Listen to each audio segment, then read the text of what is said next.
right here. Oh, real quick, Ellie, does your character have a family name? No. No, perfect. Not a problem. Okay. So, I'm gonna stop the music.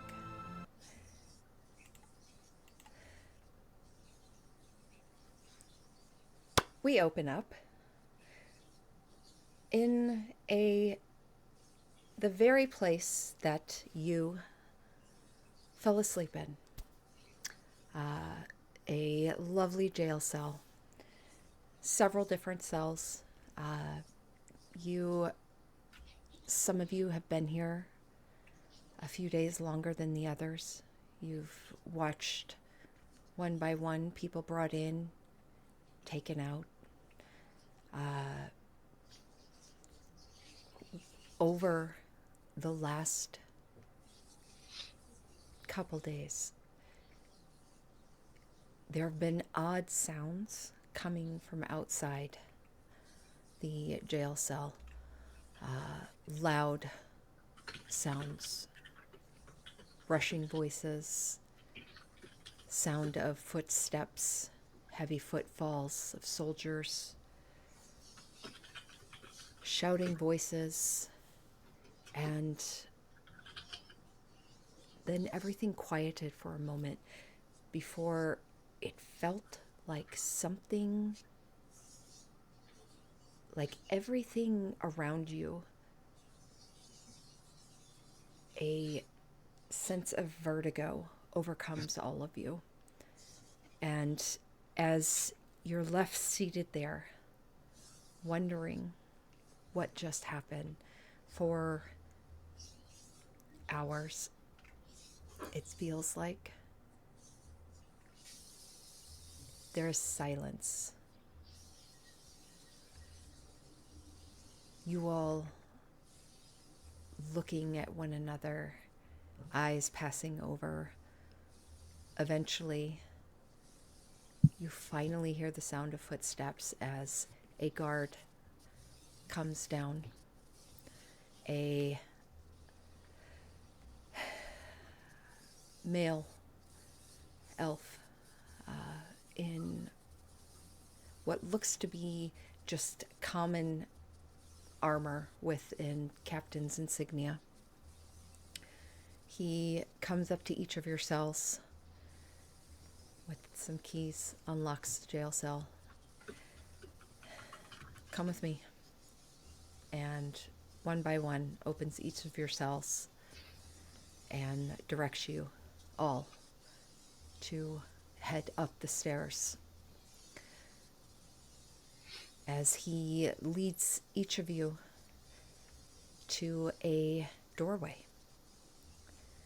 he pauses for a moment, knocks, and you hear behind the door, "Come." And as he opens the door and gestures you all inside, you see an elderly man in long blue robes with a white sash going down each side. There's an insignia on each of his sleeves.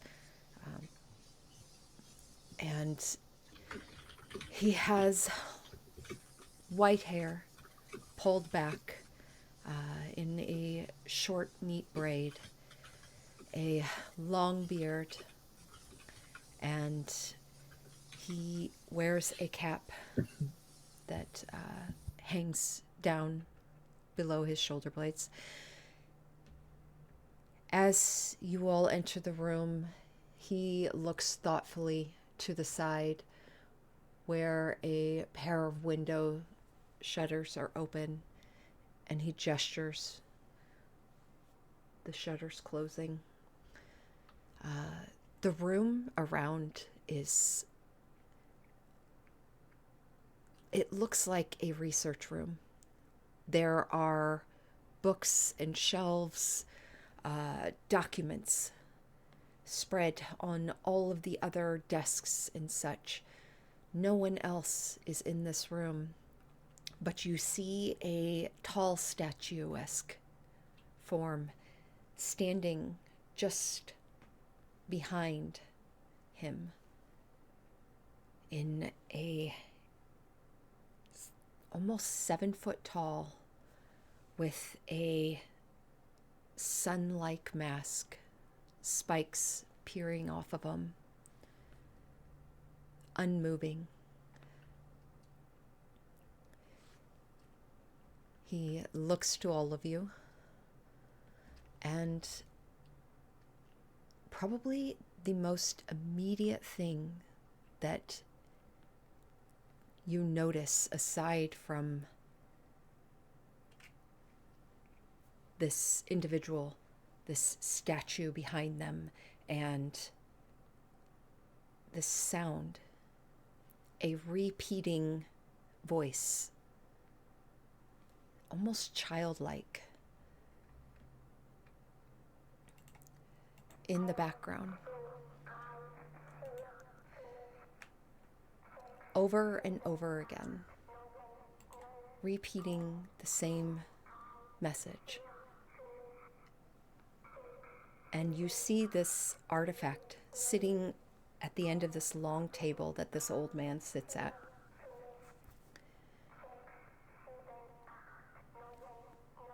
He gestures you in. Welcome. Please, sit.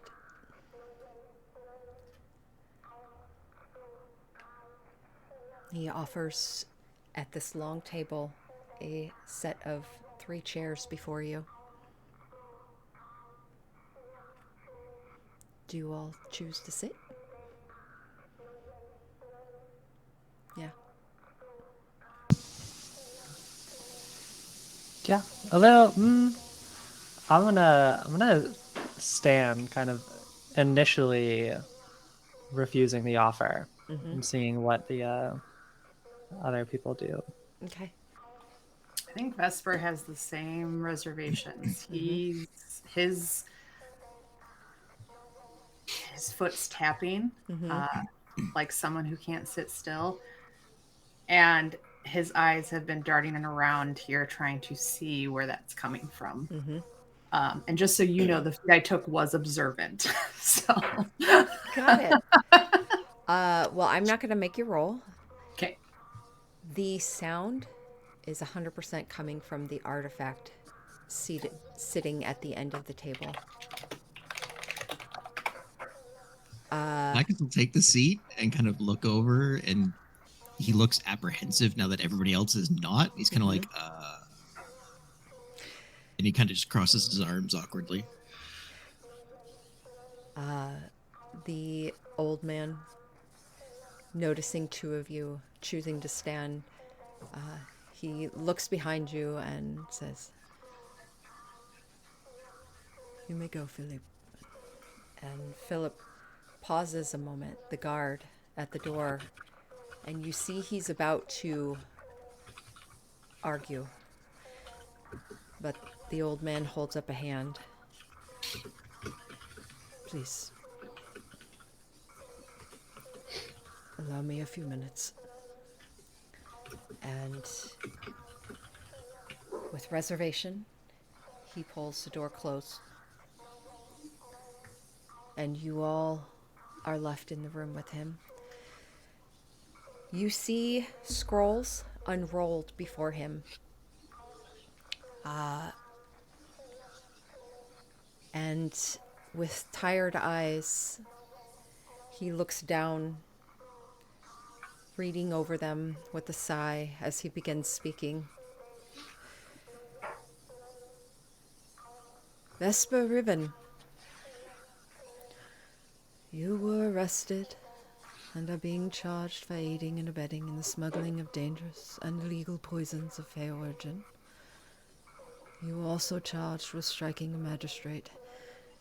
How do you plead?"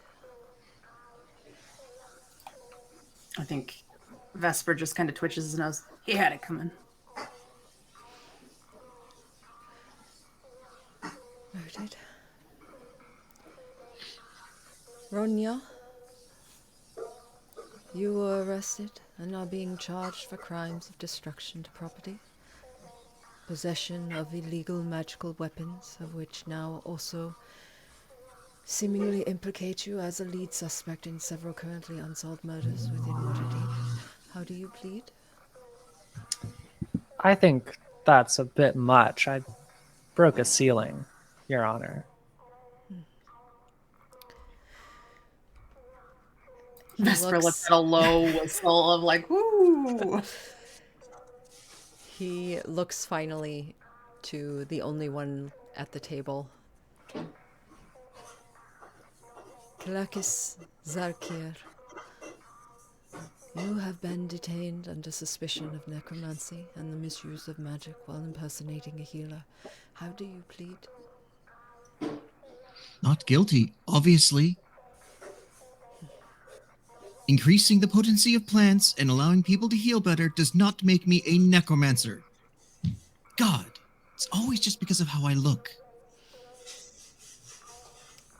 You see him sit back for a moment, thoughtful. A hand strokes his beard. And he sweeps a hand again, and all of the scrolls roll up. He leans forward once more, hands folded onto the table. Fortunately for you, I am no magister, nor do I wield the power to dole out judgment of right and wrong. I am Lawkeeper Aldous Selenor, and today I have brought you before me to offer you a unique opportunity. Would you please sit with me? And you see the eyes now are tired. Are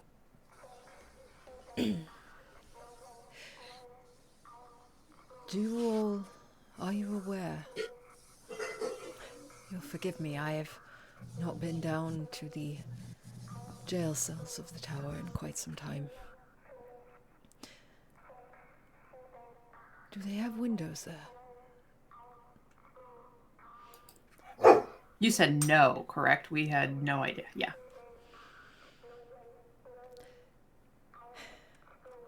Then you have no idea what has occurred.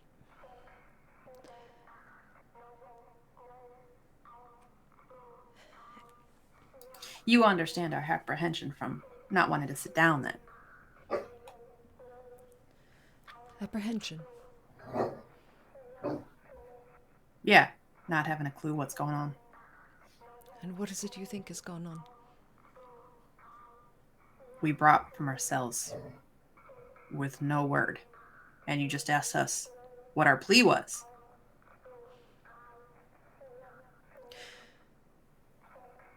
He gestures once again to the shutters over the window and sweeps a hand gently, and they open once more. And you see light flickering. And the first thing you notice as you look just from your vantage point, there's nothing outside the window that looks anything remotely like a city. It looks like empty air. And Vesper, it's probably at this point you realize off to the back of the room, on the side of the doors you came through, there is a swirling portal. And as the rest of you kind of look outside that window, of nothing.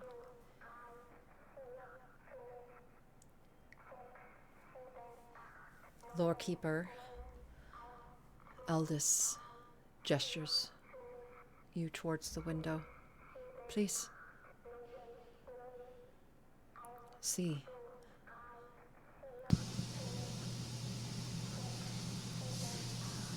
I walk over. I take a look. Yeah, so does Rania.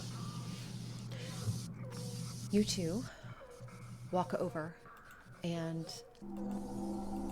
look out the window. What you see before you is a large, almost like dark, swirling moon. Oily and cloudy. There is above it this almost like half-lit shield that you can only see when you see a pulsation of this dark, swirling circle. And at the surface of this boundary, holding this circle that from your vantage point is almost like the size of what, with no frame of reference, it looks like you're seeing a moon or a planet outside of the window.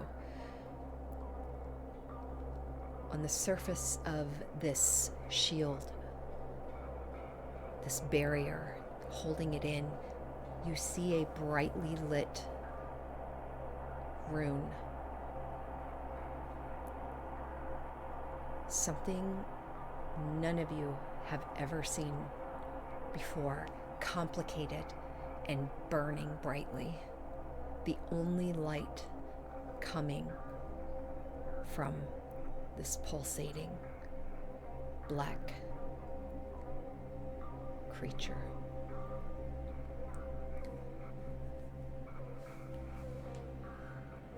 What in the nine hells is that?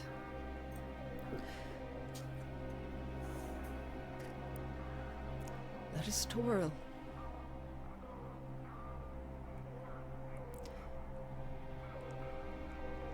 That is home.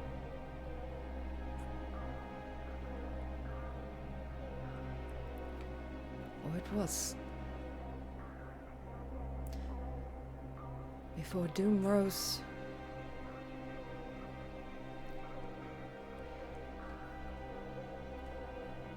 We don't know exactly what occurred. But what you see before you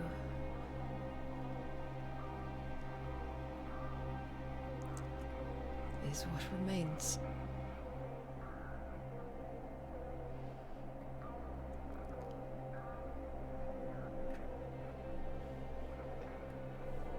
Wait, if that's home, where are we? I look back to the portal. What's that?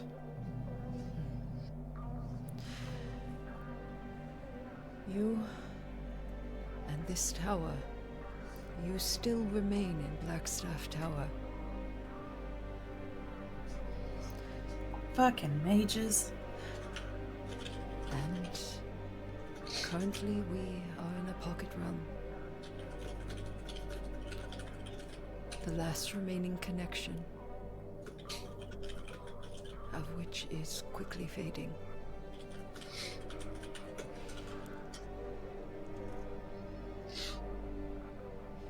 His eyes drift to the artifact.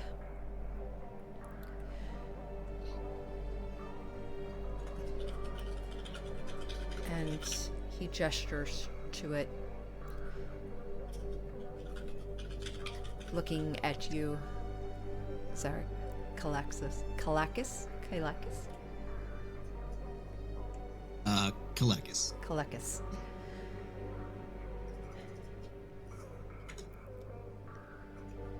an ancient artifact. He hasn't taken his eyes off the artifact yet. It has traveled through the centuries along Faerun. It has been studied by many a magus. And has never once been cracked. The smartest minds of all of Faerun could not open this device or determine what it was. And yet here under my eye, when the great rune written upon what you now see outside that window, when the darkness rose, it opened and began transmitting a message. Do any of you speak Celestial? No. Yes, actually. Kalakis, you would know.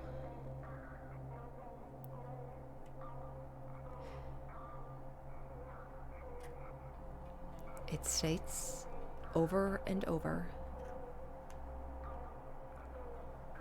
"Lo, we weep for Toril and the doom we sealed within. Forgive us."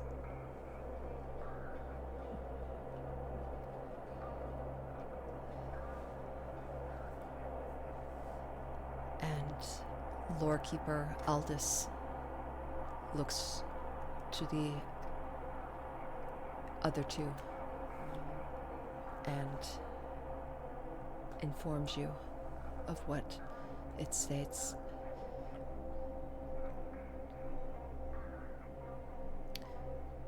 A portent, an apology,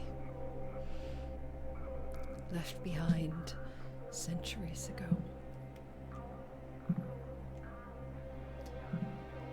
It is an ancient dialect of Celestial.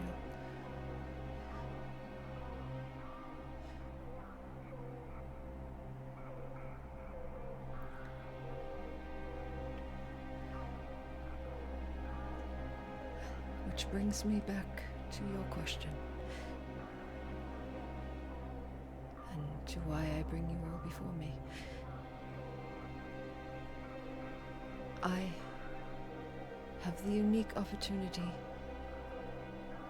with the help of a friend, to send back certain individuals. And at this point, he places a hand on a final piece of paper that he drags over, and he holds up a envelope.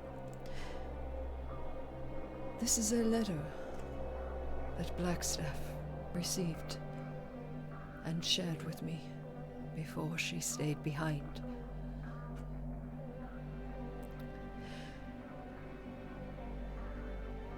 It is a letter warning of the impending rise of the Herald. It was sent to us months ago. Nearly a year, in fact. And it named events as proof of validation, including the rise of the cultists in the Desserin Valley, the destruction of the Temple of Heronius, the weakening, and the fall of Yata.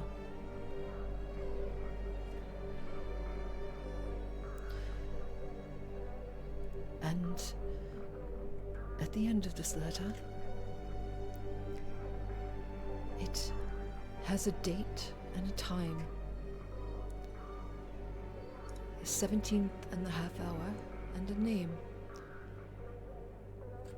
Phaedron Giptree.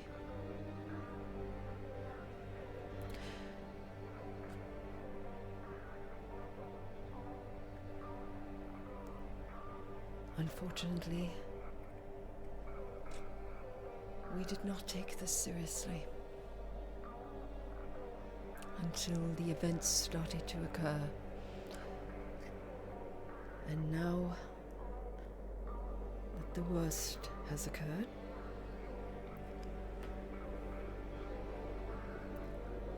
I have reached out to the only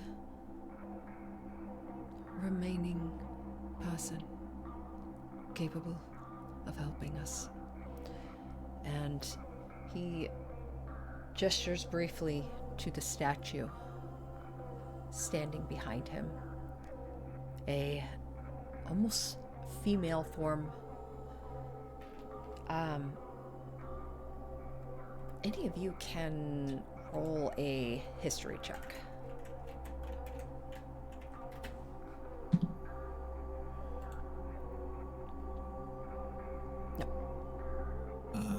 That would be 22. 20, 23. Oh. You've never seen probably this form. If anything, you've probably seen it maybe in books. Perhaps the mask in a temple. Before you stands the Lady of Pain of Sigil. And that expressionless stone mask turns slightly to look at all of you. And you feel this judgment coming over you. Lorekeeper Aldous looks back to all of you. The lady is able to send you back to a specific time. The magic required is extensive. At this point, we can offer you 4 hours.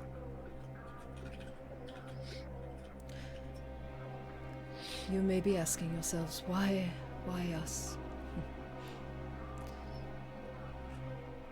And No, indeed, I think that part's clear. The leverage you got on us. I think my question is actually 4 hours for what? we don't know who Phaedron Giptree is, or what his involvement is. The fall of Toro is long past the date on this letter, so we do not believe his actions directly result in the Herald's rise. But perhaps he is a cog in a turning wheel, a cog that, if realigned or removed, perhaps could stop the countdown to Toro's doom.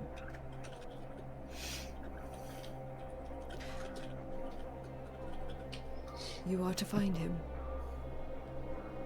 Find out his involvement.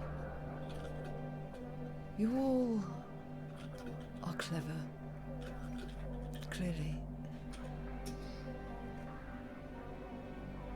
And what is left of Toro, myself, and those that have already passed through the portal. None of us are soldiers. Most of the soldiers went to the front lines.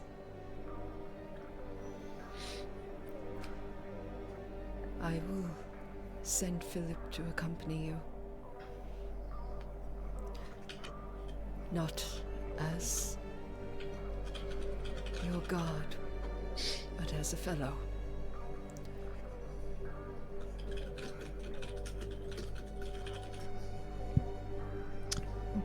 So even if we do find this Phaedron Giptree, and we stop everything what, we'll come back here and things will be different? You get to live. Any loved ones you may have had at one time will carry on as if the end had never foretold. And if indeed the contents of this missive are genuine, and I do so hope they are, you will be free to carry out your lives.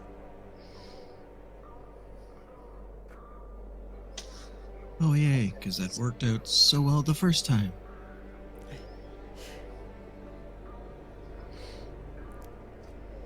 I cannot erase your crimes, however, you will be free to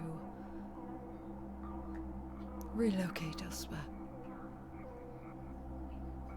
Start new.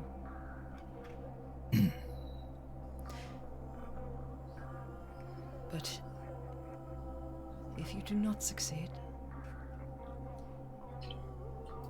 Toral ends. toil and everything we know.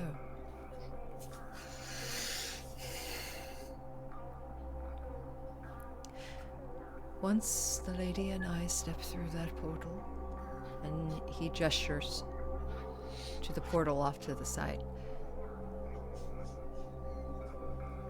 the pocket realm that you now stand in will disintegrate. And that is the only reason you will be able to return to Toil. For nothing can pass through that rune you see upon it.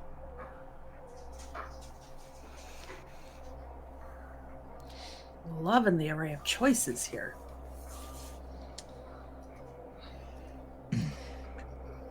He stands. Is it affecting the other planes? No.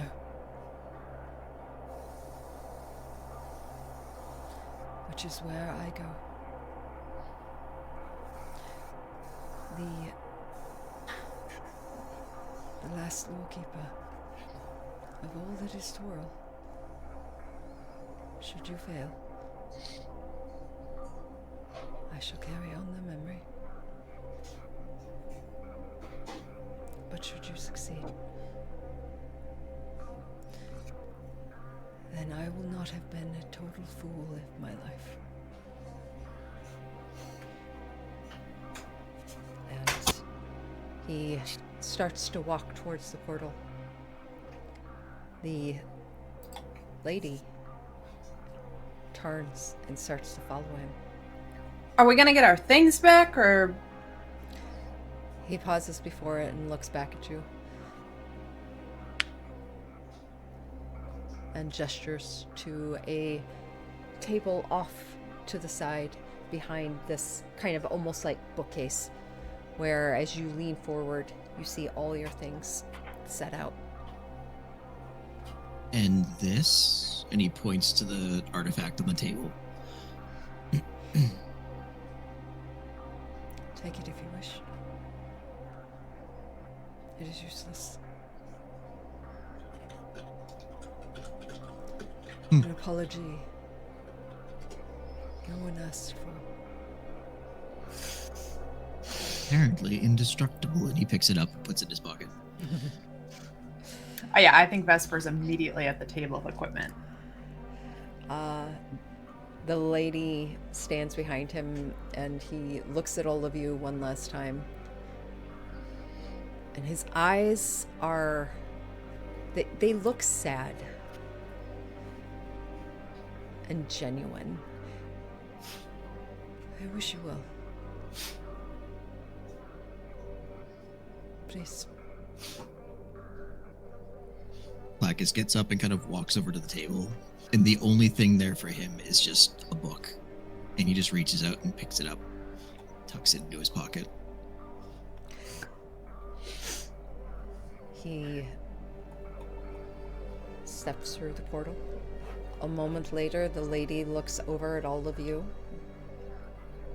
says nothing, but holds up a hand. Yeah, I think Vesper is shield on his back. He's got his sword, and then he's got an echo that appears in the portal, and he switches places with it and hops through. And is gone in the blink of an eye. I'm gonna need you to, against the Lady of Pain, a deity. Oh, is she not telling us to go through the portal? No. No, I think they are Oh, going then through I'm the No, no, portal. no. Sorry. I misread that then. I'm Sorry, sorry. sorry. I wouldn't have done that. I Okay. thought she was gesturing us to go through the portal. So just to kind of, you all are to remain here as the pocket dimension disintegrates, and you gather there is a spell that the Lady of Pain has cast upon that will initiate as it disintegrates and reconnects, which will I understand now. It's a good thing I don't have an intelligent character. Vesper doesn't know anything. I didn't explain that very well. Okay, so she holds up 4 before she steps through. As she steps through, the portal closes. All of you start to hear a rumbling, and you feel that dizziness starting to take hold. You all can grab your things. I would say you have probably about 30 seconds before the pocket dimension disintegrates. Anything you would like to do or say in this moment as the door to the back of the room opens and you see Philippe standing there. Excuse me.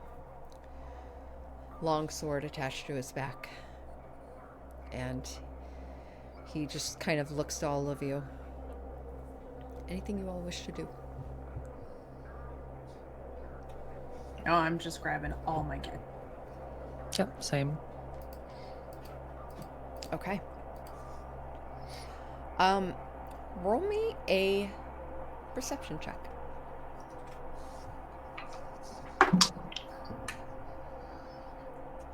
$23. Okay. 5. 3. 5. Wonderful. Vesper, your eyes catch upon several items in this room that garner your interest. I would say if you wish to make a run for any of them, you see something that looks like a weapon, something that looks like a potion, and something that looks like a cloak hanging in a case. Can I will run for one thing. I'm going to run for the weapon, but I'm going to shout cloak and potion as I do so. Okay. I will allow that. So Vesper calls that out. Do either of you two do? Can it just be like the help action or something? Uh-huh. Let them re-roll their perception checks to see if they notice it maybe? Yeah. So re-roll your perception checks. 4. 4. Awesome. What'd you say? 16. 16. You see one of those, either the potion or the cloak. You may also rush for one of them if you choose.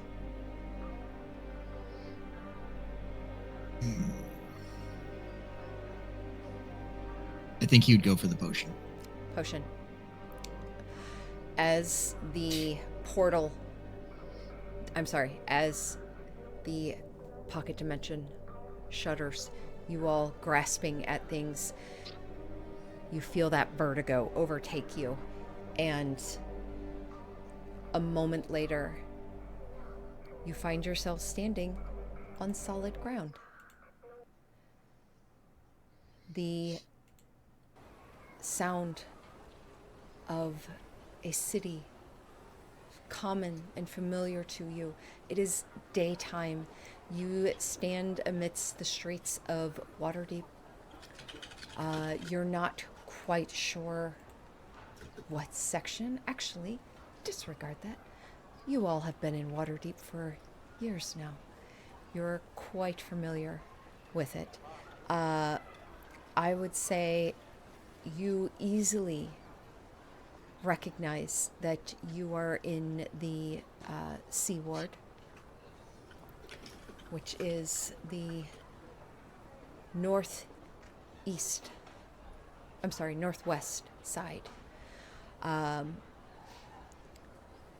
As you stand on the streets,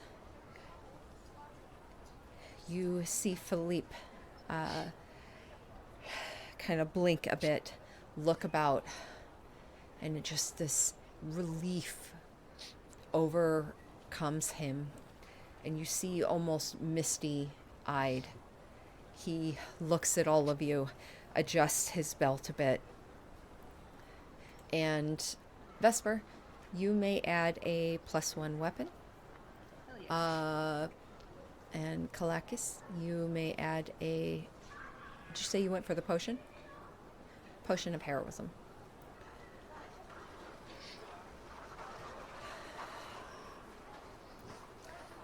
So, starting off, Philippe looks at all of you. All right, 4 hours. We have 4 hours to find this Phaedron. I don't suppose any of you have any clue who this Phaedron Giptrick is? Ever heard of him? Should we do checks to see if we have? Yeah. Or just Roll okay. me history checks. 6. That's a 22. Okay. 17. 17. Probably. If it's a failure, I could add something. Oh my god, it's like Temple all over again. Runya, you recall Phaedron. It's a bard, right? You watched him one night. The White Crow Inn. That's where you've heard it. You listened to him once. You had no idea who he was. It was totally in passing, and honestly, you weren't even sure you thought he was that great. But you recall that.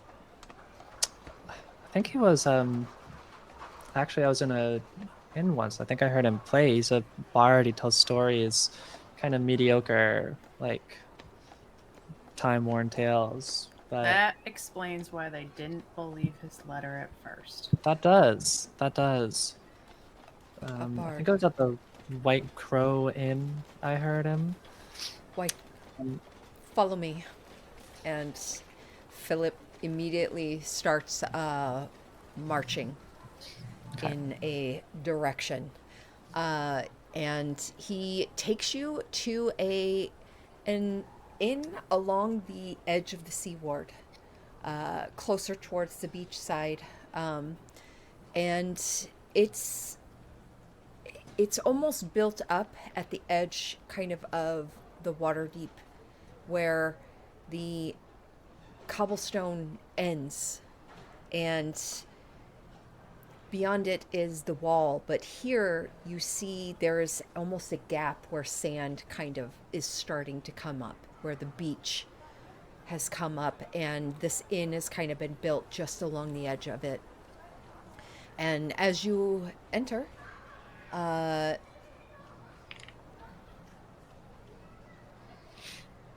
you enter a very quiet inn. One thing to note, as you're traveling through Waterdeep, normally it is bustling. There The streets are quite empty compared to what you're used to. You know from before when you were thrown in jail that people were being called up to the front lines.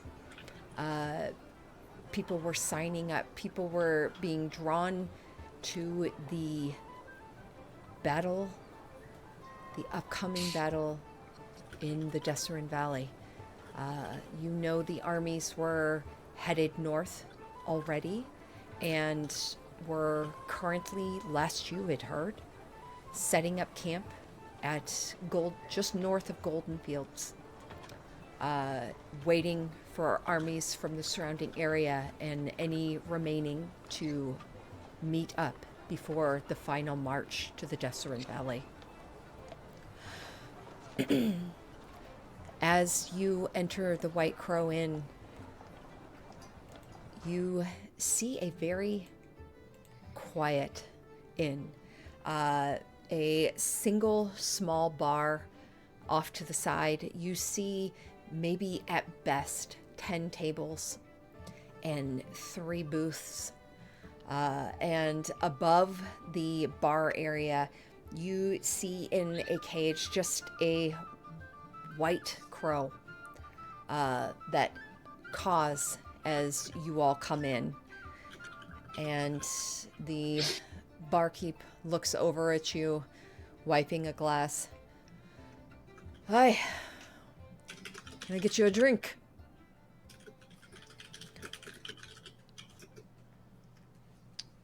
Sure, 1 or 2 can hurt. I'll look around. Around for the group. Philip looks at you for a moment. Is this really wise? We don't have time to sit around and have drinks. We've got to talk to him. Wait, they gave you money back? Had some on me. Did Kalakis, I apologize. Your purse might have been lost in the shuffle of items. God, why? Why is it always me? I apologize. Should we live through this, I will be happy to write a letter of recommendation for the Let's just move repayment. on. Okay. I'm gonna look at side to side at Vesper and Kalakis, and I'm going to establish a psychic link that is going to last for 5 hours, and we chosen creatures can speak telepathically with me, and I can speak telepathically with them. I guess not to each other. Is this what's That's his funny. face's bond or whatever? No, this is psychic whispers. Oh, okay. But I'm gonna. I guess I can. It seems silly that they can't also speak to each other, but You gotta play the operator. It's fine. yeah. I'm gonna say to Love both. it. How do we know this isn't just an illusion and they're trying to get us to incriminate ourselves?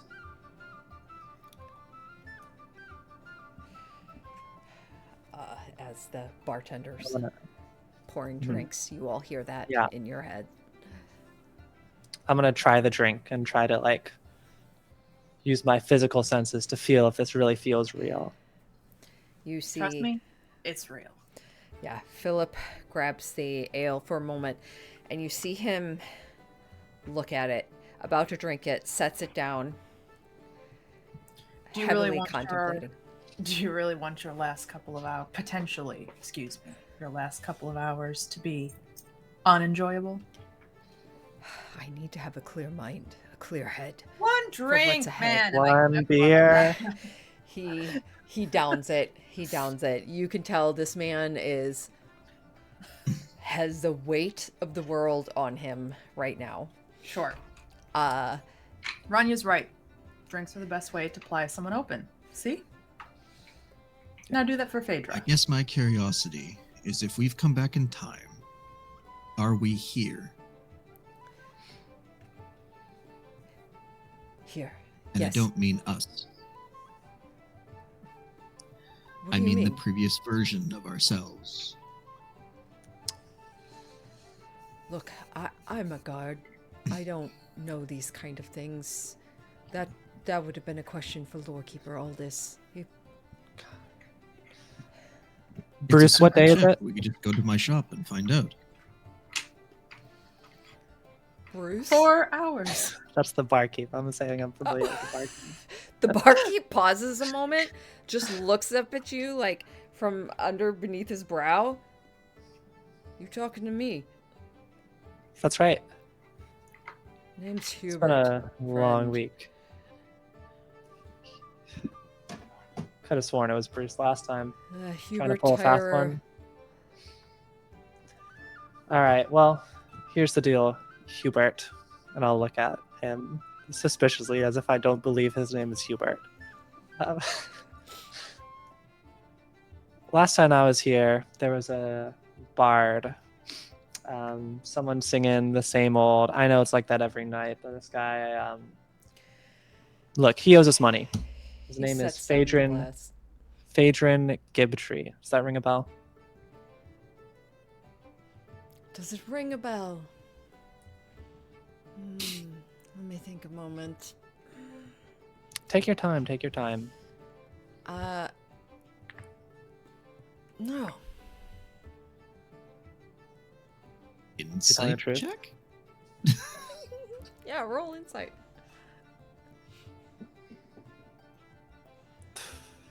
God. 5. I got a dirty 20. He's lying. 13. I think I reached into my pocket with a heavy sigh, put 2 gold on the counter. Does that ring a bell? Oh, Phaedron. He slides it. Yeah. Yeah, he frequents the inn here. He's really the only bard that ever frequents here. What do you want with him? You're looking for him? He owes you money? Yeah. Any idea where he might be? When's the last time he was in? Trying to recall. Last time. Maybe 2 days ago? How often does he usually come? Usually a couple times, several times a week. Depends on what work he has outside of here. I don't ask questions. I think he likes Well, it like that. You said this was the only one he frequented. Mm-hmm. Where else does he hang out? Home. For all I care. When was the last time he was in? 2 days ago? About 2 days ago. Is he due back? Is there a frequency, a regularity? He doesn't tell me. He shows up. Typical bard. Typical bard. Anyone else might know where he is or how to get in contact with him. We're on a bit of a schedule. Oh, interesting. What's it worth to you? Perhaps I can... Besides the 2 gold already in your pocket? Sounds like you might need to find information elsewhere. Do you like your bar? He kind of squints at you. Roll an intimidation check.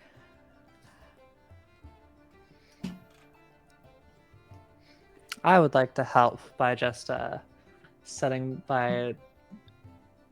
back my ale and then setting down the cup with enough force that it gives a slight splintering to the top of the bar. 18. 18. He sets down an empty mug and takes a step back, crosses his arms,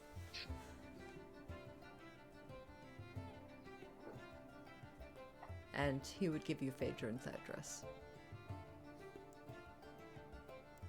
Not far. Well, wasn't that easy? wasn't that pleasant. Wasn't that great for everyone involved.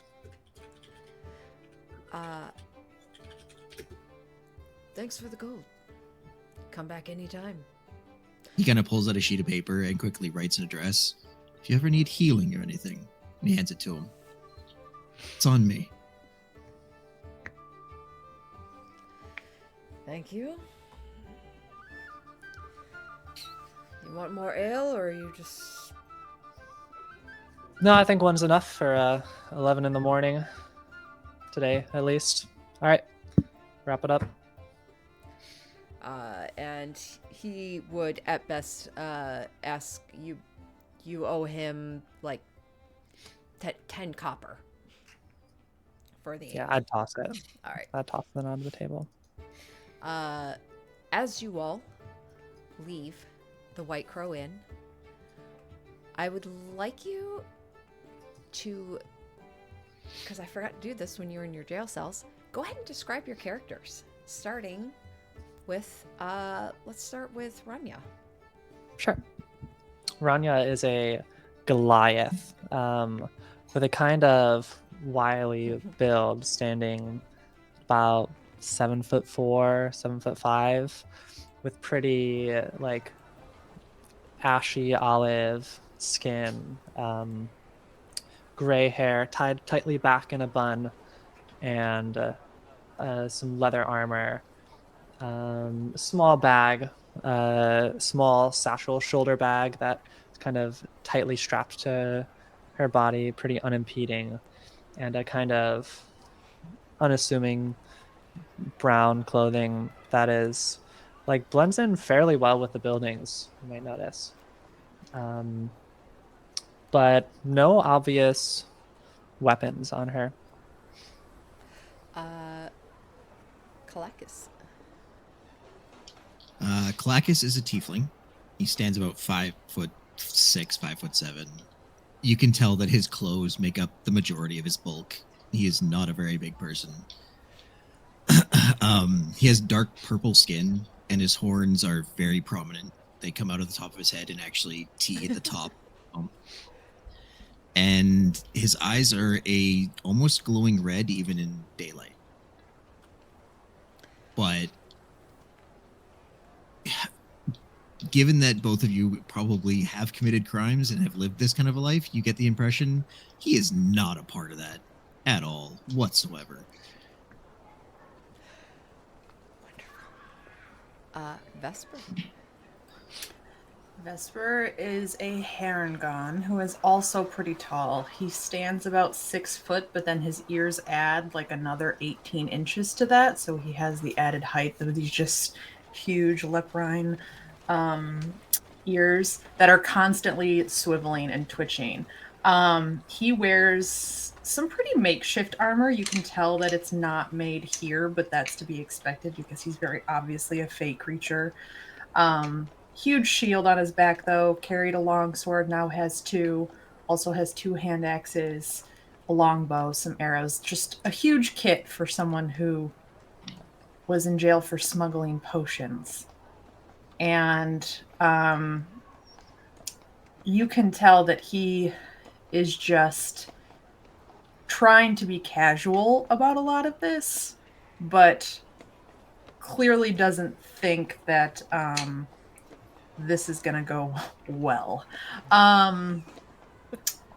Yeah, he's also technically a Harlequin rabbit, so he's got like a half black, half red fur. It's kind of like split down the middle. He looks like he's wearing a mask, but it's just the coloring of his fur all the way around. So. As you all head towards the address of Phaedron's home, I am going to say that we are leaving Act 1 and entering the first hour. You are halfway through your first hour 1.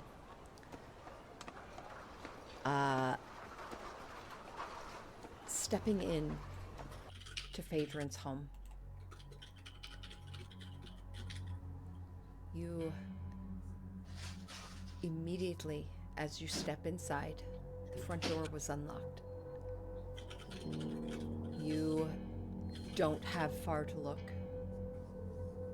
You smell blood. And as you step into this one-room house, you see a cot off to the side. You see a mini, almost kitchenette type area. You see a fireplace off to the right, burning brightly. And you see a body lying next to a table in the middle of the room.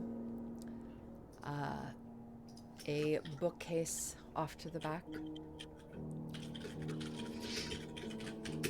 What do you all do? Did that idiot send us back and he's already dead? Shit. This is bad. Is this Phaedron? I'll look. Do I recognize the bard that I saw before? Don't even, based on your previous role, this looks like Phaedron Giptrick. That looks like him. Now, is this real? Hang on. And Kalakis kind of walks in and brings down to the body, and he'll give it kind of a once over.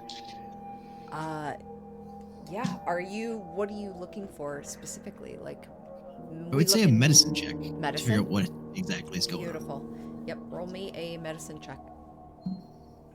I'd also like to see if whether or not this is like some sort of illusion, or like, is he just trying to throw someone off of his trail knowing that people are going to be on it? I want to know if this So was that's staged. nat 20 for a 24. Okay, so starting with that, this body, the blood on it is dried. You gather he's been dead for over a day. Yet there's a fire, like, going.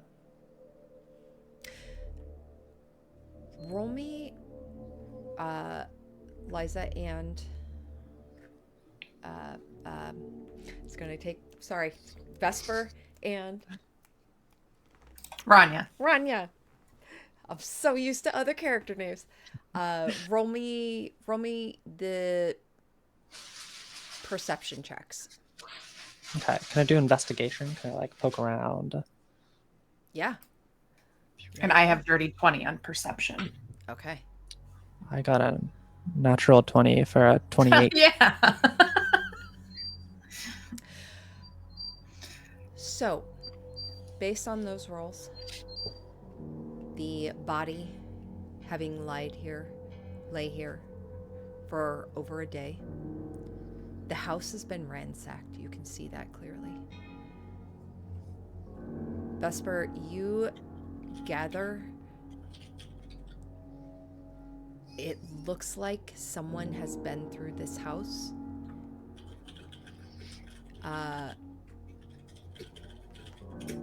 Kalakis, you see multiple stab wounds in Phaedron's chest.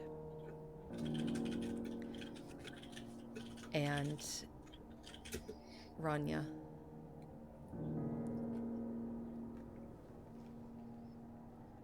there are crackling flames in the fireplace still, burning steadily on. And between you and Vesper, you don't remember seeing smoke coming from the fireplace before you entered the house.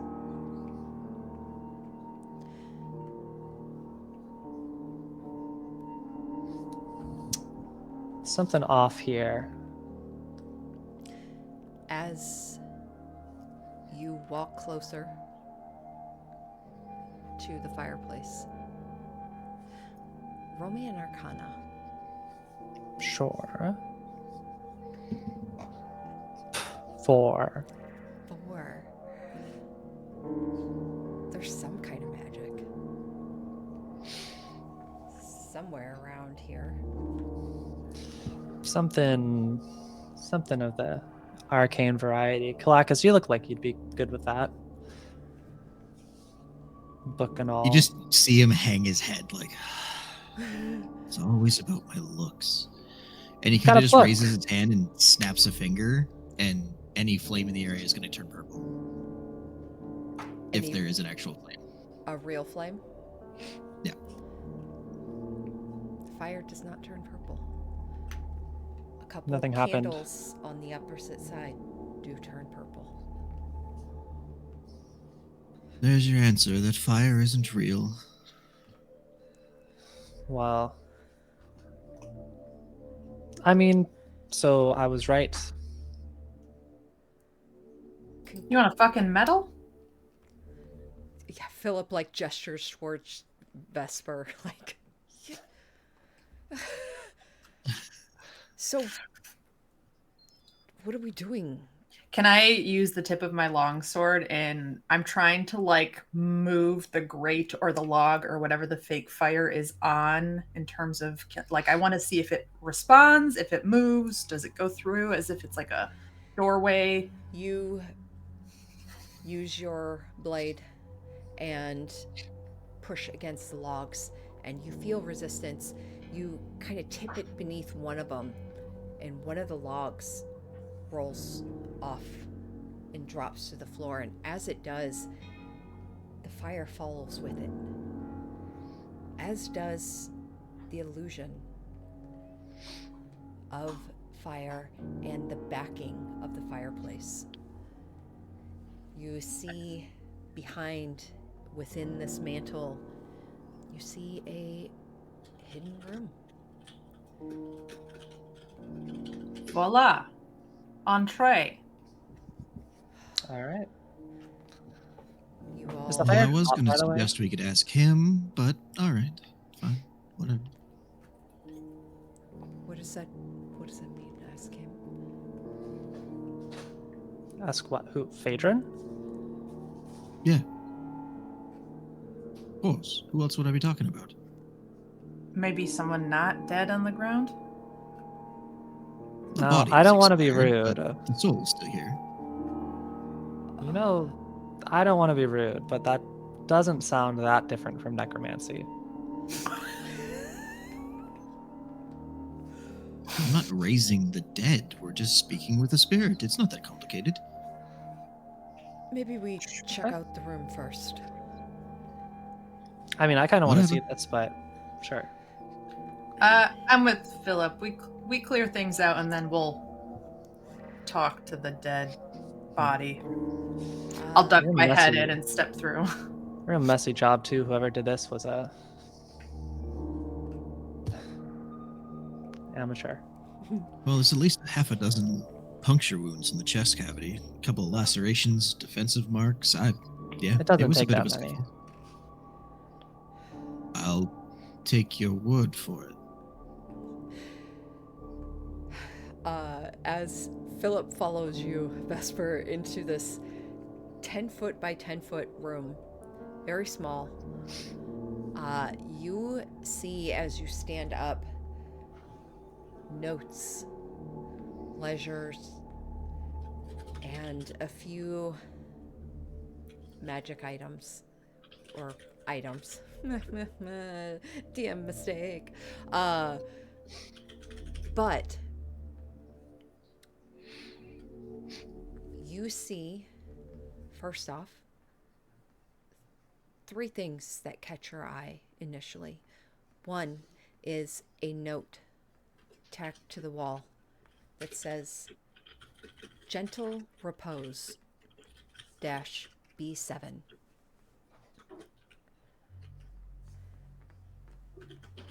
Another note nearby that's just handwritten says Niles, 6 a.m. Yesterday's date.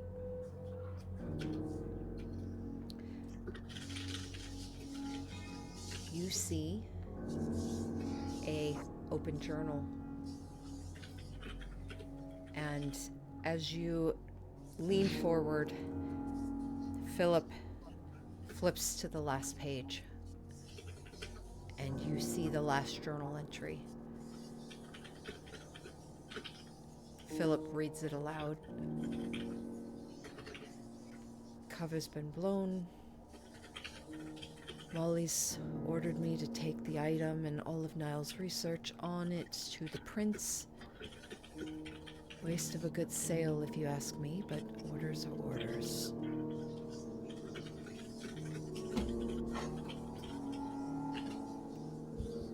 I guess he never made it to the prince.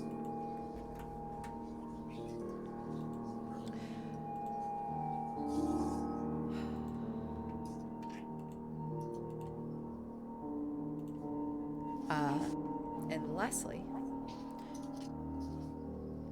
since I already spoiled it, Vesper, roll me a d4.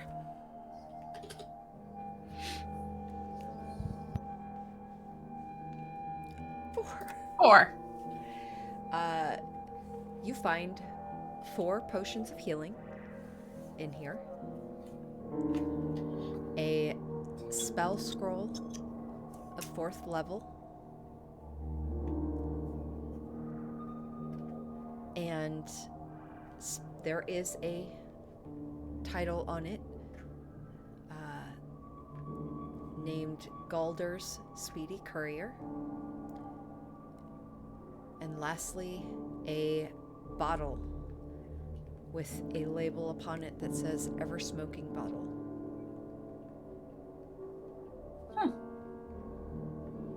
I start tucking things into my bag. Hey, Galactus, and I toss you the scroll. Does this make sense to you? Oh, you're muted. He's like sitting on the floor out by the corpse still, kind of like poking at stuff. He's got his healer's kit out, and the scroll hits him, and he turns around and looks over. He reaches down, picks it up, and yeah, Arcana check for that one, if that's okay. Yes, absolutely. Also, the journal mentioned something about gentle repose. Is that a thing? The note said that. General repose B7. Yep, Gentle Repose B7. You all know. Well, roll me a history check. And 22 for that Arcana. yes, you absolutely see that this is a spell scroll of 4th level for Galder's Speedy Courier. You can add that to your inventory.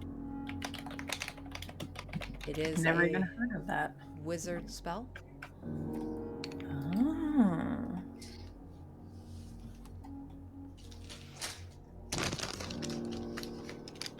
And the last thing, real quick, that you see in this room, you see a emblem, a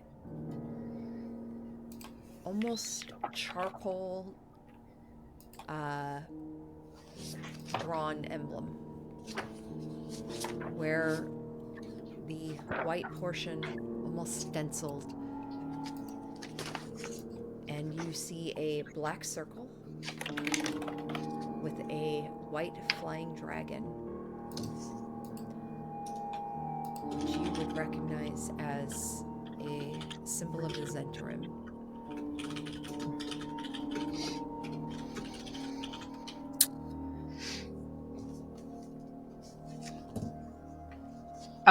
My history, by the way, was 12 for...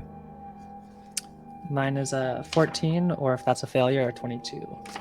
Beautiful. We will. That's a success. 14 definitely. 12 is actually a success as well. Gentle repose. That's a funeral home. A funeral home and mortuary. You know that is located somewhere within the castle ward. In the very south section of the castle ward. Almost more can be considered trades ward, but just on the edge. Drop point, maybe? Maybe. Don't know what the B7 means. Maybe that's where you Body met locker. Niles?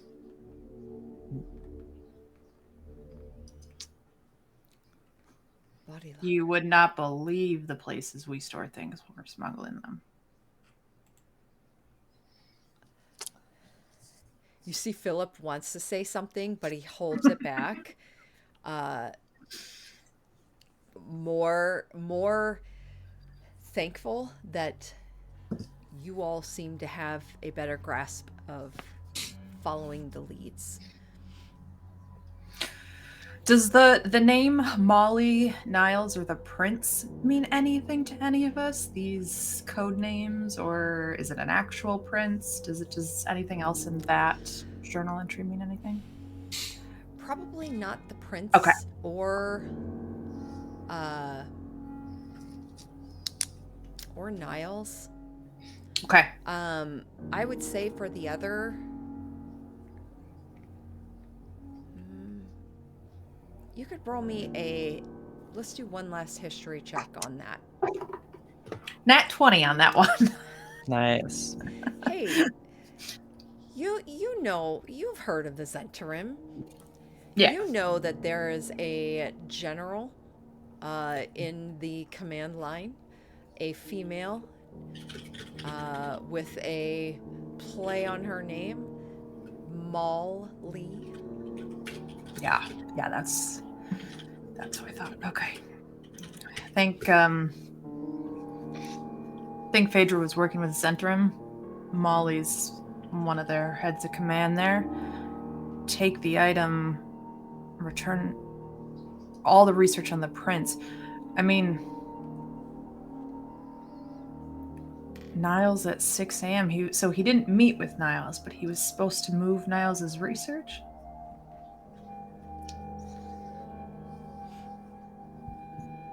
Yeah, I guess Niall is distinct from the prince.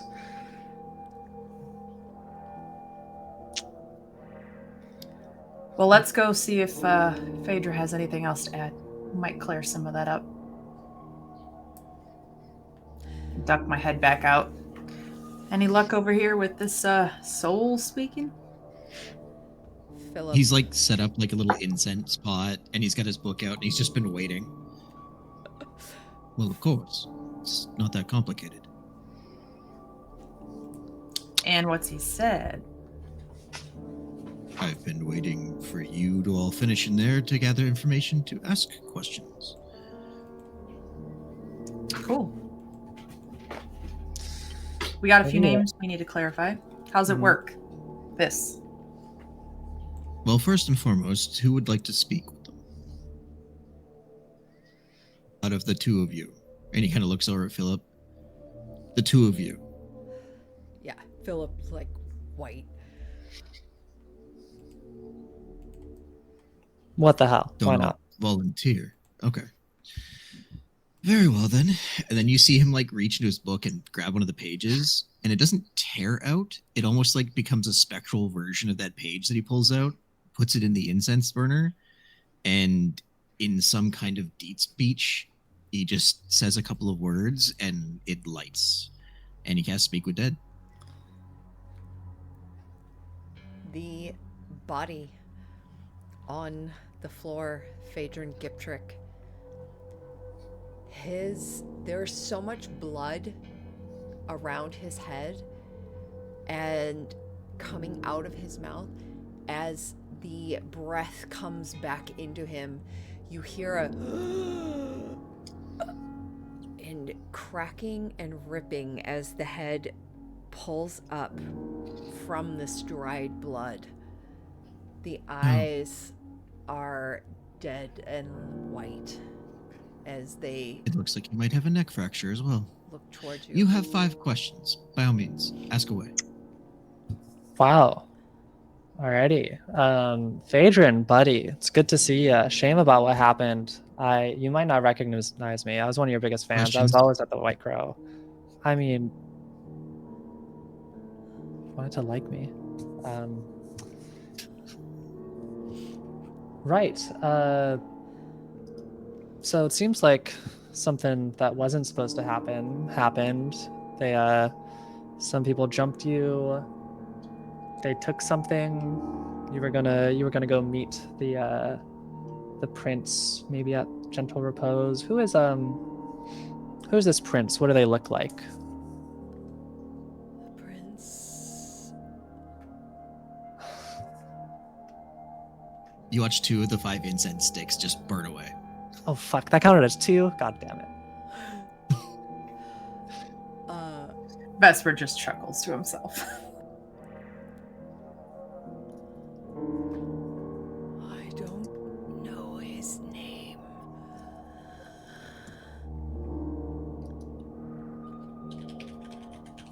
We call him the Prince. He's not sent to him.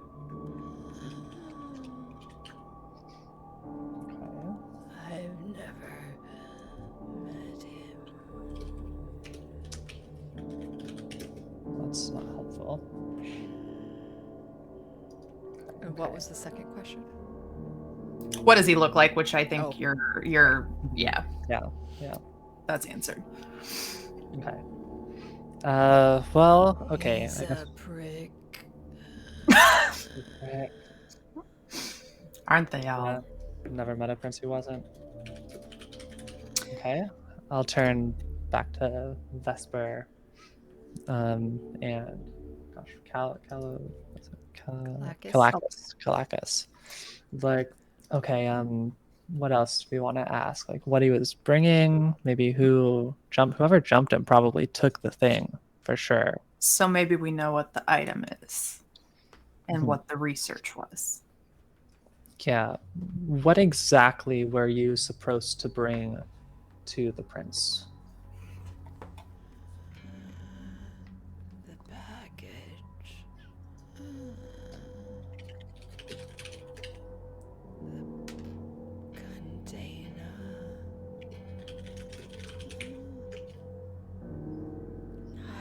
He has punctured lungs. I'm apologize. Niles was researching.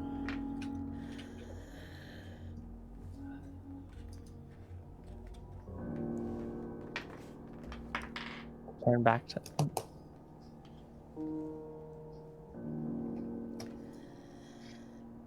Unknown what is inside it. okay. Well, it's not super promising. Maybe we ask him who took care of him, so we have some lead of who to look for. Either that, or we can also go to the Zentarim, and Phil for sure knows something about this. Real quick, above table, we were supposed to find Phaedra because he's the one who had the letter, right? So what was the information we were supposed to get out of him that the lore keeper told us? I can't. I don't know if there was any information to get out of him, just to figure out what his role in Okay. world events that are happening is, and how he fits in.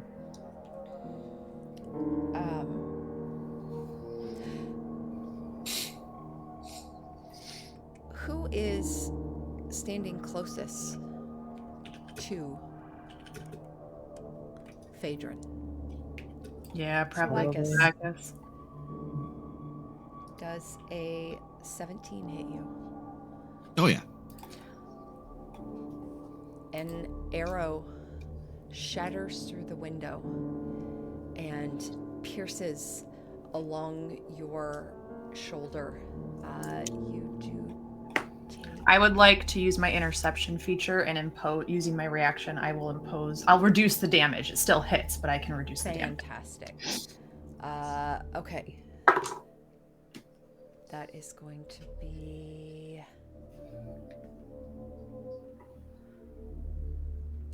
7 piercing. Reduce that by 4, so only 3. Okay. You hear a schlick of metal as Philip immediately pulls his longsword and moves towards the window, back against the wall, and peeks out. And I have my shield down. I'm just like bent around Kalakis now, trying to hold it up in front of us. Yeah, as you see Philip kind of peer around, eyes looking, another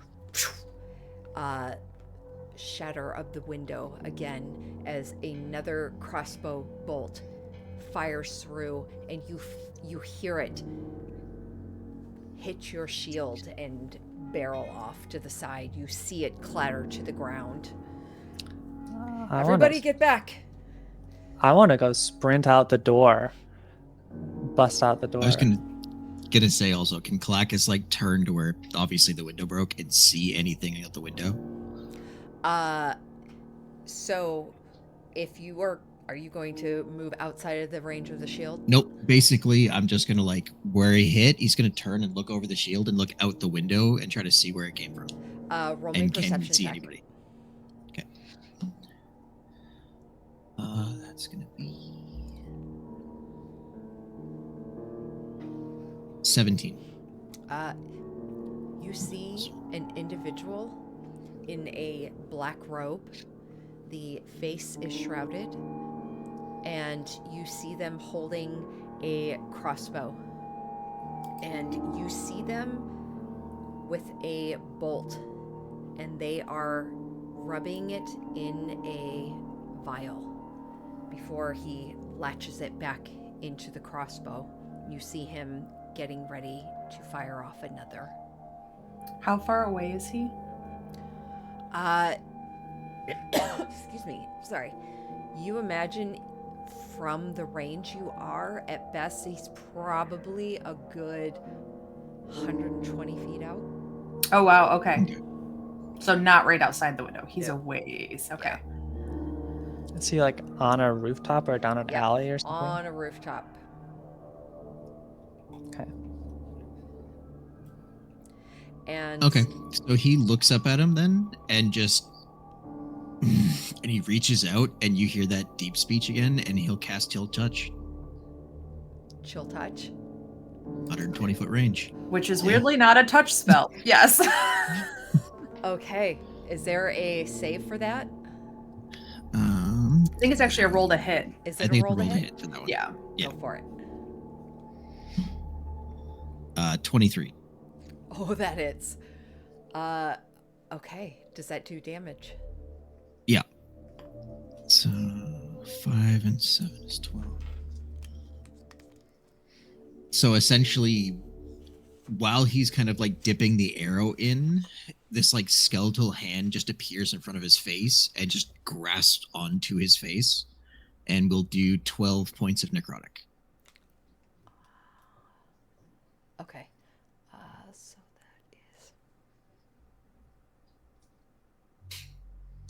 And Speak with Dead is still up because it's apparently not concentration. awesome. As that happens, you see the individual. Rania, you Yeah. burst out the front door, and as you do, you see far in the distance an individual on a roof, and you see this almost skeletal hand, come over his face, and you see him stand up and bolt. I want to sprint on after in that direction as well. And I can run with my movement, 35. I can dash as a bonus action because I'm a rogue. I can dash with my action. And I have the charger feat, which means whenever I dash, I get 10 extra feet of movement on that dash. So I can run with my movement, action dash, bonus action dash, 125 feet. Awesome. He drops into an alleyway, And as you get all the way towards there, you see the alleyway is empty. You skid to a stop. The alleyway does continue on.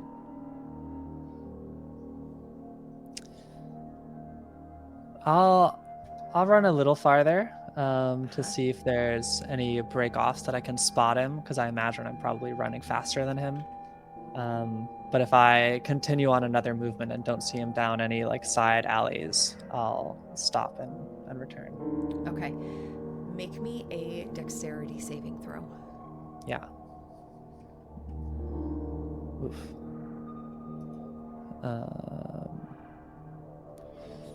That's a 10. A 10.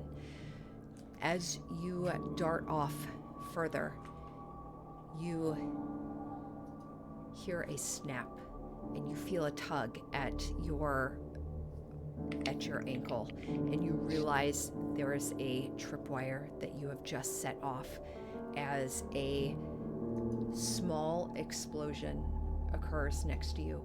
Very small, just enough to throw you against the wall, and you take you take one bludgeoning Okay. as you bounce against the wall, and it throws you for just a moment. You continue on, and you see nothing before you. You see other than normal citizens walking about. And a couple of them kind of stop and look at you for a moment. A little... Everything nowadays is alarming in the city of Waterdeep. People have lost hope. The weakening has taken its toll. The guards and the warriors that used to roam about have all been sent to the front lines. What remains behind are those that couldn't, that can't fight. You see quite a few people that, as you dart out after this small, like, explosion of sound, and you appear, you see several of them have stopped. A couple of them, a woman kind of draws her children towards her and immediately starts shuffling them off. Has anyone seen a dog? Small, white, fluffy thing? No? Fuck. I'm gonna turn and run down a side alley and then loop back. You run back. Philip pulls out a stopwatch, a clock, and looks at it. You hear it snap close. Damn it, we're losing time. Okay, final questions. How many incense sticks are left if I look down? 2? 2.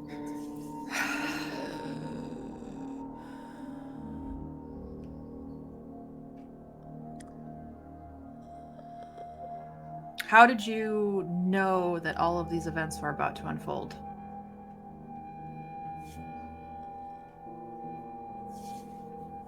I did not foresee my death. I did not foresee my death.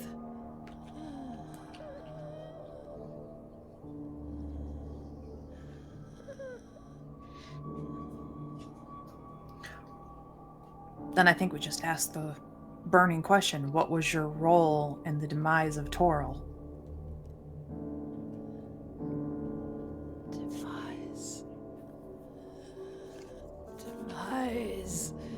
The head lifts a bit, and you hear that blood dripping. Some of the scalp stays behind as the head lifts and the eyes kind of start to have a glow to them. Demise. Toril. No. The eyes dim. and the head, you hear it clunk as it falls back to the ground. You gather from that He didn't know. he had no idea. Yeah. Well, he was useless, and he opens the incense container and dumps the ashes on the body, clicks his cloak, and puts it back in his cloak. I imagined like being able to talk to a dead person would be more useful than that. That's You're back. they're not. Did you good get at them? context clues. No, they left a tripwire. I don't know when the fuck they set up a tripwire. An explosion. Anyone could have died.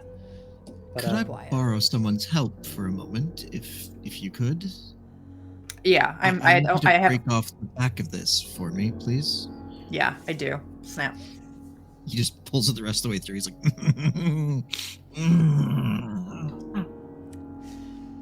okay. And he takes out his healer's kit and just starts patching himself up. I also, by the way, would have, while Rania was originally asking questions, to divvied up the potions that I found. So, Rania, you have one.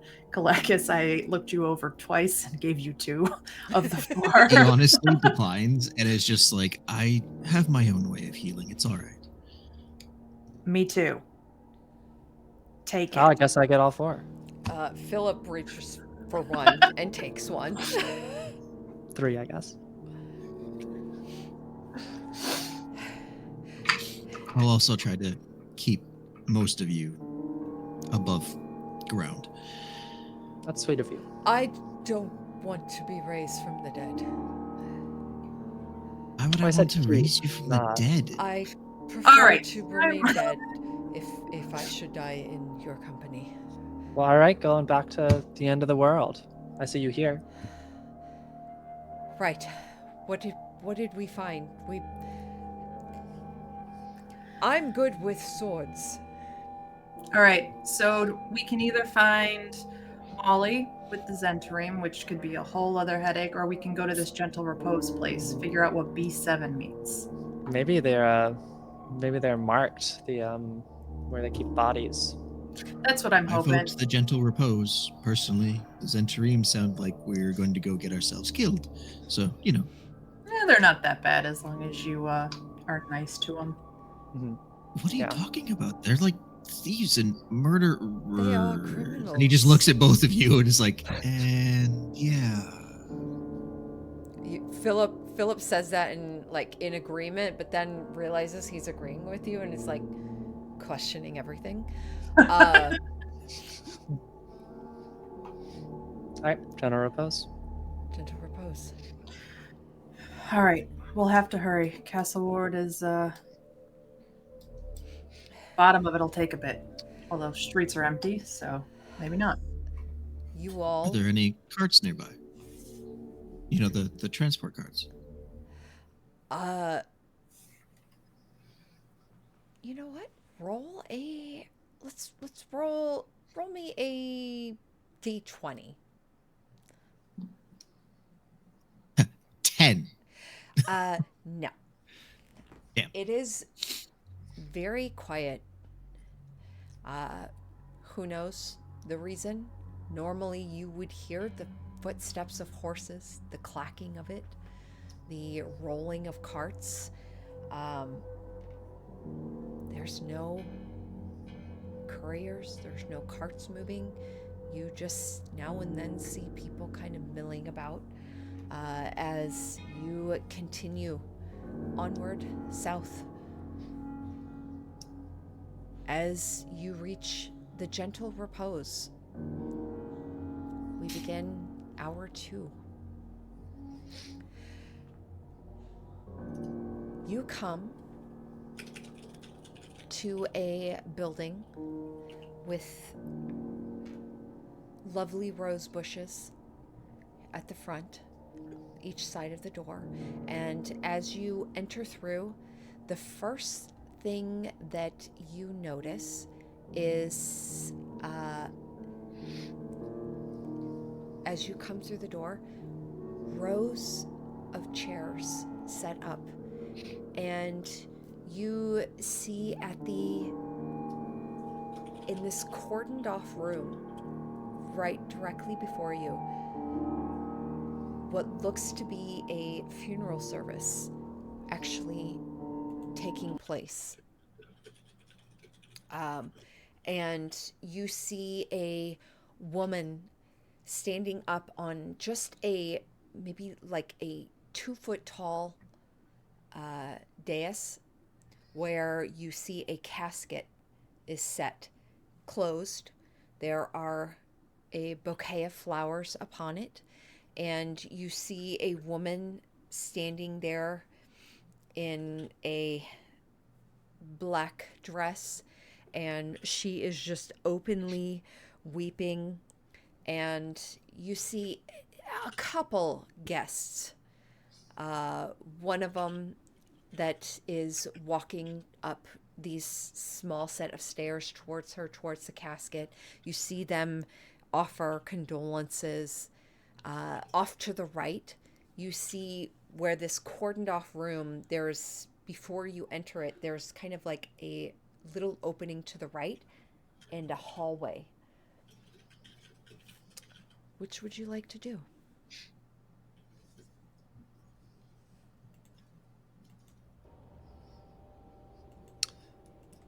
I feel like we're gonna get more mileage helping ourselves rather than asking permission.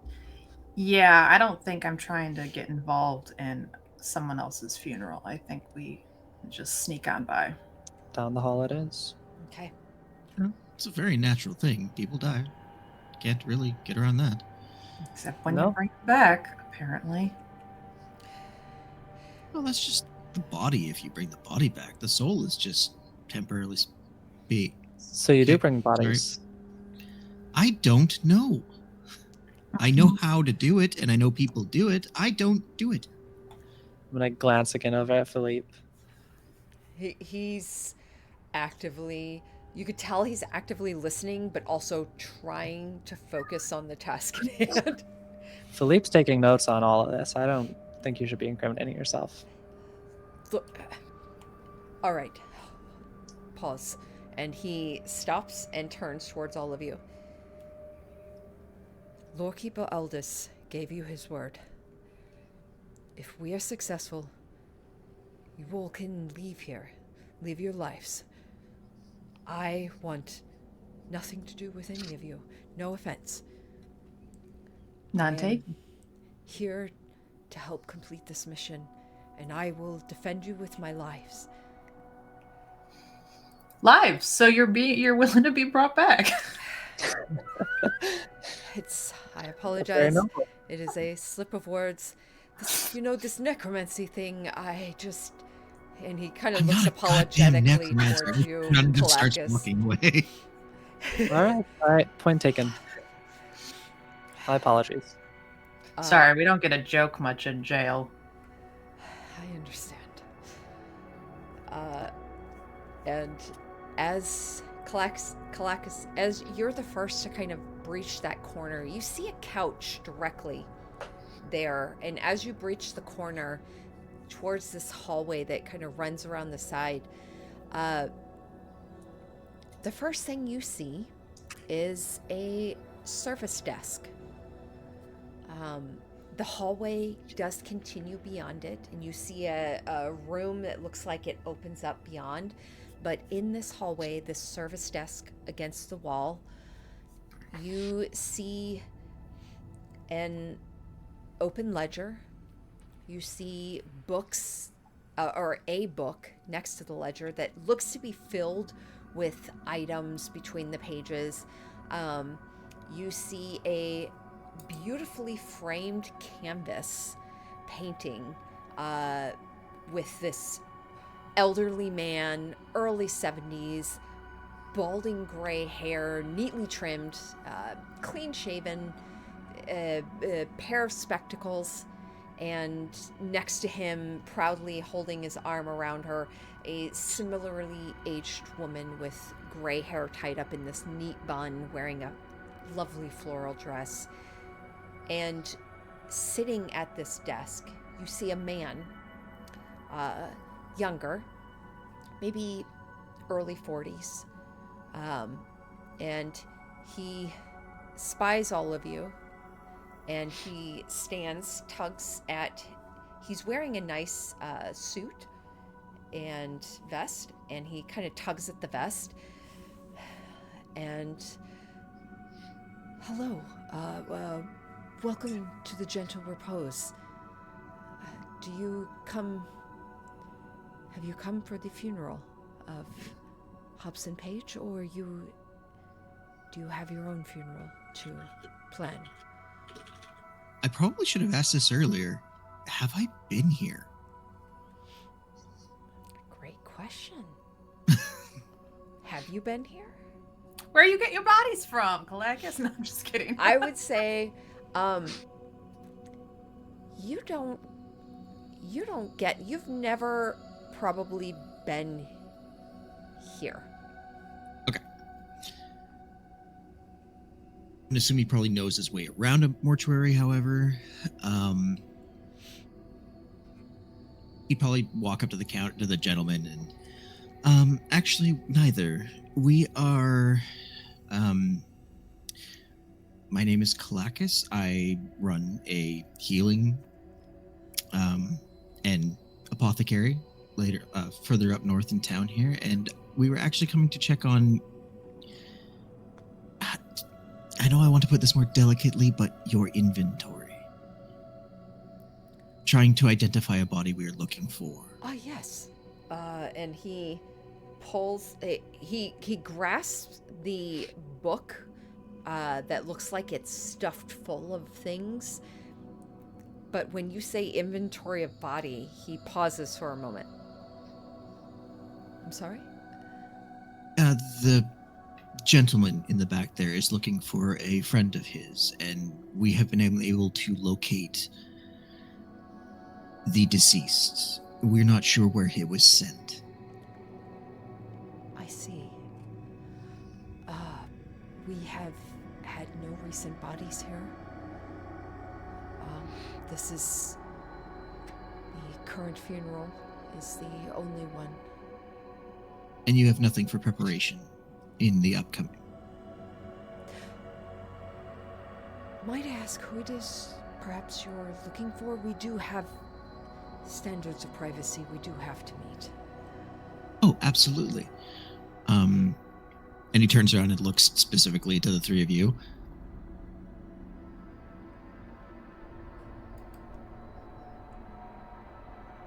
Was it Fed something with an F? I believe you let me know. Phaedron? There you are. Gibtree? Is that what Liza's forgotten his last name? Yes. Giptree. Okay. Phaedron Giptree, and he Yes, sir. pulls the ledger towards him and holds it up, and you see him flip through pages, and he closes it. I'm sorry, we don't have a name of that in our ledger. Oh, that is unfortunate. Well, thank you for looking. I appreciate it very much. Is there any way that I can have you contact me if anything does come in, just in case? Absolutely.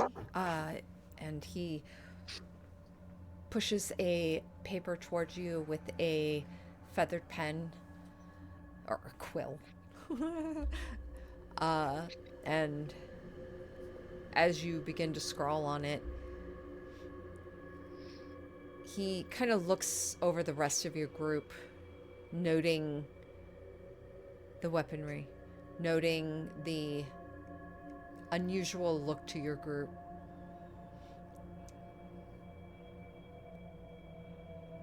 They're an adventuring party. They're looking for their other member. He went missing.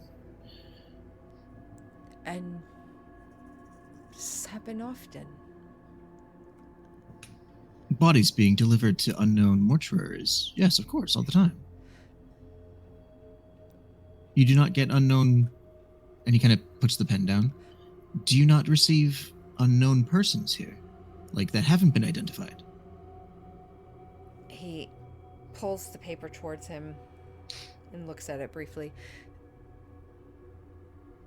I feel like I recognize that name, Phaedron. Yes, he was a bard in town. Used to go adventuring with the group behind me here, but Yes. he's been missing for a couple of days now. He... Unfortunately, we found remains in his home, but we haven't been able to locate the body.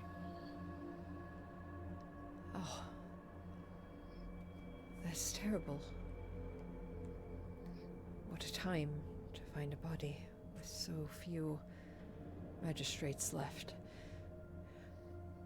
So they came to me, and I've been trying to assist where I can, given I know most of the mortuaries in town, but I have not been to yours, actually, so it's my first visit. I do apologize. Oh. Welcome to the... And he sets the paper down and kind of straightens the book a moment. The gentle repose. Well, I apologize for interrupting your service. We will be going. Do you receive any unknown persons here? From time to time. Are there currently any that we could try to identify if it may be him? I'm sorry, we cannot allow anyone into the mortuary. Okay, then how do you go about the identification process? We currently have IDs on all the bodies, and none of them meet this Phaedron. Oh, perfect. Sorry, I was just checking to make sure. I didn't want to have any miscommunication or cross wires. Of course.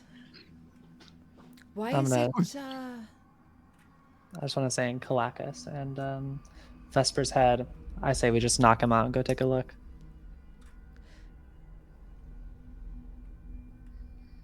In their heads. roll me a perception check. Pretty good. An 18 or a 19 if an 18 is a failure. More than enough.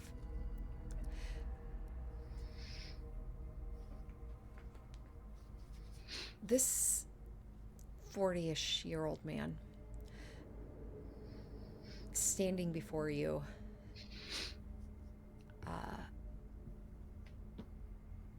who introduces himself as Anslow Ward. One thing stands out to you. He wears the suit of a mortician, of a funeral director. But it doesn't quite fit him. Looks a little frumpy on him.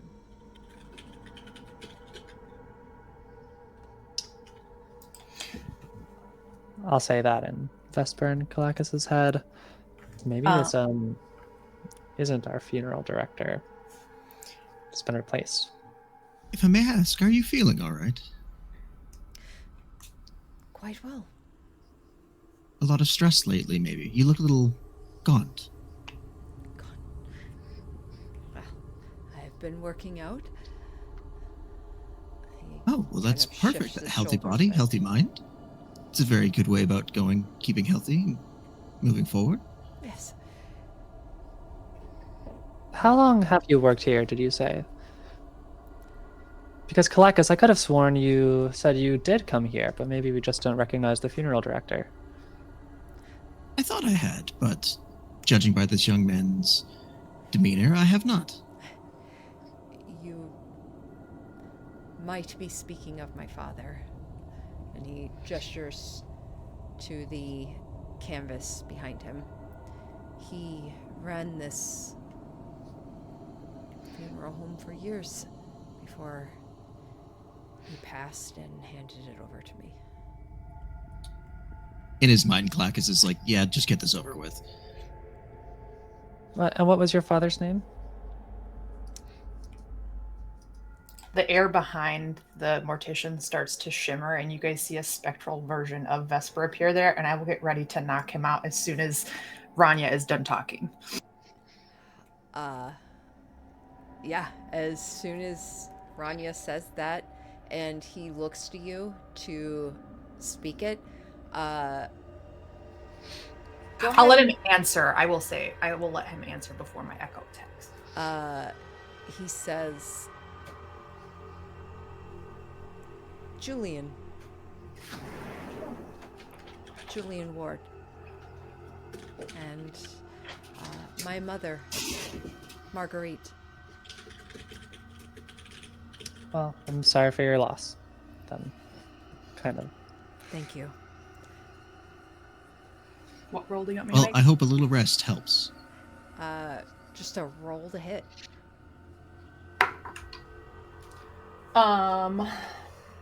That is an 18 on the die. What is my unarmed strike plus force? 22. So with the intent of killing him or knocking him unconscious? Knocking him unconscious. That's why it's unarmed. Yep, it's just a knockout. You easily, as the shimmering form of Vesper appears God, the behind dogs keep not wanting to go in and out. and solidifies for a brief moment, almost as if Vesper were standing there, you hear a sound of a skull cracking, and you see Anslow's eyes roll up as he drops onto the desk before he falls back into the chair.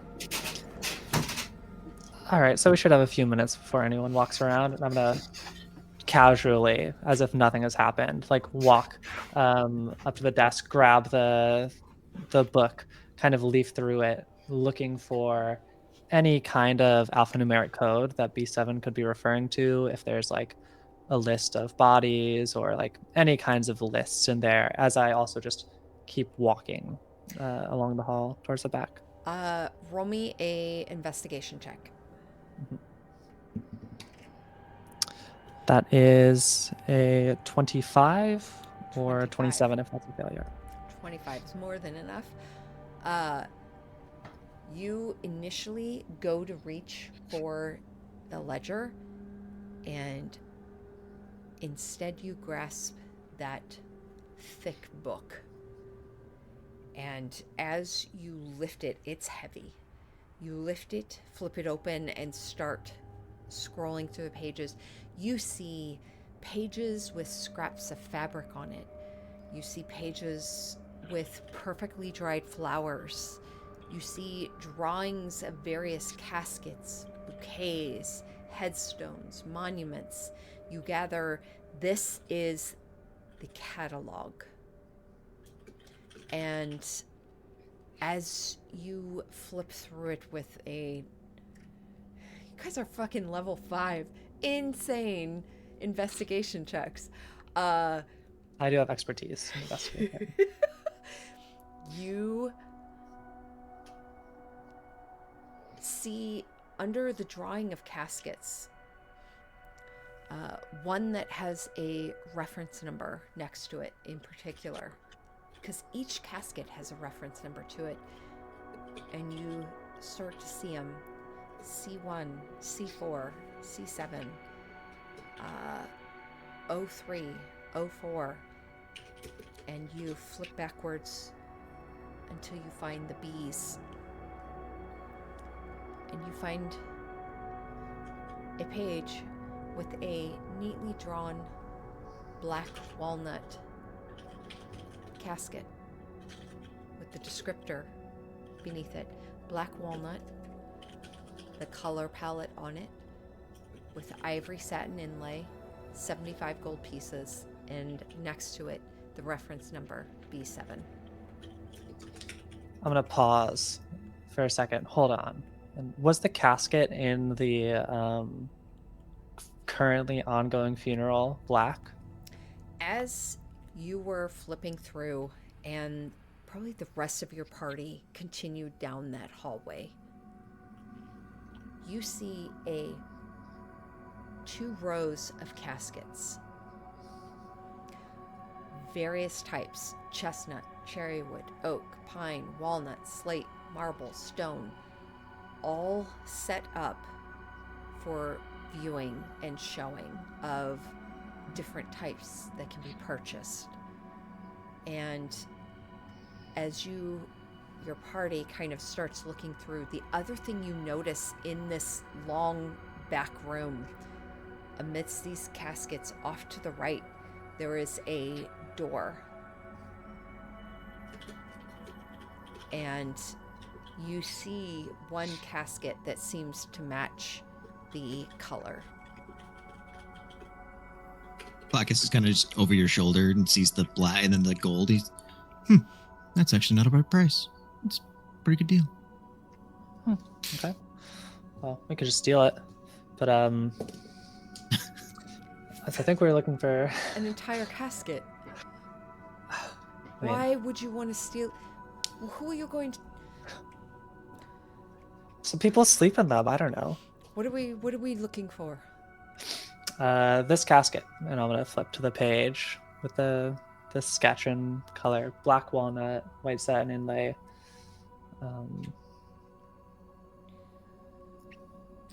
I think that one. The eyes of your group, well, Philip at least, and probably Calaxis, eye that same cactus casket, and you walk to the casket. It is at the very end, on the opposite side of the room from this door and the opening of the hallway, towards a window, and you walk towards it. What do you wish to do? Gonna look in the casket, look for any kind of hidden compartments. Roll me investigation or perception. I will give them the help action. Okay. Not fantastic, but it's a 19, and if that's a failure, it's a 26. That is a success. You open the casket, and this is a show casket. There is no squeak. This casket made of black walnut, and as you open it, you see an ivory satin inlay, and you immediately start to look and kind of feel around, and you find a corner where the ivory satin on the lid, the lining pulls away at the corner, and you see a sliding hidden compartment that you slide open, and you see a handwritten note.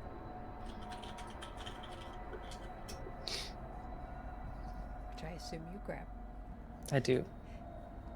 You unfold it. Valued item for pickup at Round Rune. Niles identified possible threat level 7.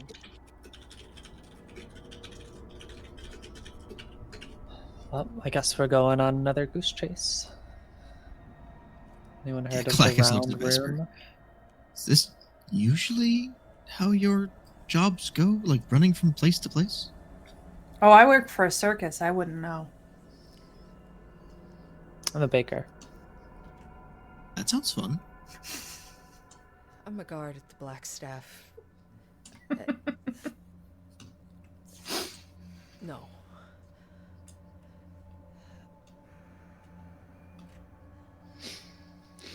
Well, anyone round room, tavern, shop? Any ideas? Roll I guess history. we're rolling history checks. Yeah. 13. 8. I got a 6. Okay. Between Vesper, between you and Philip, you kind of see him tapping his toe a bit in thought.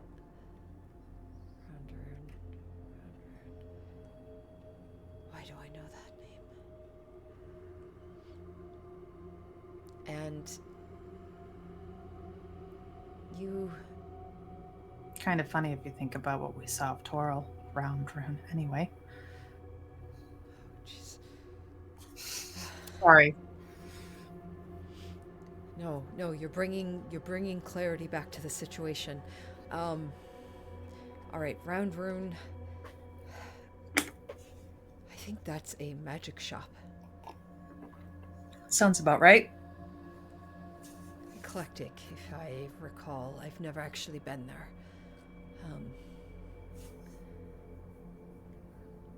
Castle Ward, maybe?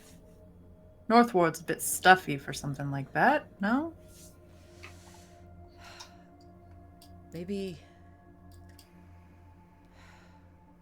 I'm not sure. Maybe we could ask one of the guests here, or.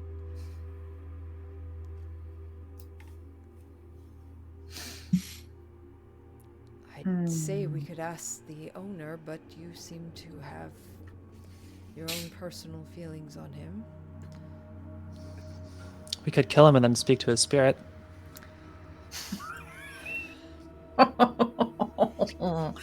He's unconscious. He won't know we did it.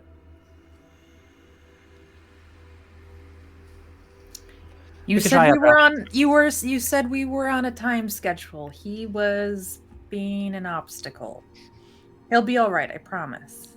I understand. And I mean, as a healer, grand scheme of things, sacrifice for the greater good. Are you willing to heal him before we go? Life over limb. I don't think he's that hurt. I was wake up. thinking He'll more have like better if we have to sacrifice him to save everybody here, I mean, life over limb. I'm sure it can't be that hard to find Roger. We probably don't have to kill him. I was getting ahead of myself. I'm sorry, Philip. Is that what you want me to say? A little. Then I said it. Are you worried about death, Philip? I can talk to you about it while we make way. I'm always worried about death. I do not wish to speak of it. I mean, speaking of it makes it less scary. As you all are standing at the end of this room, it's gotten very quiet in this building. Oh yeah, we should probably not be standing back here. Also, there's a door there. I'm gonna go open the door. The door off to the side. Yeah. It's locked. Fuck. I'm gonna try to lockpick it. You're gonna lockpick it? Yeah. Roll sleight of hand. Yeah. Oh man, not great. I mean, As a that's distraction. So, Philip, what do you plan on doing when you die? Like, do you have a plan? It's a 14.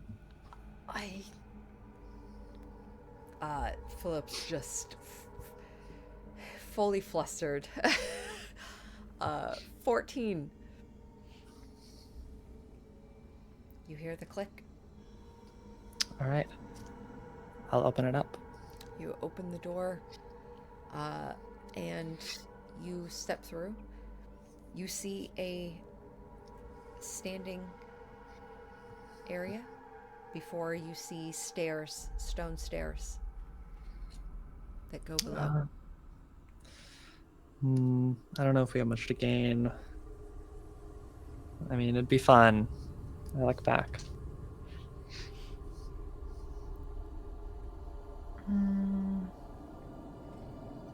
assuming basement. All sorts of good things are kept in basements.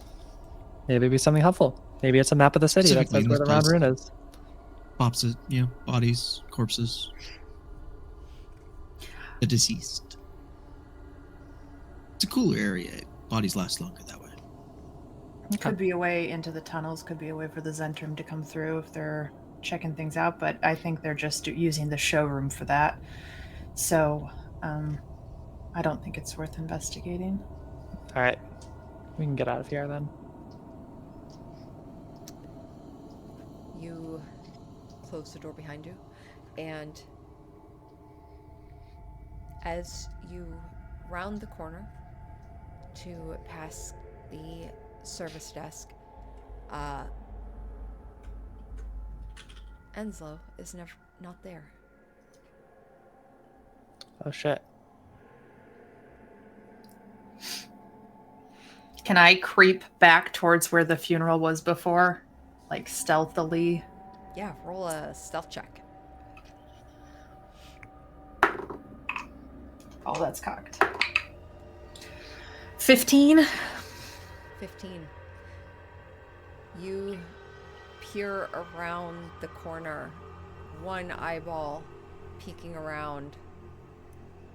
You see Onslow standing at the door with a weapon in hand.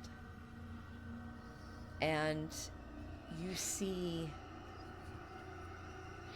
any guests have seemingly left but for 3, who are now standing in the funeral room, and the woman standing at the casket is no longer weeping and stands there. Hey, Philip, you said you were good with that sword?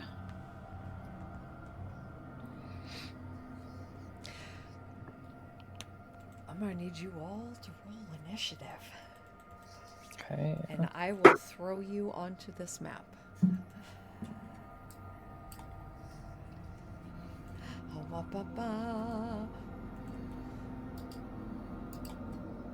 I need to pull you into this back room. I'm gonna go use the bathroom really fast. I'll be back. Yeah. Absolutely.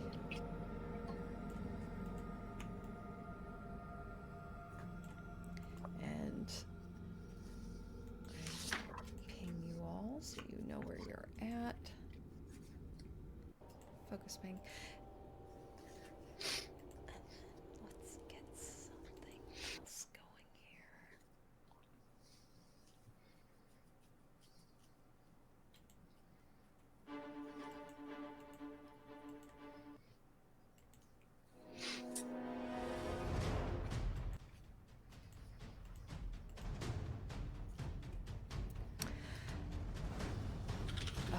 Okay.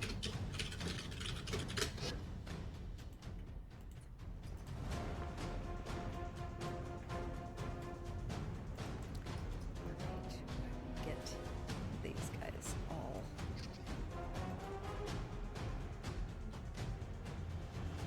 on the right layer.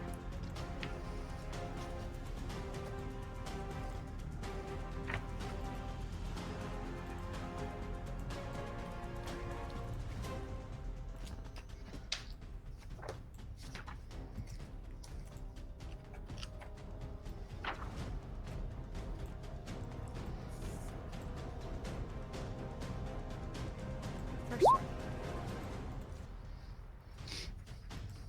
Character sheet. I think this is probably what takes the longest is opening freaking character sheets. Yeah, for sure. And there we go. Okay. Rainia, let me add your turn.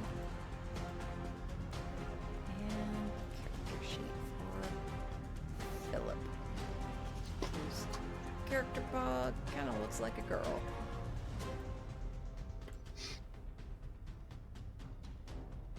That is how he likes it.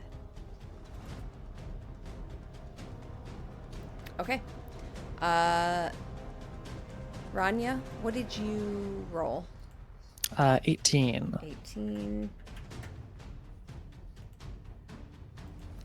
Descending.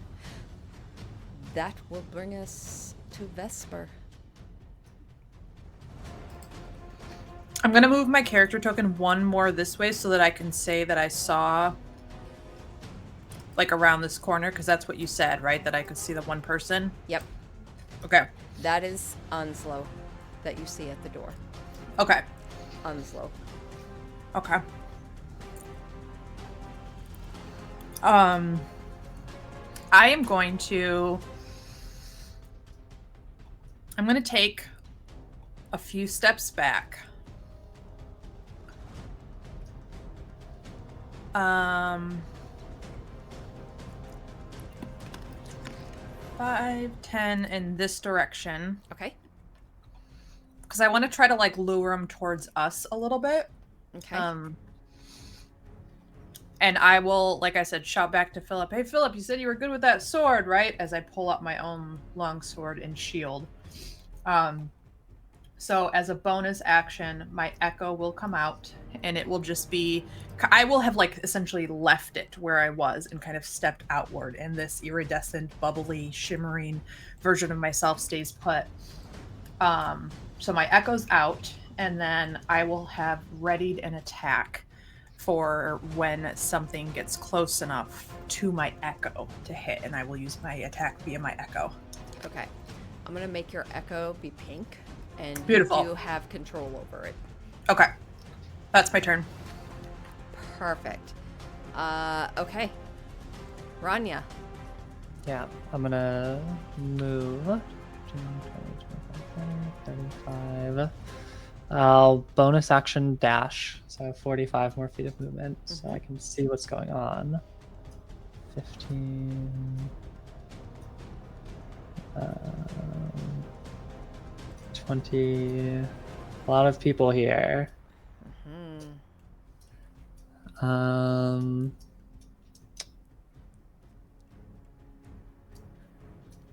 Is this Onslow?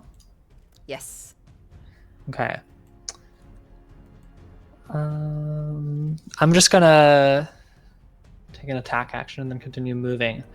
But Vesper, what you see is I'll draw my hand back and kind of flick it out as if a blade was going to come out of my sleeve, but instead a blue knife, probably a foot long, just materializes it, and I fling it at Onslow. Awesome. Roll to hit. Yeah. That is, oh gosh, what do I roll to hit? Presumably it's my dexterity and proficiency. So,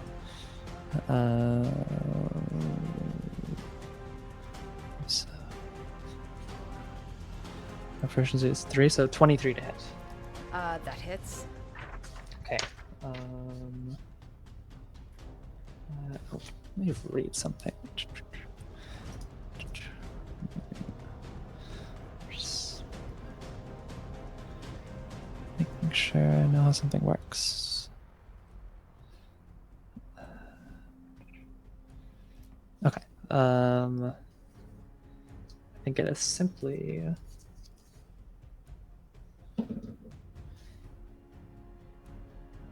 simply 6 psychic damage 6 psychic damage. as the blade enters his body, and causes mental damage, and then the blade disappears, leaving no physical trace.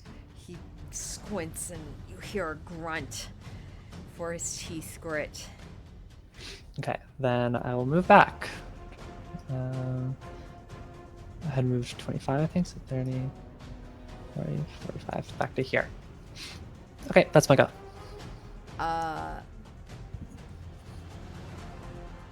He grits his teeth as he feels that blade, the psychic damage from it. And as you back away, you just see his eyes connect with you briefly before you disappear. And you hear, "So the psychic blade has come. Show Guess I'm famous. yourself, Rania." Oh, guess I'm really famous. All right. That'll bring us to the guests that immediately stand up. You hear the chairs squeaking and thudding to the floor as they will all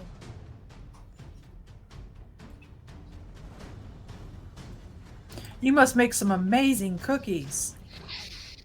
this one moves up to you.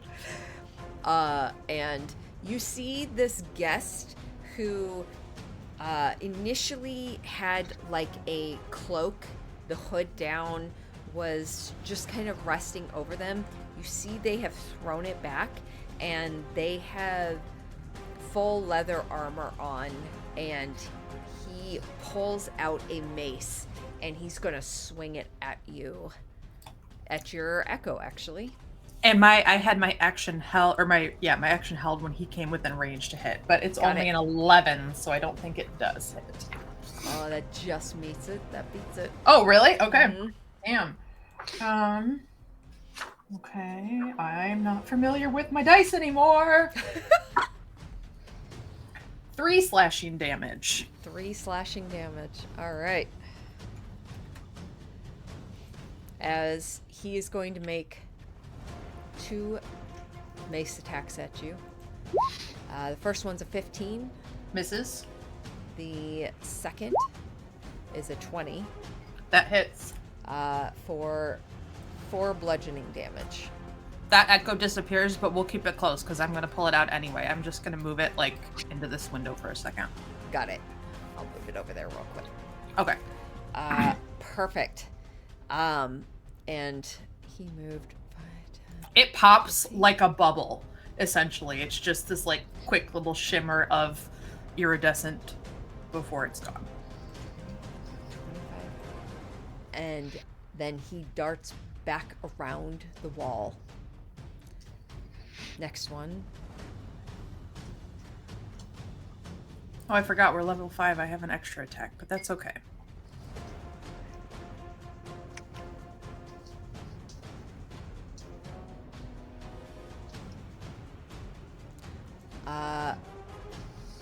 Okay. That is their turn. Zalaxis. Calactus. Calacus. Again. Okay. So he will take 10 feet.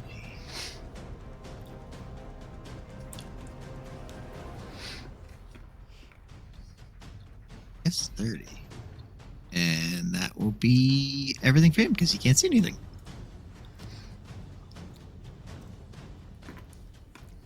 All right. Philip. 5, 10, 15, 20, 25, 30,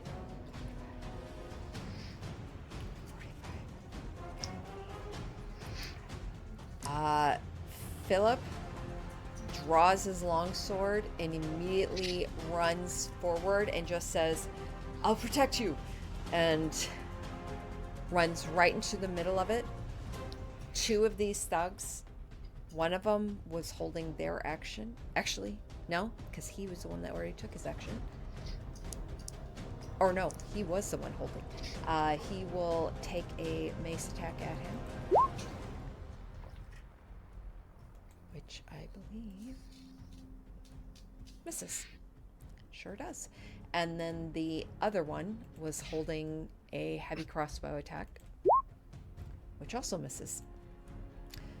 That is Philip dashed, so, and moved his full movement. That is his turn. That will bring us to Onslow. Onslow points a light crossbow. He cannot see you from there. He will need to move. 5. Actually, nope. He's going to point it at Philip. And he's going to fire that first, which misses. So he, in turn, pulls out his short sword and runs forward and will make an attack towards Philip. Again, missing. That'll bring us to Vesper. Okay, bonus action. My echo is gonna come. I don't think I can move it because it's stuck in the window, but it'll appear right here in front of Philip. And I will use my attack action. Let me just make sure.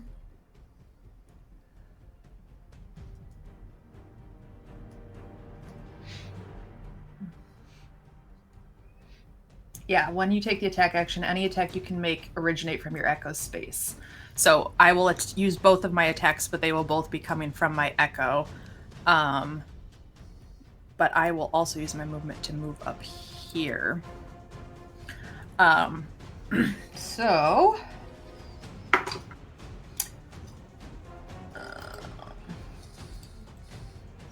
that is a 16 on Enzo.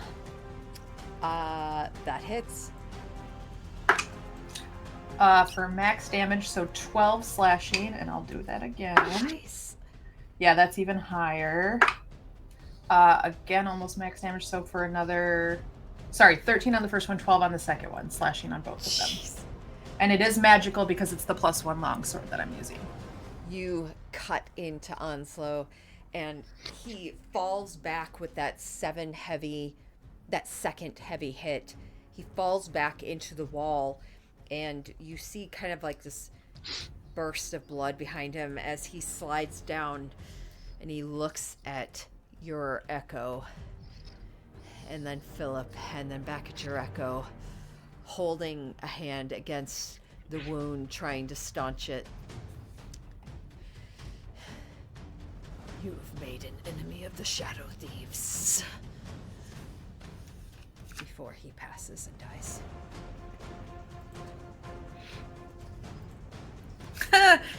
Metagaming. We did this! Okay. Anything else?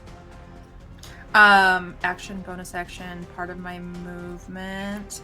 I think I can move through friendly space. Or I guess like through here. Can I dodge in between? Okay. So I was here. That was 5, 10, Especially 15, through 20, your echo. 25, 30. Okay. I will actually stay Within. here. Got it. Yeah. Yep.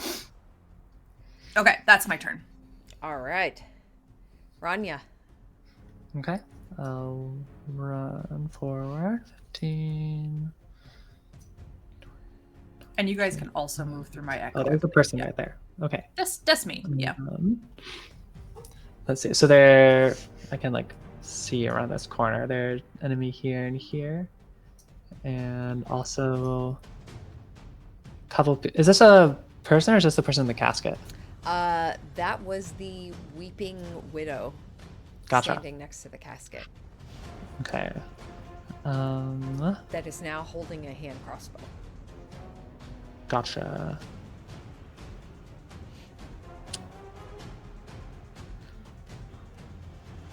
I've lost my character token.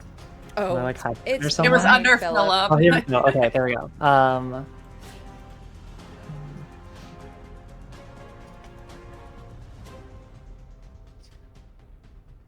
That's 20. Okay, yeah, move here, and I guess Because that's technically where the echo is. Can someone be in your echo space? Because I think they're like a physical. Echo lasts until it's destroyed or dismissed. Unoccupied space you can see. So it, Okay. yeah. And I couldn't have thrown it further because it had to have been 15 feet away from me. Okay. So, I can yeah. move further here. Perfect. Okay. And yeah, I'll just make a swing at this guy. Again, blade just appears in my hand as I streak it across towards this guy's chest. Go for it. 12 plus 4 plus 3. 19 to hit? That hits. Okay, then it will be a d6, a d8, since I charged at him.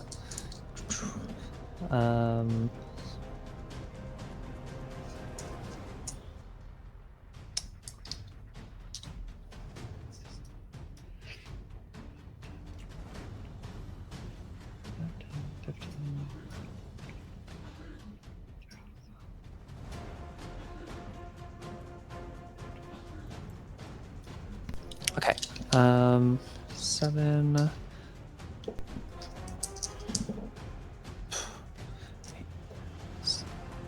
So it's going to be a total of 13 psychic damage, 13 psychic. including my sneak attack. And I'm going to be spending one of the d6s to use the withdraw. So I can spend one of the d6s that I would have done as damage to instead move up to half my speed without provoking opportunity attacks, Okay. which will use to continue this way. And the rest of my movement gets me just up to this crossbow person. Okay. And as my bonus action, I will take another swing. With just in one fluid motion, running through, kind of skidding to the side, bringing the dagger across this one person, while kind of ducking under any attacks and dashing forward as a second blade appears in the other hand, kind of lunging towards this person. So another 19 to hit. That hits. So this will be a d4, but I'm also... Oh, is this once per turn or is this charger? Move 10 feet in a straight line towards the target. Doesn't say once per turn, so not great though, but 8 psychic damage against her. You slash across this woman wearing a black dress, and it slices through it, and you notice it seems to kind of slice across some kind of armor that they're wearing beneath the dress. You still see it does cause damage for sure, but perhaps not as much as you had hoped. Okay. Just psychic damage. All right. Anything That's else? enough. Nope. This guest here is going to make an attack at you, Vesper. And they do have advantage because they have an ally within 5 feet of them. 1, 2. That is a 14 and a 21 21 hits. for 3 piercing. Okay.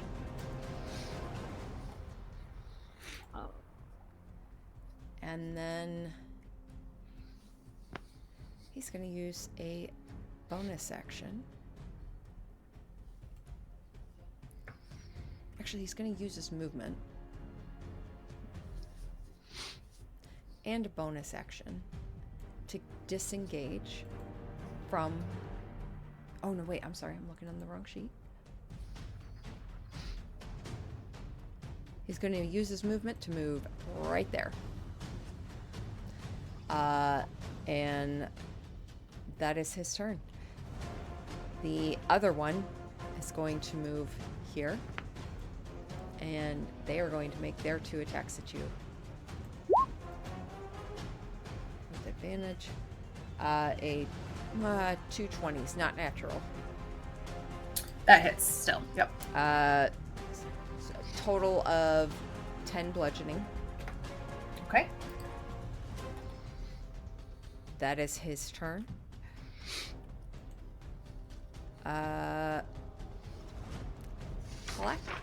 Yes. I keep wanting to switch the nouns. Like Calicus. Yeah. Calacus. Yeah. He will work his way down this wall, and when he gets here, he kind of like peers around the wall a little bit to get an idea of what's going on in the room. Yeah. I'm just gonna move him here temporarily Yep. so I can see in the room. Okay. Yeah, you know what? I'll keep him there.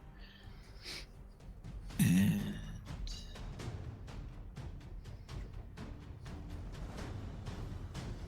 Vesper, you look like you've been hit a couple times, right? I do. Yep. I'm okay, but I do look like I've been hit. I'm bleeding. Okay. So, for him,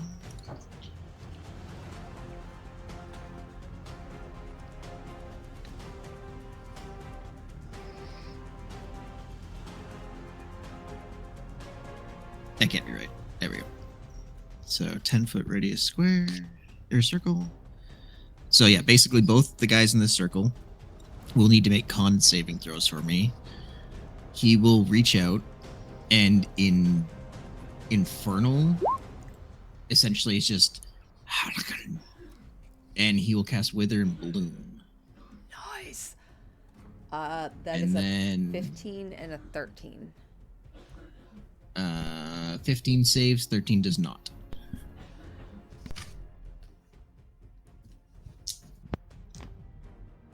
And that will be 9 necrotic for the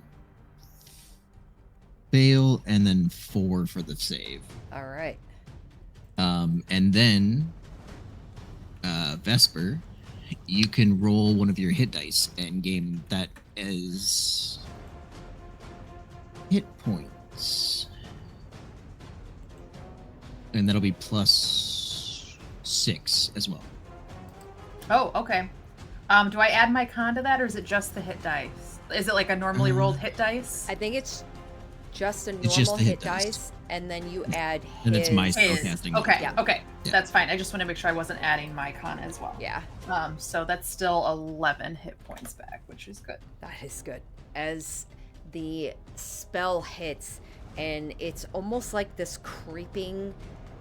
You hear this kind of creeping, crackling necrosis that kind of brings up from their legs, and you see them start to cry out in pain as it travels along the floor, and little tiny flowers almost grow up underneath you, Vesper, before they kind of wrap around your ankles, and you feel that healing take hold instead. And that'll be his turn. Philip.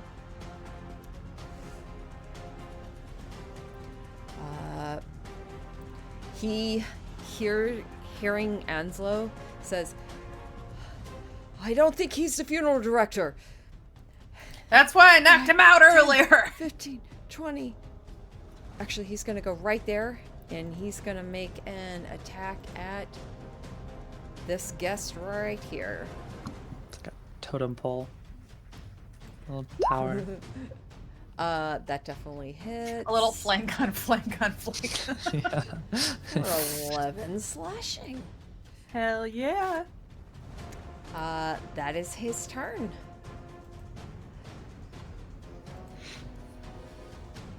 Anslo is no more. But poor guest up here, standing beside the sad. casket, the grieving, weeping widow. She is.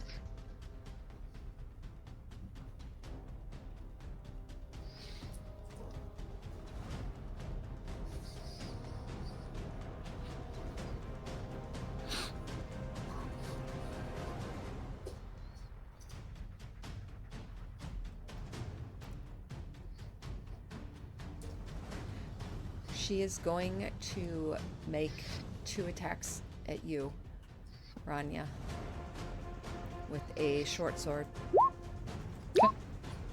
A 13 and an 18. 13 misses, 18 hits. 18 for 3 piercing.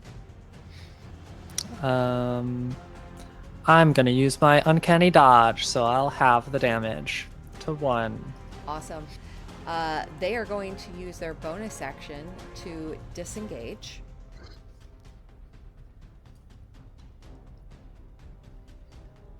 And move to here. That is their turn. Vesper. Okay. I will. My echo can move 30 feet in any direction without it. So it's just going to move here for 1. So I will make my attack against this guy at advantage. Oh, that's terrible. But a 12, I think we determined hits. That hits. Okay. So that is 9 slashing with the first attack. Okay. And then next one is like 19. Oh, So that yeah. He's down. Okay. And then my echo will move 10, 15, 20, 25, 30. As a bonus action, I will switch places with it. So I just teleport to where it was, kind of like this. And I will use the remaining of my movement, because I haven't moved yet, to get up to this person. So 5, 10, 15. And I'll move here so that I'm not getting this guy. Okay. That was my action, my movement, my bonus action to teleport. Yeah, I think that's my turn. Rania. Okay. I'm going to run 15 feet straight at this lady who has just disengaged from me. And I Oh, the will... insult. Yeah, another blade appears, and I'm just going to try to jab it straight into her throat. Okay. I have advantage because I hit her last turn, and I have the Vex Mastery thing with my knives. So the next attack against that person has advantage. Of my attacks against that person has advantage before the end of my next turn. So that applies. Ooh. Not great though. That's a 4 plus 4 plus 3, so like 11 to hit. That just misses. Okay. I can make another attack as a bonus action. So this one, I'm pretty sure, not advantage. I think it's just the next attack. 12. 12 just hits. Okay. So I still get, so it's a d4 damage dice because it's my bonus action attack, but I still have charger and sneak attack. So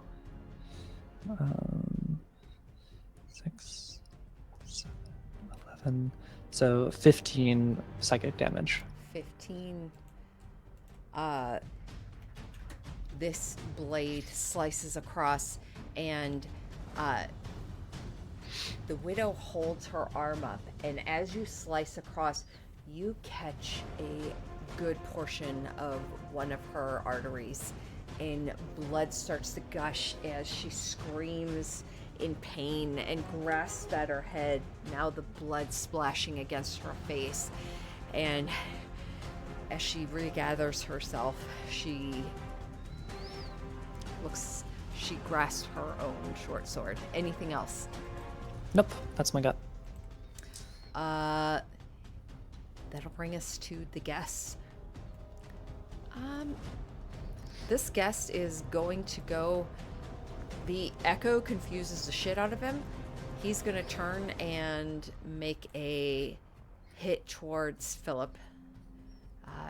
2 attacks. Natural 20 for a total of 24, and a 17, which just misses. So the first one is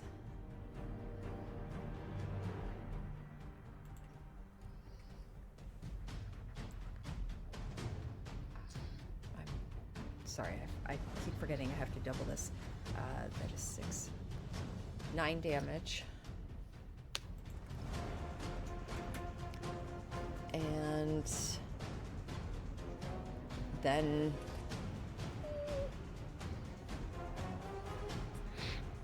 he doesn't like where he's at the moment. He's gonna make a run for it.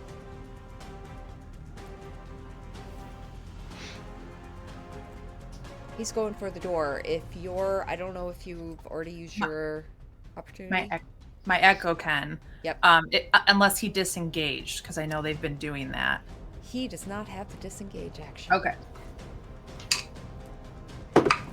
Philip is also going to make one. That's a nat 1, so no. Okay. Philip does make it for 13 slashing. Whew. 5, 10, 15, 20. He bursts through the door and makes his way outside. And you hear him calling out as he gets outside the door. And he, yeah, we'll move on. The next one, this one, moves directly behind you, Rania, and is going to make his attacks with advantage because of pack tactics. Cool. And just real quick, I didn't add one of the dice on accident. It should have been 20, not 15 damage last turn. So I didn't say 5 of it to the lady. On the lady, Yep. that would have been enough as you slice through her and she falls back against the wall and immediately just falls to the ground, her eyes wide open.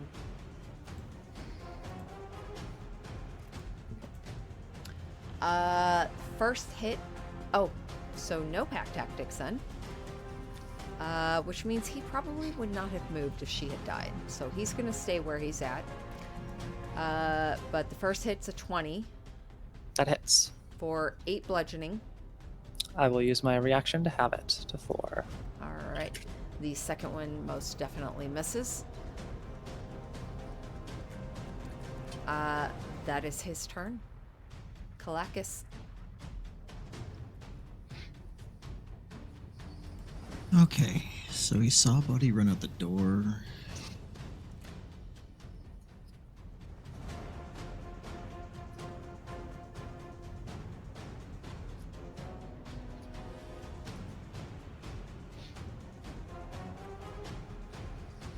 I think he hesitates for a second, looking like towards everybody and then out the door, towards everybody, then kind of looks out the door. And he kind of like looks out the door and just raises his hand and just says, "Death calls for you," and casts Toll of the Dead on the guy running out the door. So he needs to Awesome. make a wisdom saving throw. 2. No. So he will take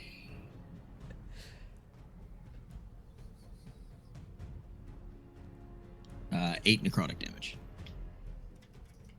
How does your Toll of the Dead look to you? For him and what it looks for the outside, it kind of just looks like a purple spectral, like almost 2 or 3 points kind of circle around his head for a second and then just dissipate. For him, it just sounds like this ringing in his ear from a loud church bell.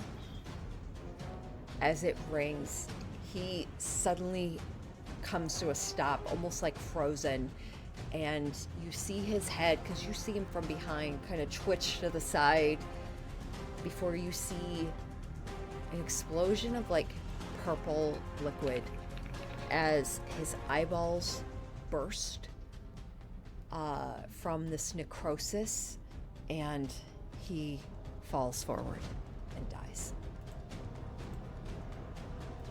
Okay. Anything else?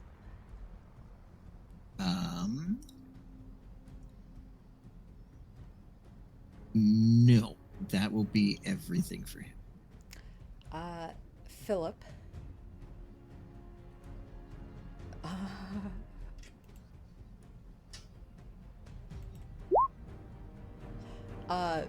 Philip, seeing the guy go through the door as well, and seeing you looking out the door, but not really knowing what you've done, he just says, "I'll get him."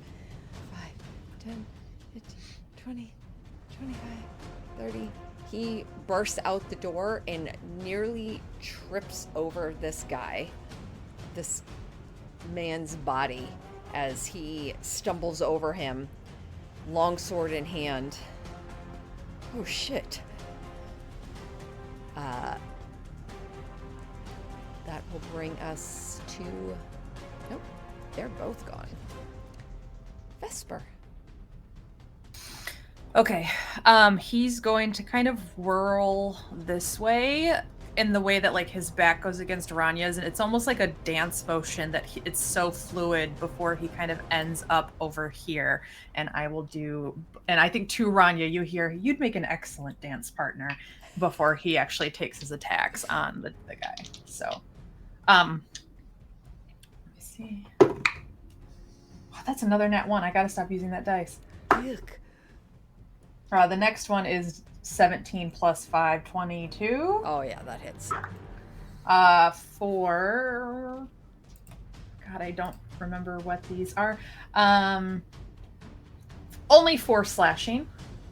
4 slashing. Awesome. Okay. 5,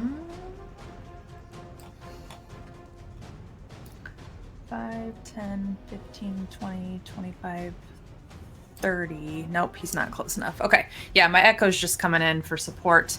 I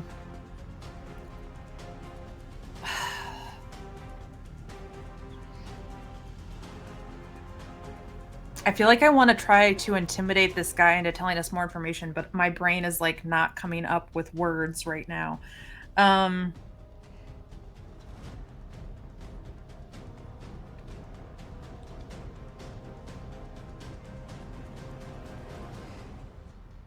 As you slash at him, he... Yeah, I think it just says last chance to tell us what you know. All right. He kind of stumbles over the dead woman's body, holding his mace in hand, and looks at you. Last chance for you to give us back what we rightfully is ours. Ranya. Doesn't seem like he's complying as I make a couple swings. Wait, I think this is just a huge misunderstanding. They think we have it, we think they have it. 24 to hit. That hits. Okay. So, sneak attack. Ooh, good rolls. Really good rolls. I got, on my 46, I got a 6, a 5, a 5, and a 4. So, 24 psychic damage. Oh.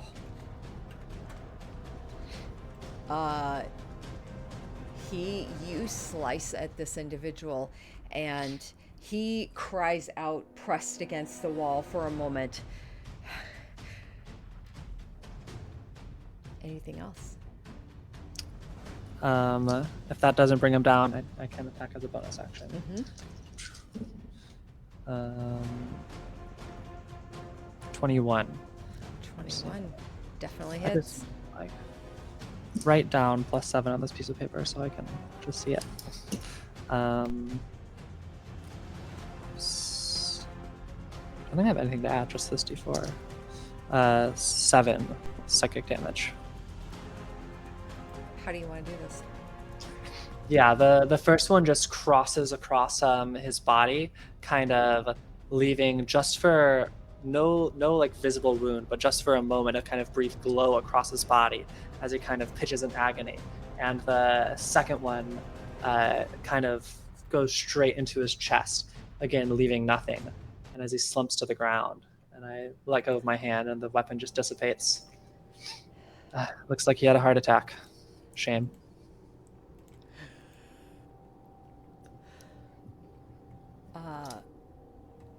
Kalakis.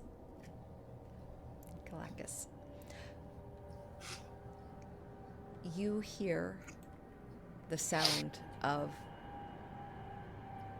another stretching of what sounds like a crossbow bolt.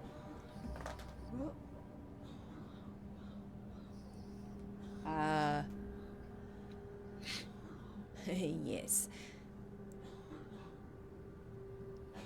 As another bolt hits Philip, and you see him standing there looking back at you before the bolt takes him by surprise, and he falls to one knee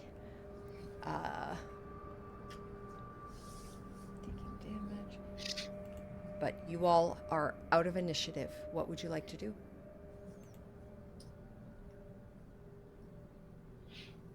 I will go check on Philippe. Philippe. Also for night. Yeah, I think I'm following my echo as well as we kind of run in this direction. Mhm. And I'll dash, so. Roll me a medicine check, Kalakis.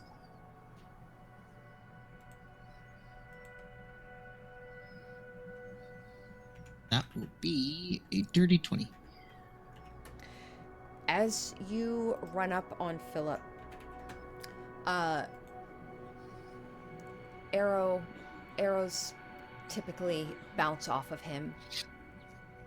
What would make it through his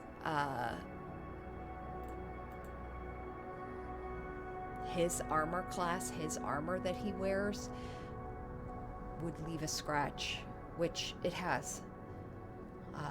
Not done much damage. Unfortunately, you see the area of the skin where it's started to spread and looks like a poison has started moving through his body and taking significant damage upon him.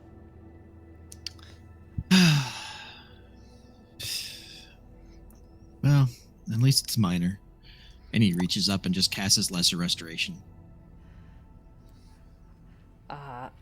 You cast it, and Philip, who's kind of gasping for air, holding his shoulder as you cast it, he takes a moment, sits back on his kind of haunches, looks up at you, looks down at his shoulder, kind of peels back the armor. I thought they said you were impersonating a healer.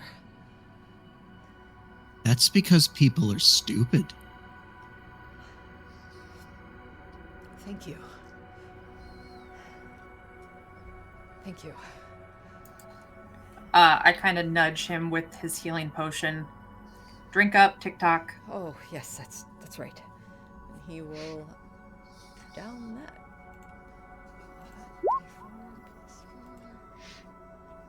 He rolled a 4, so 8 healing.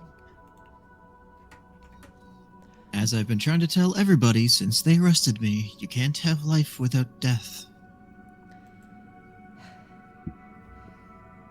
Seems we perhaps misunderstood. Not me, really. I had nothing to do with your arrest.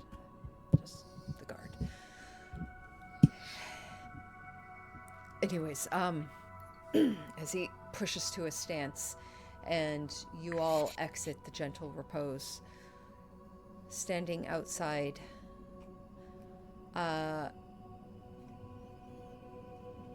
you all have acquired new information. What would you like to do? Oh, let me put that note that he had in the chat, so you have that. Well, guess we gotta find out where the round rune is.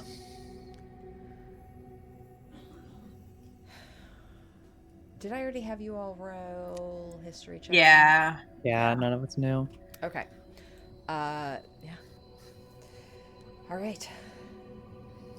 So, asking people, perhaps? Stand by? Yes. Let's go. Which district are we in, by the way? Which ward are we in? Sorry. You are currently... Castle, right? You are Southern Cal- in the... Yes. This Okay. very kind of southeast Oh, wow. area. Okay.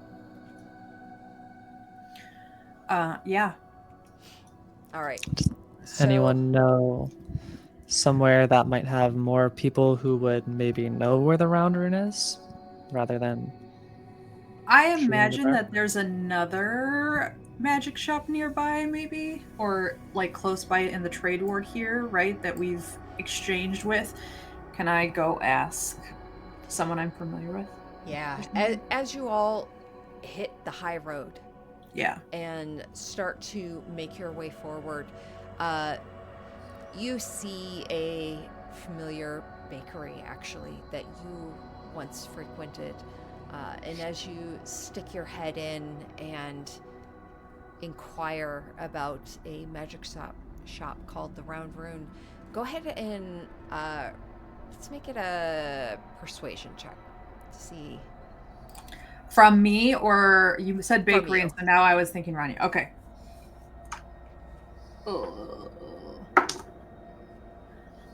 Sorry, Vesper. That's a 2. A 2. They look at you for a moment. Oi, I'm sorry. I really. It doesn't sound familiar. Would you like some croissants? Yeah, I'd kill for some. Wonderful. I have a whole tray of them. I've got cherry, blueberry, I'll take a tray. apple. A tray? Yeah, how much? 5 silver. All right. I'll hand over the 5 silver and just start scarfing down croissants in like 2 bites each. Yeah. You have an entire tray. Okay, well, that was not helpful. Well, I mean, you hungry? Yeah. Hold out the tray. Plenty to share. You all kind of start continuing on down the high road, looking at passerbys. Roll me a perception check. Natural 20 for a 28. Nice. 11. Wonderful. 16. Vesper, you see a young woman standing off to the side, leaning against a house, looks like, the side wall, watching passerbys. And as you all are walking past with a tray of croissants, you see them kind of step to a standing position a bit more, sniffing the air. And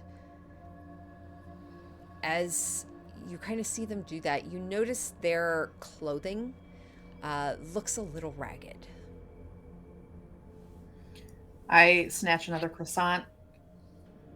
Anyone happen to know where the Round Rune is? And I kind of wave it. They absolutely hold their hand up. I The other toss it hand to 'em. coming up, they catch it, and you see them immediately take a bite, chew on it for a moment. They look down the road, pointing. Round Room, magic shop. You can't miss it. It's round. I will take out a gold and flick it to them as we head that way. They catch it. Dock Ward, Enjoy. thanks. And she kind of disappears into an alleyway. Duckward, round magic shop. Can't miss it. All right. You all head towards the dock ward. The directions given to you for the Round Rune. I think this is a great time. Let's take a quick 10-minute break. Cool. Yeah. Sure.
Here we go.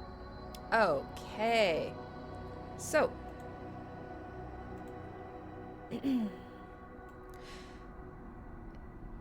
you all follow the direction and find yourselves outside of a round-shaped building. As you crest around a row of houses, you see this building. At the entrance, there is a semicircle of neatly placed cobblestone. This place looks inviting with light, colorful light cascading out of the windows. And do you all enter? Yeah, if we're covered in Yeah. blood, though, I'd like to try to clean up a bit first. Oh, if that's your choice, there you easily find a water trough along the way. Okay, cool. Especially with the lack of horses as of late that have been taken to the warfront. There is clean water in half of these troughs. Cool. you're Yeah, I just able want to to clean clean up. myself up a bit. Yep. You pass through the front door. You hear the classic chime of a dinging. And when you step inside, you see you immediately are hit with the sense of hodgepodge.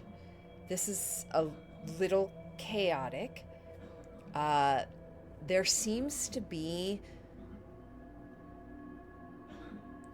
almost 3 levels, but they're not your traditional levels. You see some platforms about 10 feet, 15 feet above, and another platform off to the left that rises another 15 feet above that. Most of them have ladders. Actually, all of them have ladders that go up to these odd circular platforms. And off to the left, 2 of the platforms have a bridge that crests across them. You see display cases all about the bottom section of the room. On the platforms above, you can't directly see it. It looks like you see some bookshelves, and then the very top platform, you can't see anything on that one. But what you see directly in front of you is 2 sets of countertops that make a square in the middle of this circular room with openings on each side. And you see standing within it, seated in a plush leather chair, a man with a cap kind of tilted to one side, a feather pointed off to the back, which you, as he turns his head to look at you, you see is actually a quill that is able to be placed within the hat. And you see him stand up, and he is wearing fine clothing. Red robes with some gold inlay. He looks to all of you, a middle-aged man with dark hair with some peppering in it, and he smiles at you. Ah, welcome. Welcome to the Round Rune. Are you looking for any magical items? Or perhaps some scrolls? Or perhaps you just have some research you would like to do. How can I be of service? Niles Cartwright. And he gives a bow. I'm not going to be the one to do the talking here, just as a heads up.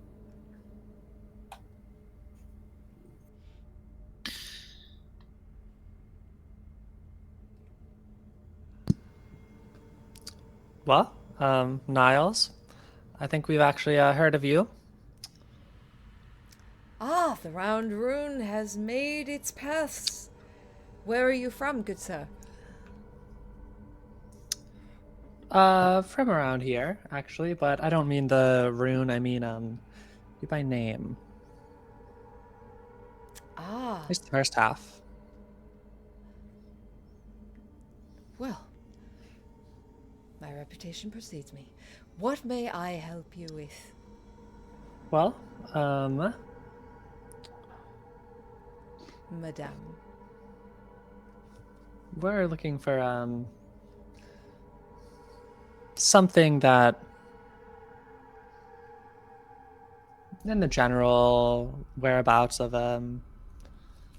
threat level 7, maybe. Roll me an insight check.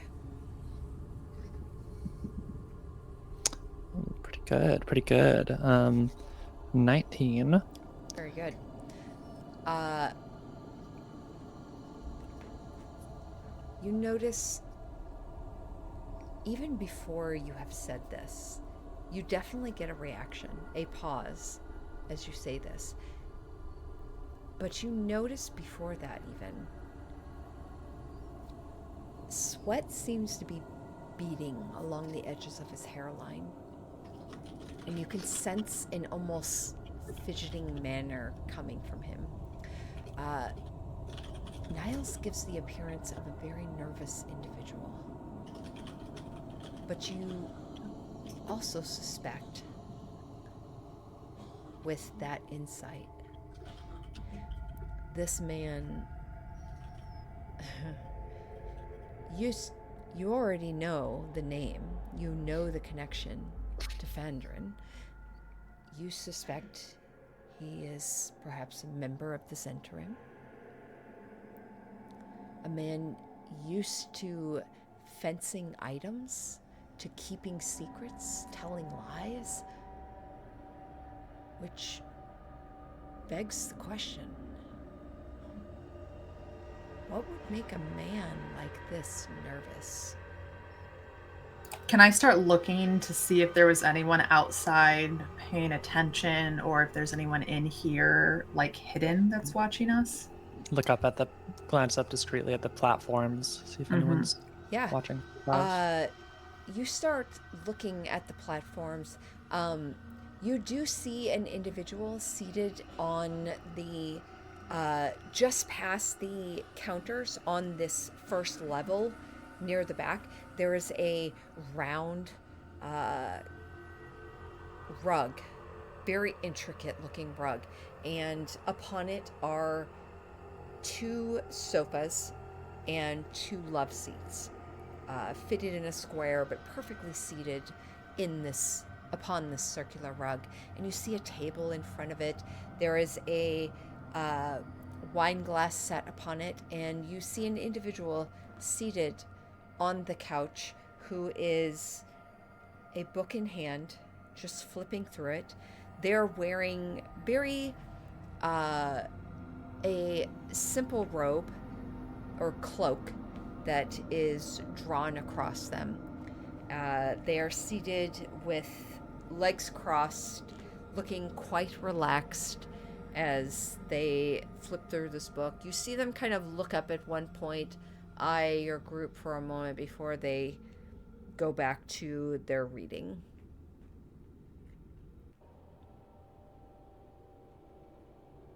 And does their body language look like they're listening in on us, or are they truly going back to their reading?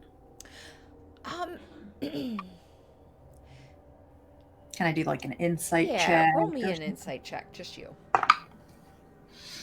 18. You gather they are listening for sure, but attention seems to be mainly upon a task at hand. Okay. But they are definitely listening.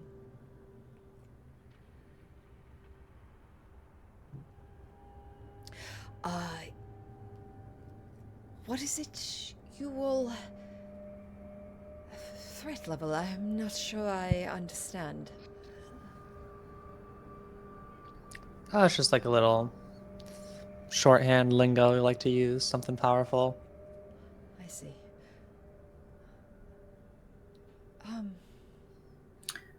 What did you say your all's name? Your names? Where you come from? Are you of Waterdeep? Or have you traveled far? Have you come to the Round Rune at this hour to seek special items? No, not too far, actually. Can I borrow that quill real quick? Gil. Pine. Like the tree. Wasn't Phaedron's last name like Giltree or something like that? Yes. Real quick, what did you say? Rania? Rania? What was the I last was just thing you saying, I was asking like if I could borrow that quill that they said? have in Got their it, hat. got it. Okay, and then Where can I see that? Phaedron Gip. I said Gil Pine, like the tree. Like first name Gil Pine. Trying it because I've got the little evergreen hanging off my ear, and I'm trying to give him the clue, but I say like the tree so that he can string it together. Okay.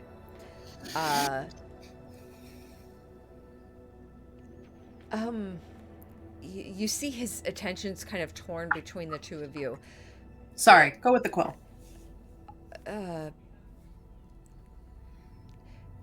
I would be happy to offer you a quill, and he reaches under the desk and pulls out a quill for you. Oh, fantastic. Like you can never be too sure about these quills. Can I test it real quick? Like some of them break, some of them the ink doesn't flow very well. And I'll just get a scrap piece of paper. Of course. He would produce you some paper. So my bakery is up here, and I'll give you a little map so that you can find it. We really make the best cookies, and I'm gonna write down on the paper. Phaedron is dead, and then a line below, are you threatened?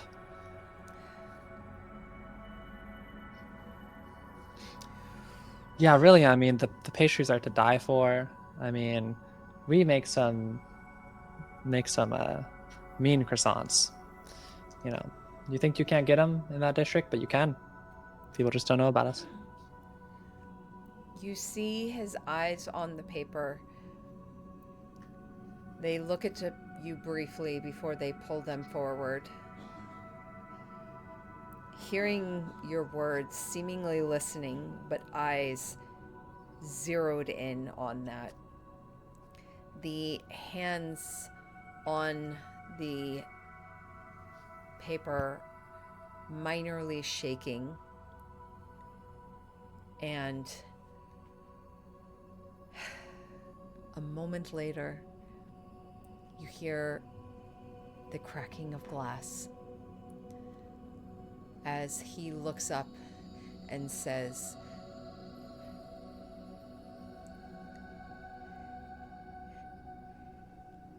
I have the...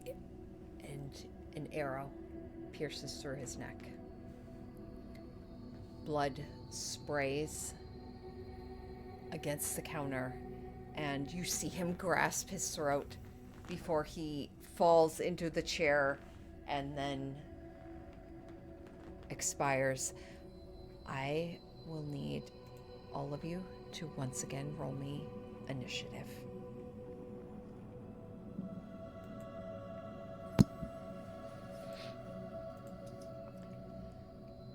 Uh, 11.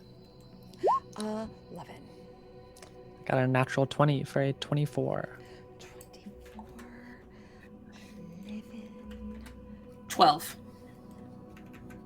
And you get a surprise round or a first free round on the nat 20? I don't know if that's going to work because we're technically being surprised.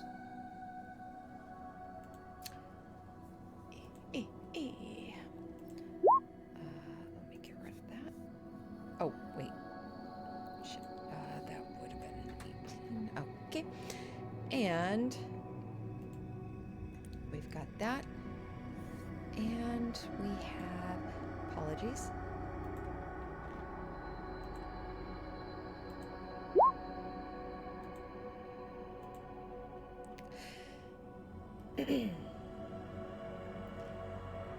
Who got the natural 20?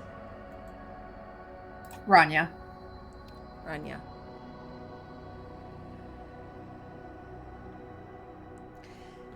As this arrow bursts through his neck and blood sprays across the note that you wrote, and he topples to the side, you hear the sound of footsteps. A moment later, the entrance opens, and several individuals burst through.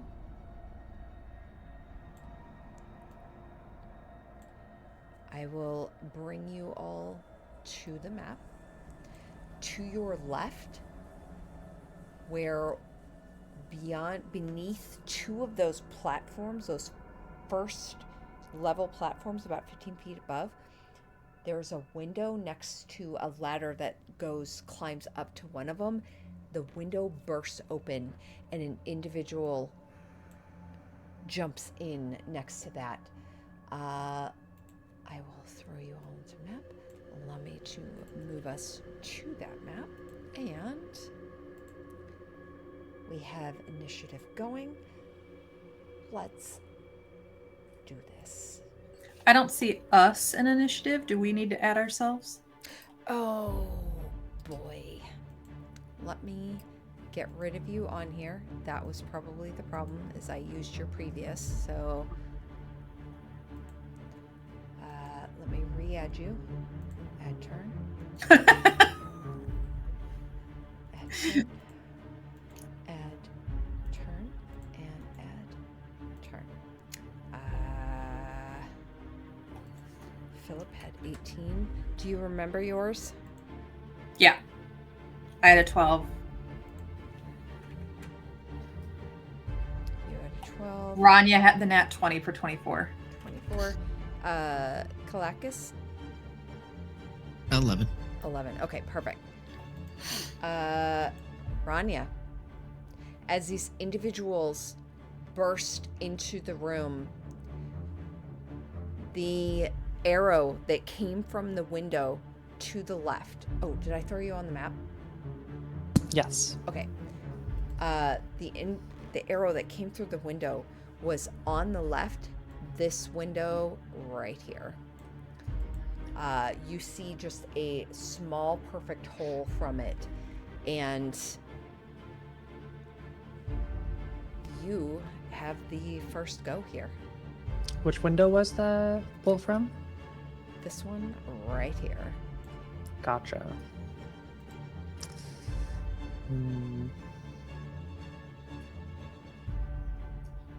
Niles is left. All right.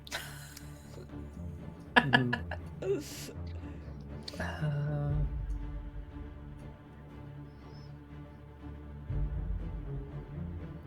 Niles, I will say, Niles, who has fallen into the chair, gripping his neck, that letter, that piece of paper that was stuck to his hand, you see that hand reach out, shaking as it almost is reaching for something that you see, something beneath the counter. Okay, seeing that, first I will just vault over this counter, landing next to him, and see what he's reaching for. You see what looks to be a journal beneath the counter. Mm-hmm. I will grab it and throw it in my pouch in a fluid motion. Throw it in your pouch. Roll me. Let's do to see just how, if he's able to give you one more. Actually, no. He perishes. He has 4 hit points. Out. Dead. Mhm. I also just have to say really quick, this little bird plushie against what So looks like cute. actual skeletons is hilarious. I know. I don't It's even like- know where this map It's like came Bing from. Bong from Peak is what it reminds me of. Yeah. Just this little plushie. Oh. It's even got the stitching down the front. Sorry. Okay. Yeah, it feels unwise to try to run after the bolt that came in through the window when there's such threats right in our face. But also someone, so this person is on, are they on the higher platform? Or are they on the ground? burst through the window and they have gripped onto the ladder and are climbing up. Okay.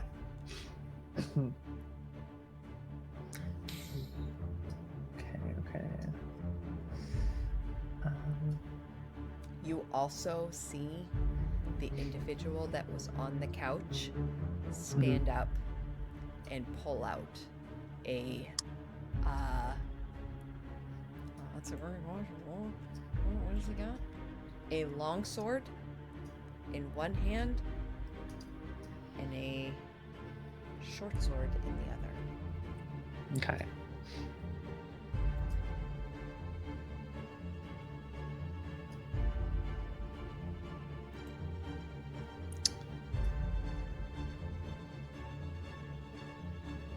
No, I think I'm just gonna run up to one of these guys, vault over, grab the journal, and then vault back over in a quick turnaround and make an attack.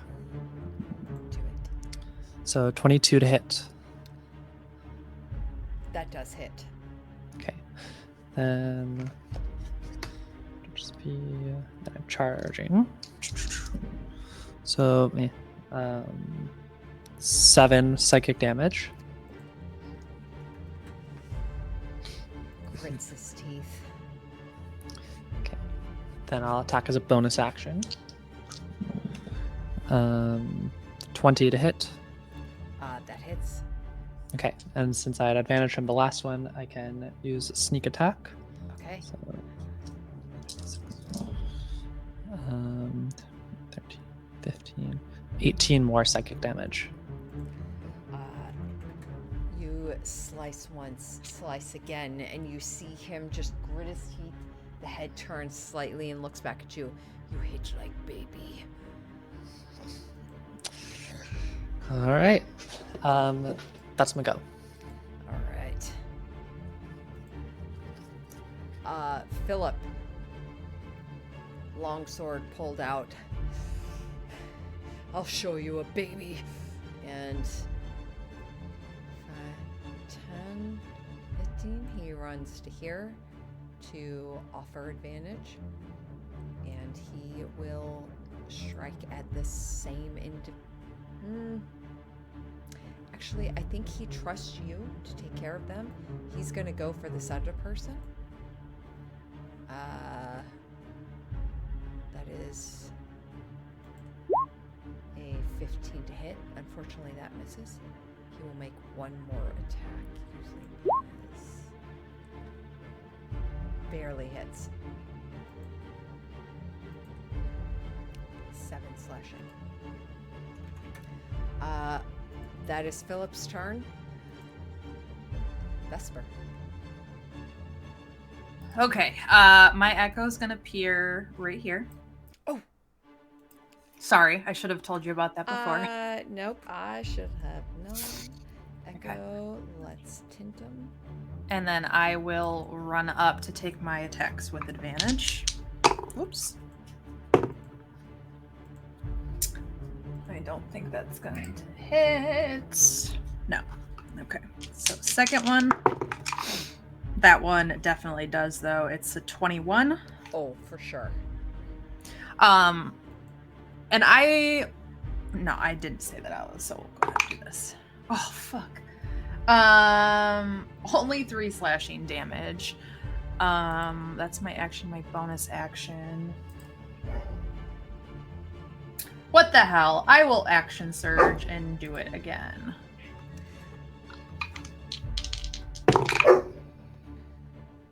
That is... Nope, that first one. Man, low rolls tonight.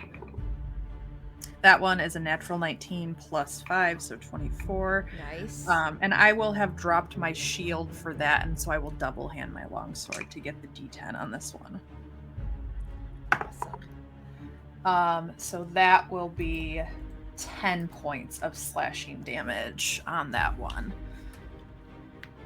Perfect. And that will be my turn. How much damage did you do on the first one?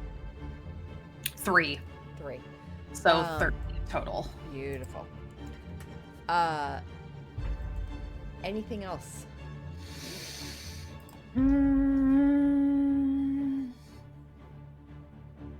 No.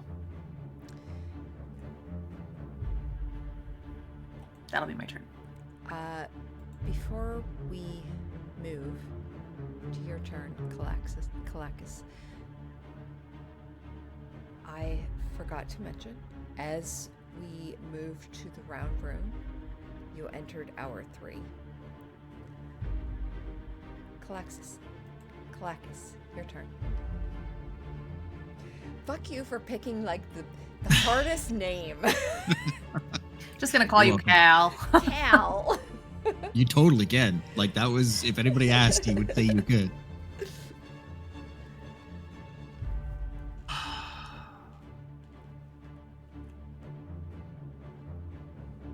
Yeah, you know what? I'm just gonna use that spell slot.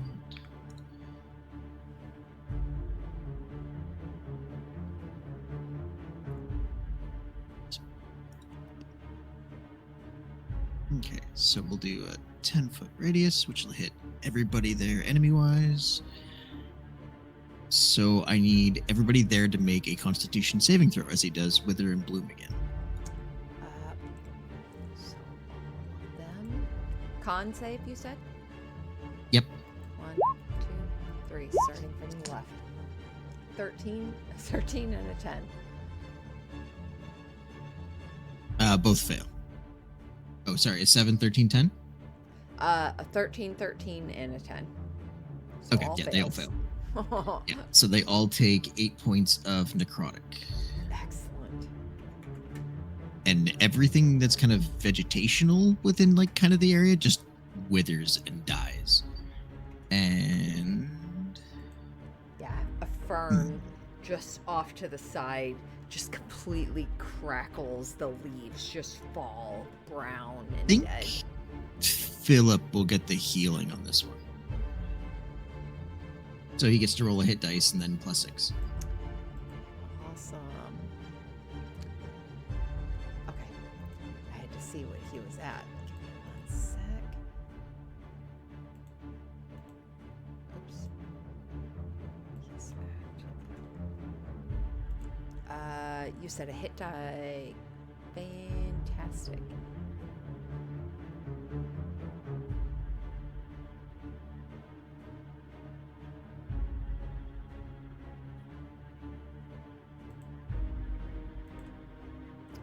He got a 5. So 11 points of healing. Excellent. And he will just move kind of to the back area here. And that'll be his turn.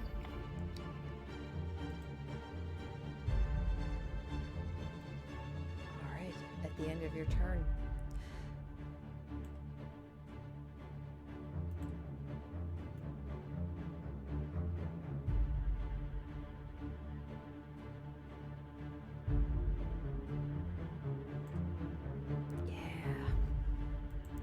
Yeah. Kalakis.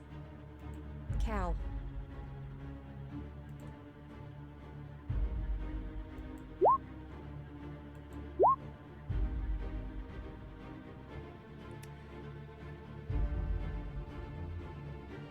I don't know why I rolled twice. Does a 13 hit?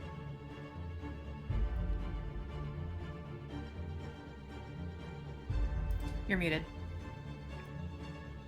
Yep, 13 hits.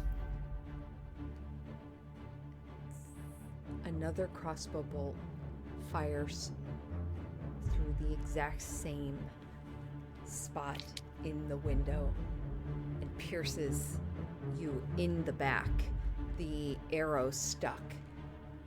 You start to feel that poison spreading. You take 10 piercing, and on top of that, you take 20 poison. I do need you to make a Constitution saving throw. 19. Perfect. That succeeds.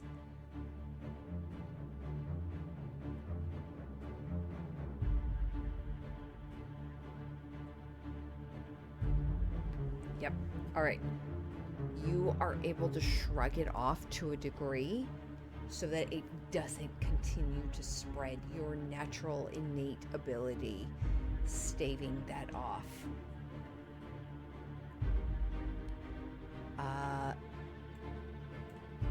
This other individual on the ladder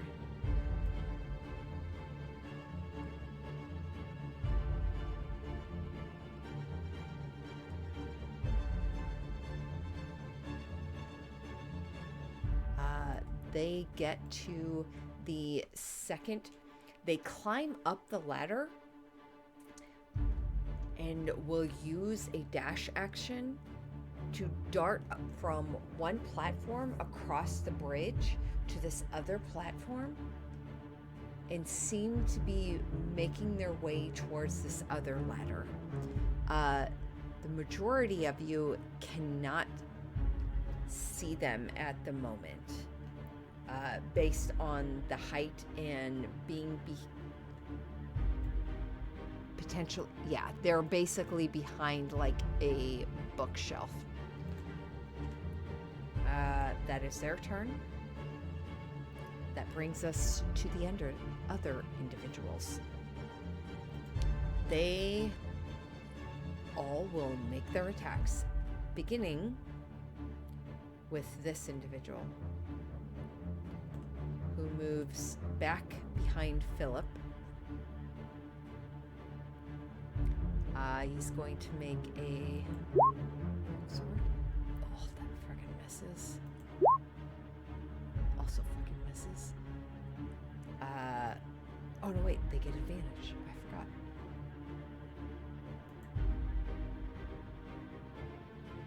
One does hit for 9 piercing. The other one, looking towards you, Rania, is going to make... They have a longsword. You see a short sword at their hip, but they are double two-handing this longsword. They will make 2 attacks at you. 16. 16 hits. For 8 slashing. I'll have it to 4. All right.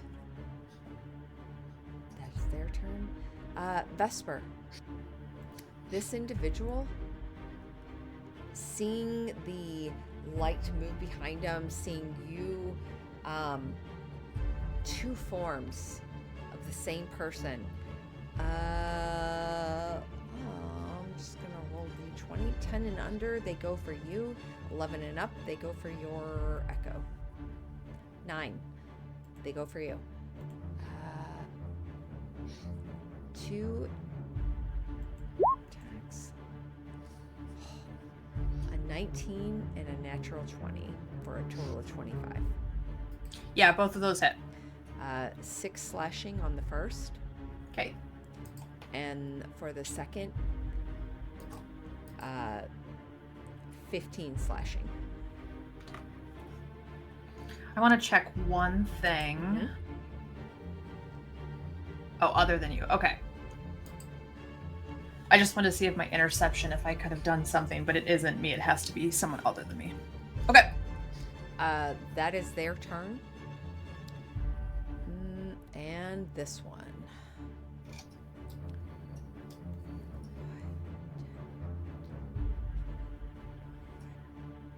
This one leaps over this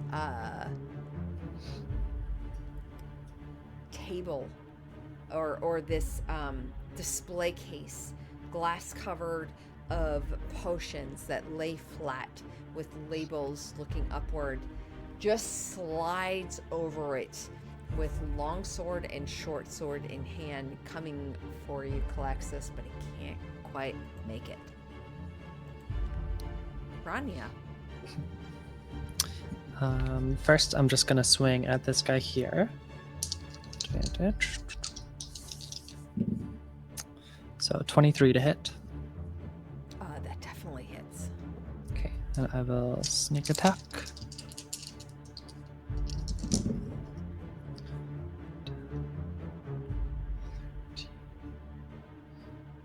For 17 more psychic damage. 17 psychic damage. Looking rough. Okay, I'll make another attack then. 24 to hit. That hits. 6 more psychic damage. 6 psychic damage.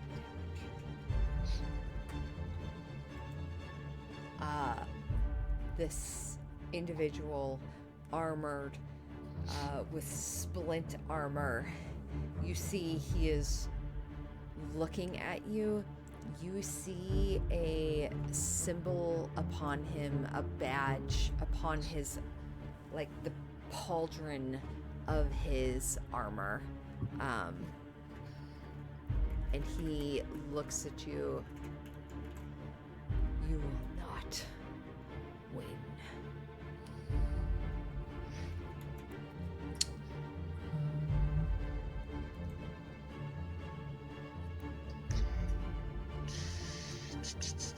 The symbol is a mask with a dagger through it.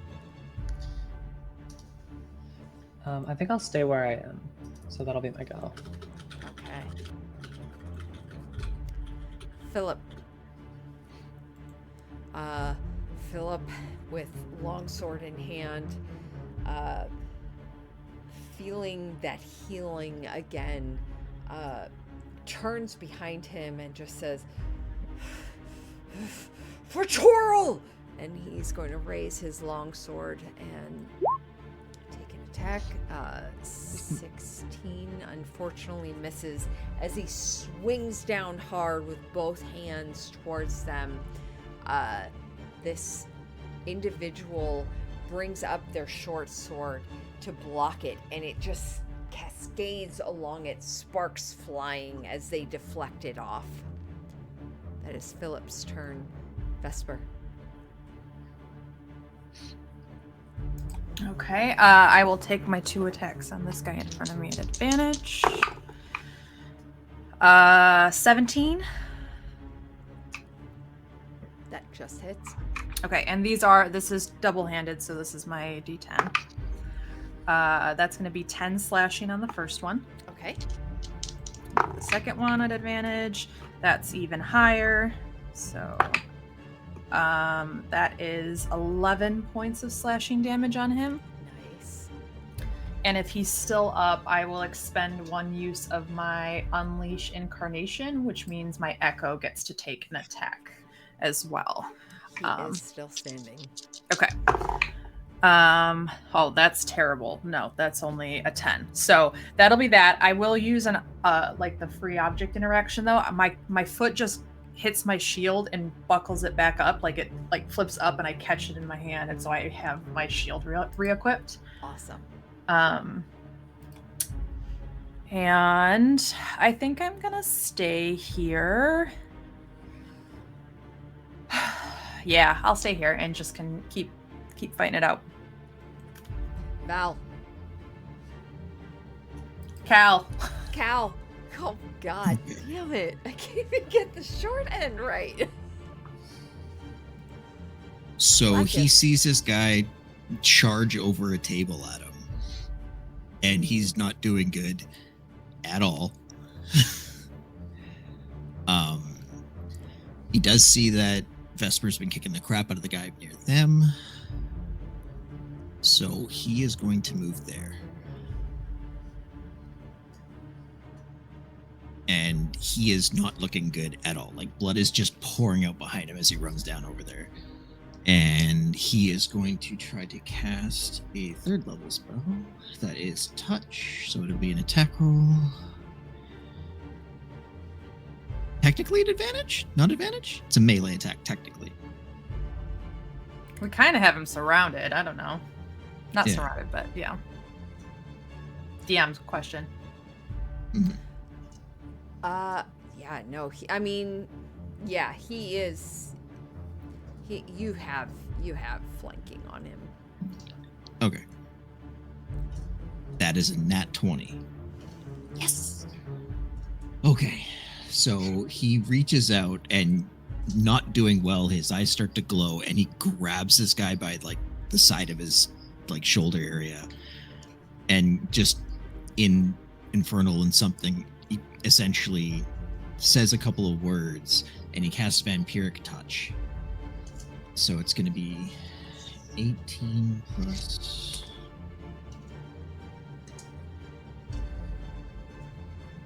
31 points of necrotic. And I get half that for health.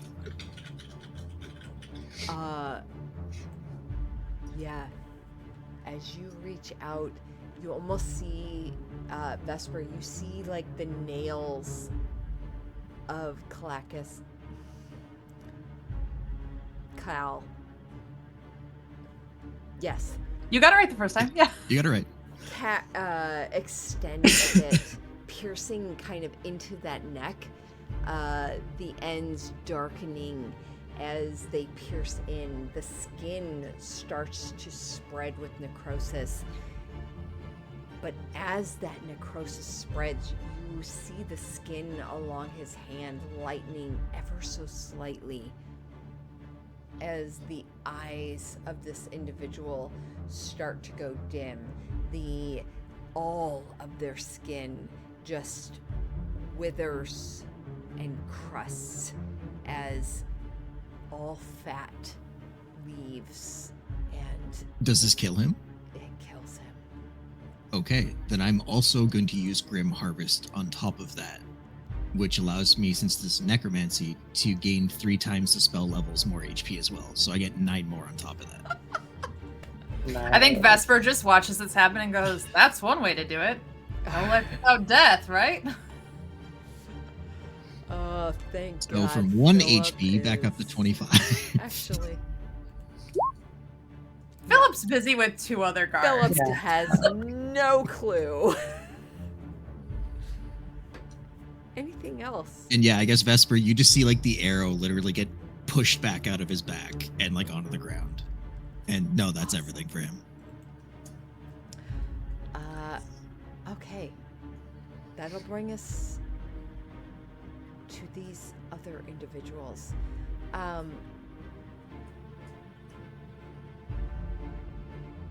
Starting with the one on the platform.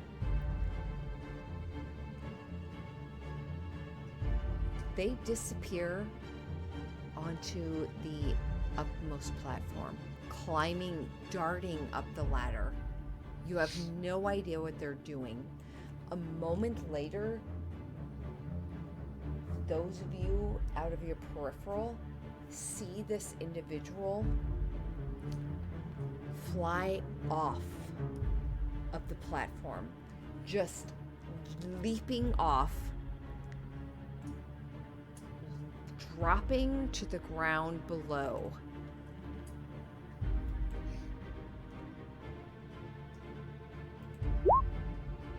Yeah, they are able to roll, and immediately you see them look back with a container, a box in their hand as they dart back out the broken window. Rania, go get that. On it. Okay, that's their turn.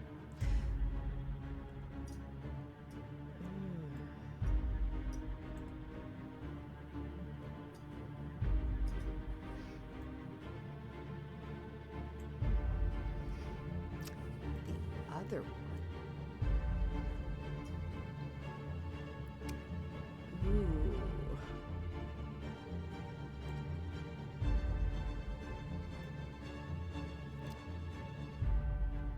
Vesper.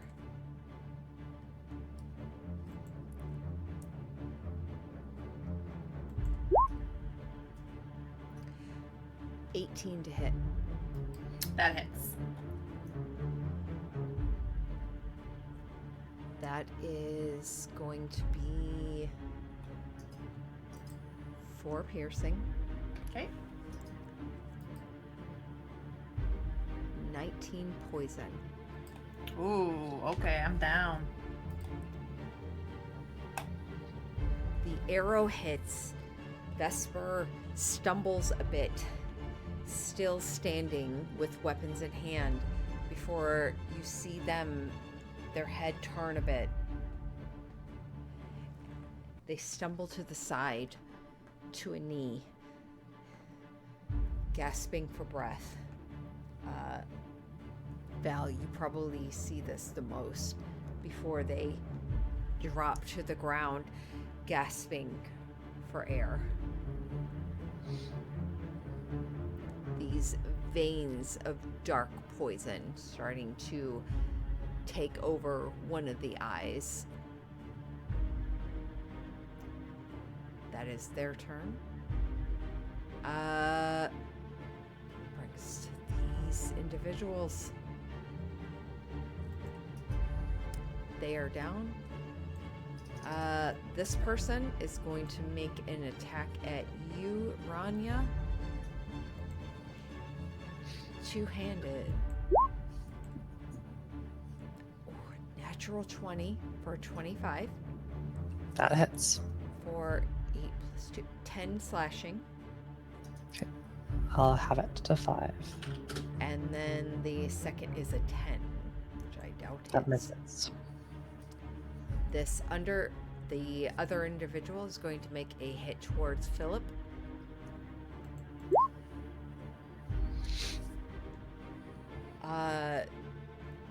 An 18, which hits, and a natural 20 as well. Roll 20. I think you're fucking with us. For 10 slashing. And a 14. Wait, no, that's not right. 13.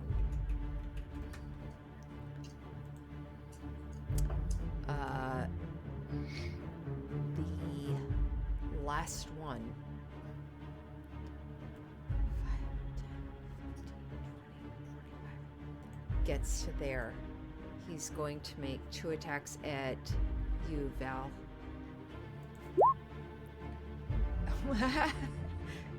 The balance. A natural 1 for a total of 6. And a dirty 20. Okay. For 11 slashing.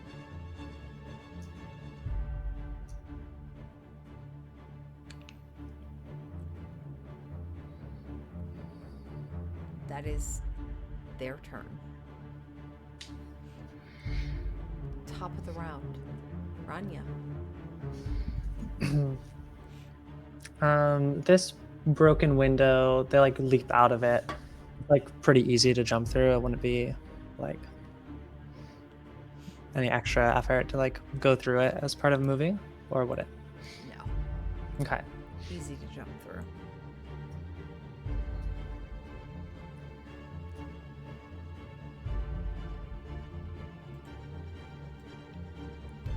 It Yeah. would be 50 feet for you.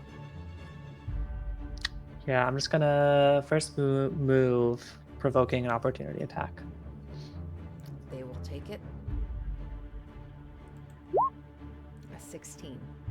That hits. 9 slashing.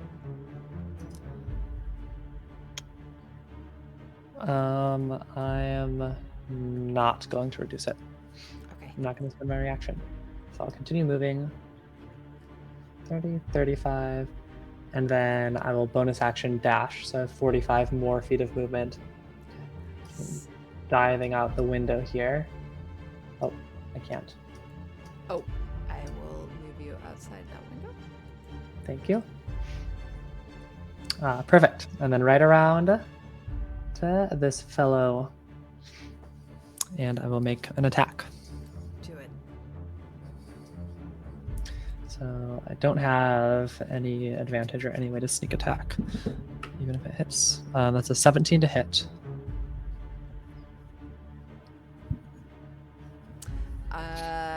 That hits. Okay. So I will get charger damage though. So 11 psychic damage.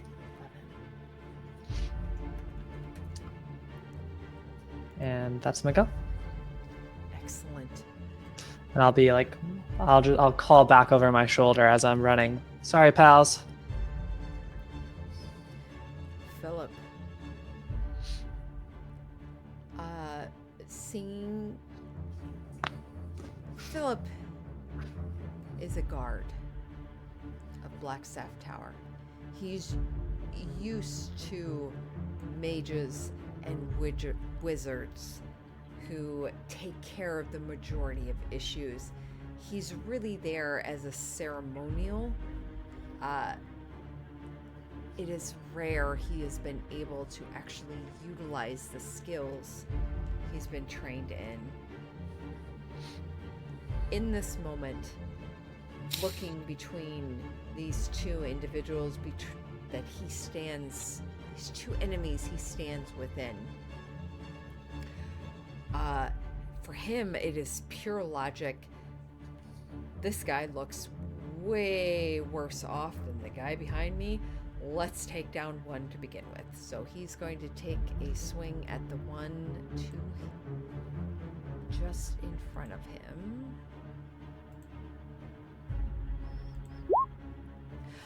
Yes, that is a 20 to hit. That hits for 16. That downs him. Nice.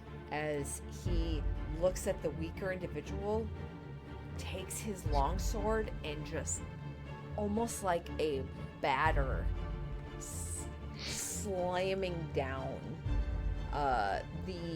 It's fortunate that the sharp side was down as he connects and pushes down.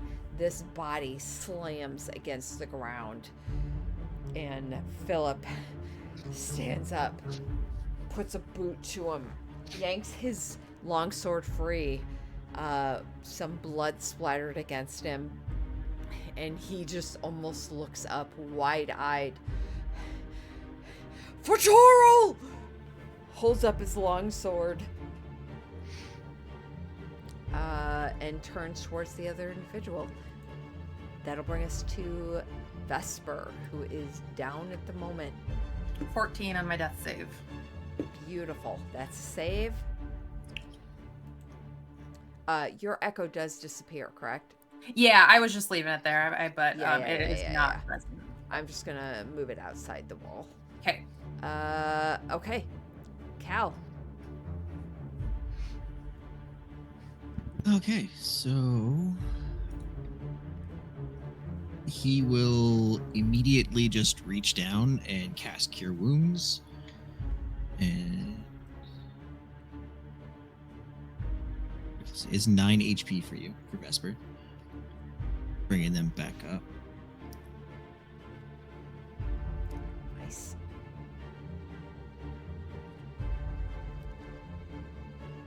And that'll be everything he can do currently. Okay. Starting.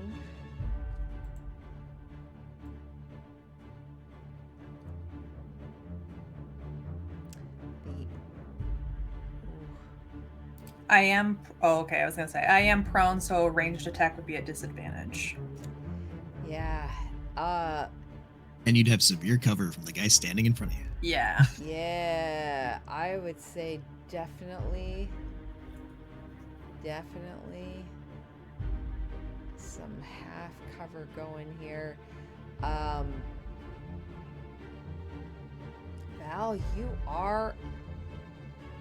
you're more like 3/4. He's gonna go for you, Vesper.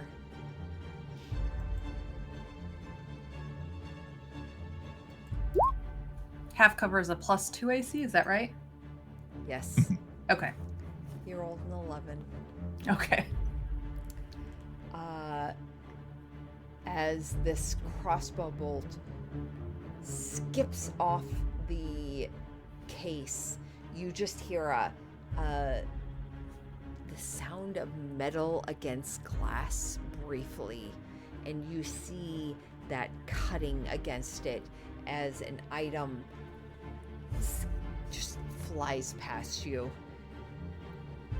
You on the ground, your ears twitching, feeling life come back within you. That is his turn. Rania.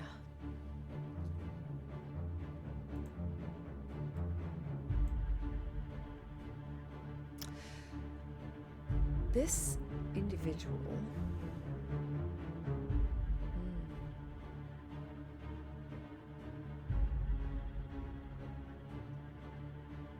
They're going to disengage.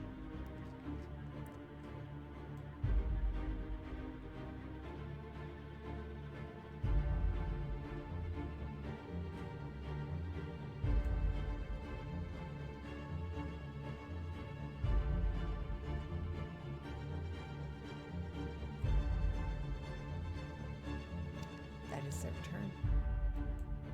How far do they get? 30 feet. Okay.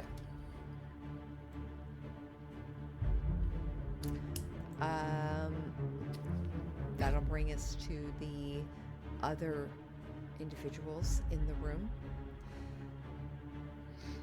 The first one who makes a swing at Philip. Actually, 2 swings. Natural 1. And 22 for 8 piercing.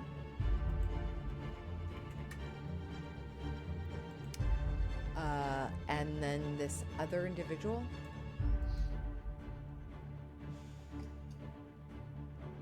Vesper is down. Cal, you are standing.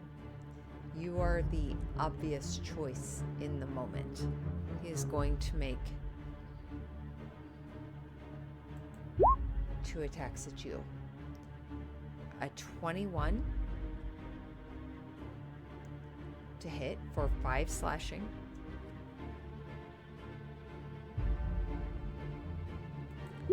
Yep. And a 15 to hit Yep, that hits. for 9 piercing. I will use my interception on that as I kind of come back to consciousness, and I just kick my shield up to kind of knock some of that off. So that's going to be reduced by 5. So it'll be only 4 piercing. Okay, because 9 would have dropped me on my ass. Yeah. Nice. Nice. I was trying to see which was going to be the more damage that I could try to have more of. Awesome. Okay. Top of the round. Nice save. Rania. Just returning Okay. the favor. I'm gonna charge after this individual with the package. And since I hit last time, I will get advantage. I'm going to attack them.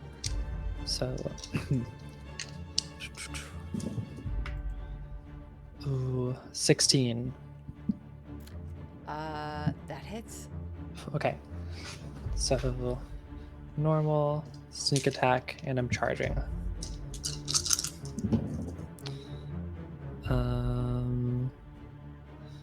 Six, 12, 14. Oh, sorry. I'm gonna 6. So 18 psychic damage, Nice. and they are going to have to make a dexterity saving throw to avoid getting proned.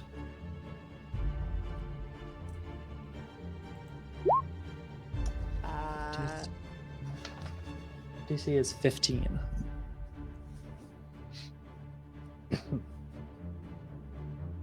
They take 14. Or, I'm sorry. 14. 14 fails, so they will be prone.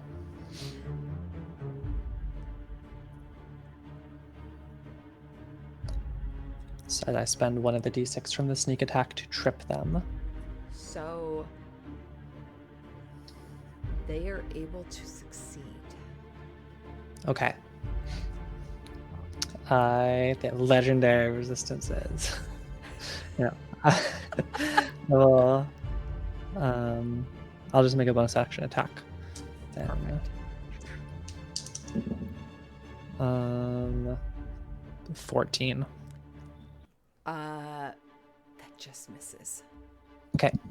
As And- you swing out towards them, slicing at them, it trips them up, packaged still in like this container still in their hand, as their other arm kind of presses against the ground, moving forward, and you slice at them again.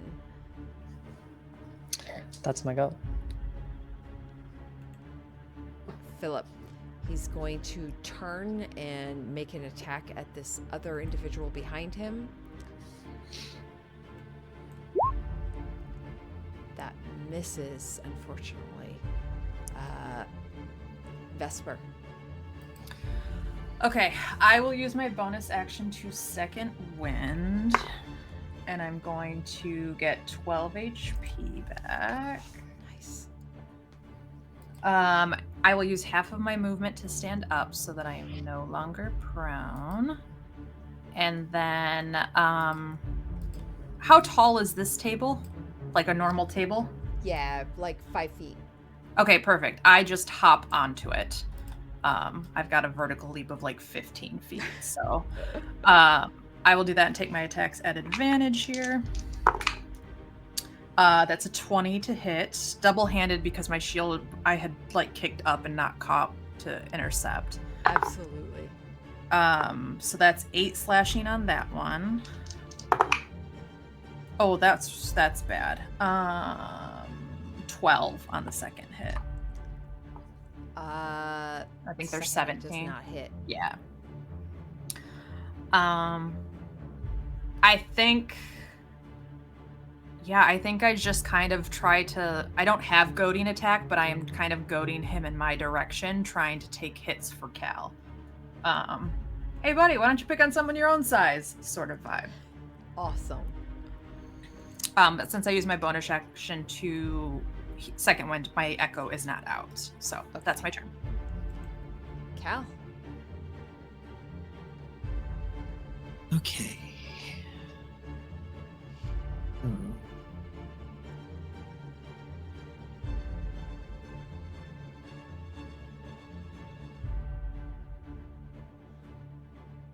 I think I will reach out and try to make another attack on this guy melee-wise. So advantage for flanking. 19 to hit. Okay, so that will do 3d10.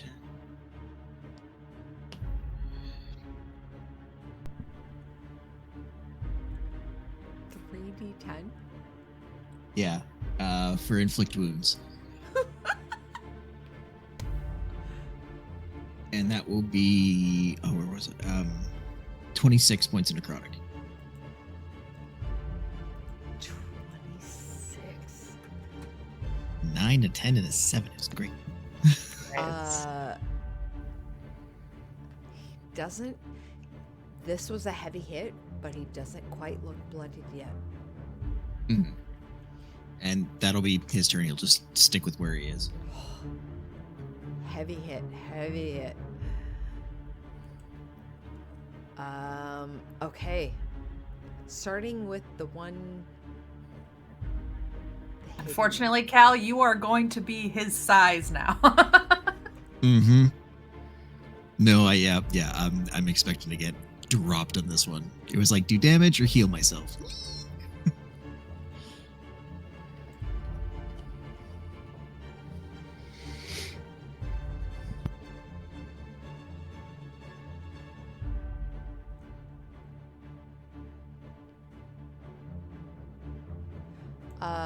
Rania, as this individual darts away from you, you can make an opportunity attack. I would love to.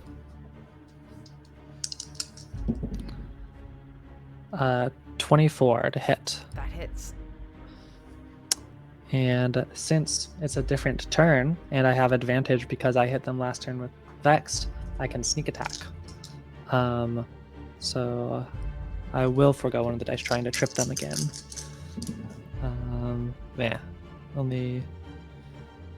Only 9 psychic damage, but they must make another dexterity saving throw of 15 or get proned.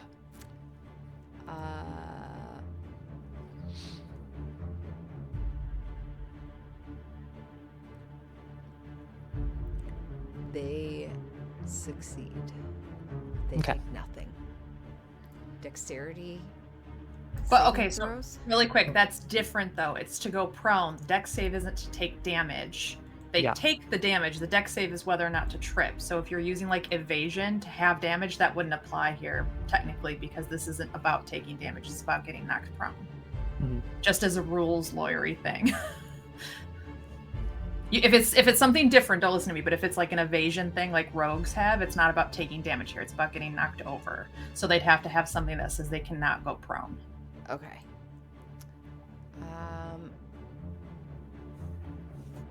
Yeah, the damage is just for the hit. Okay, so The dex save is dexterity just for saving whether or throw not then. they. 13. 13 fails. It's a DC 15. Okay, so instead,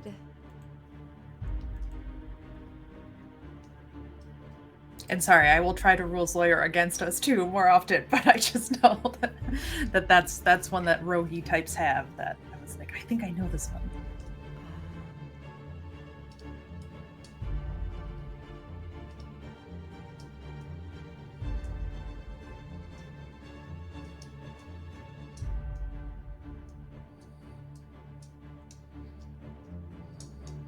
yeah, no. Yep, they're down. They fall prone. Okay. They're just down as in prone, or are they to get knocked unconscious? Well, wait, what? It's just prone, right? Yeah. You just said they were down. So Sorry. They are knocked prone. Hold on. I think there is actually. Rampant. There we go. Little symbol. Prone symbol. So they can still spend half their movement and get up and continue trying to move away. They just proned. Yeah, spends a little bit of their movement, slows them down. Yeah. Ooh. Ellie and her min-maxing. You love to see it.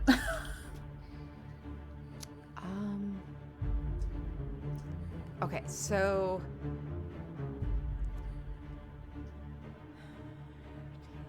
half movement, then they will utilize that.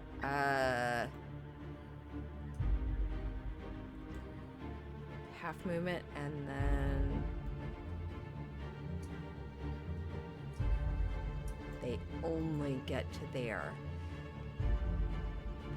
An amazing move as you slice against their calf. The cut of it shocks them so much that they go down to a knee, and for a moment as you slice through it, they barrel forward, but with like half the movement that they normally would be able to do.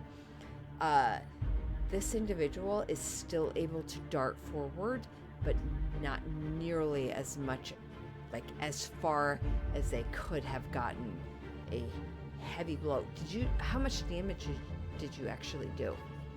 On that hit was 9. 9? Okay. Beautiful.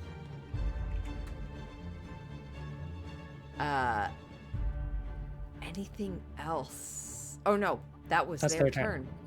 That'll bring us to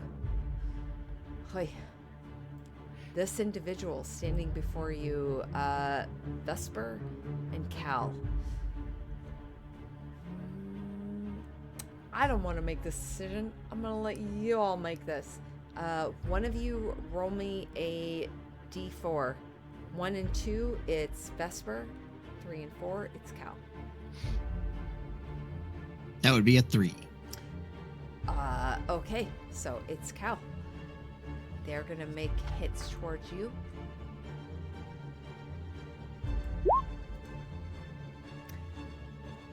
First one is a natural 20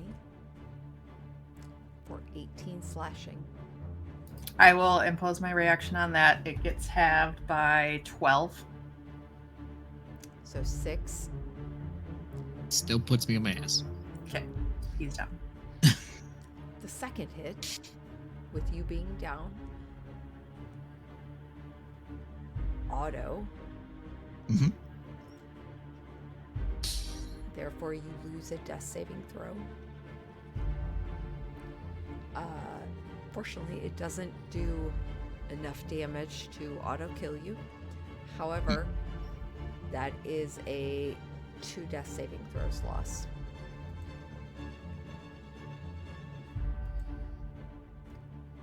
Got it. Rania. Tarul's lawyer against us. Do you want to do the guard against Philip? Because you didn't do his turn down here. Oh, I totally didn't even. Thank you. Mm-hmm. Totally missed. Forgot he I was also- alive. I also forgot to say this on the other guy's turn, but this guy I saw moved. I don't know if he has a shot now that Cal's down, but He does not have a line. okay. Well, he does. However,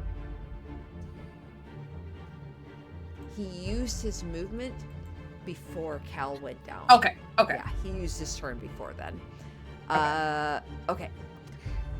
This individual is going to. Did I already do it? I did.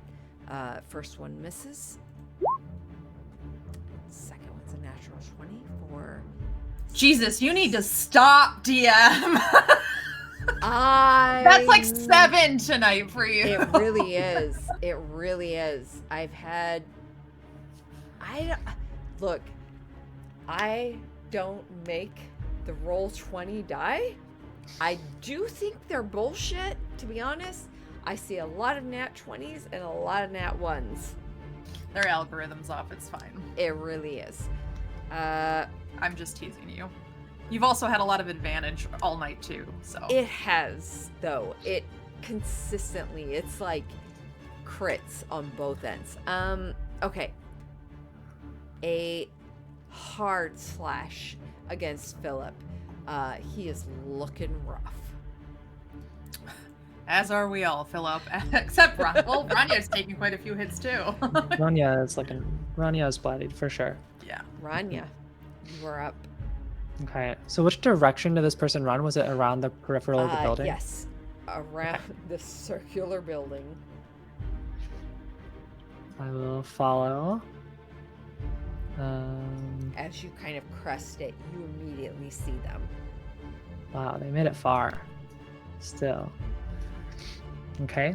I will bonus action dash to get within them. And then attack.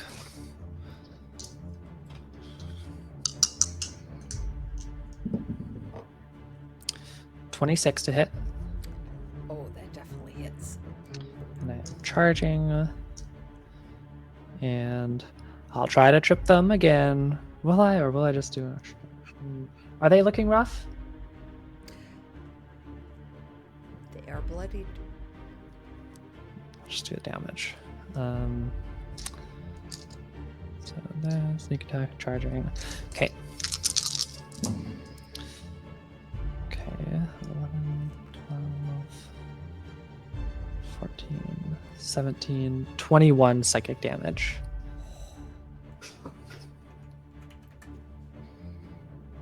They are definitively looking rough now. Okay. Nope, that's my go. I use my bonus action to dash. Philip. He will make his swing at this enemy behind him.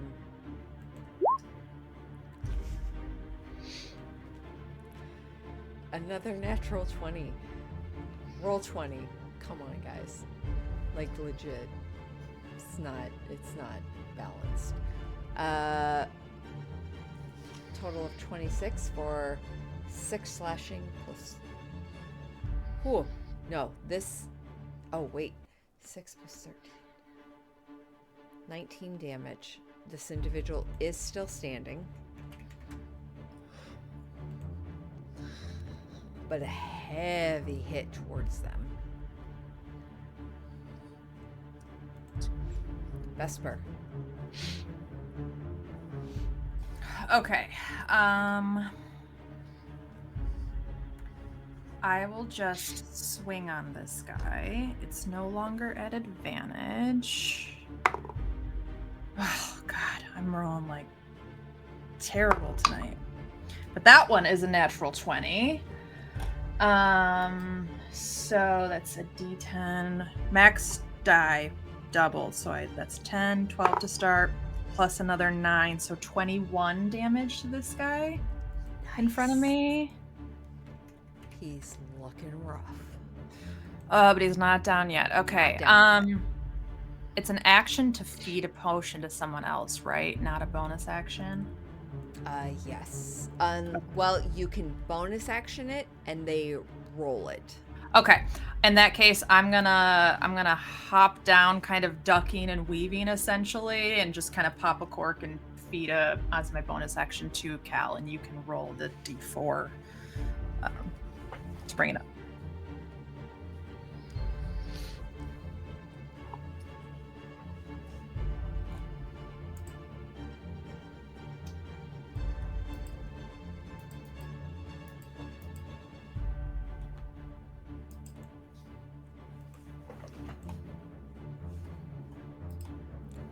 What'd you roll? I was telling JD to roll. Unless you wanted me to. Oh, sorry. No, you go ahead. Okay, 2d4.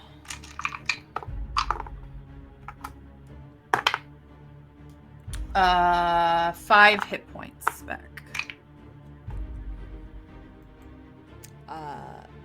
Cal, you feel this liquid going down you. It's weird. It's a weird sensation. You're used to manipulating this yourself. To feel this substance offering the healing, it's just unnatural. But you do feel yourself awaken and gasping for air. Okay, Vesper, excellent turn. Cal, you're up. Okay, so this guy here is still up and about, so that being awake changes my plans. Let's see.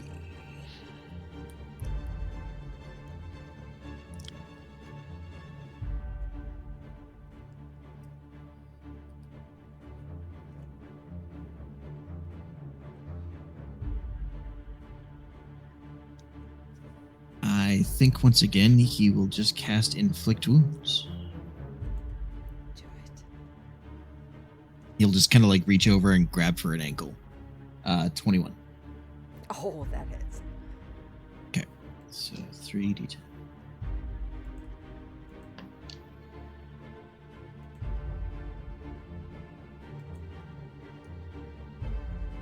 Uh, 15 points of necrotic for that one. Grasping at his ankle,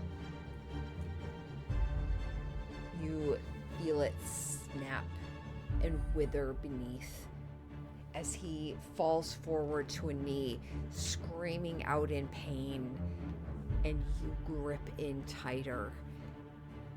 The body withers and falls, bouncing off of you, Vesper, as it drops to the ground. Welcome back to the land of the living.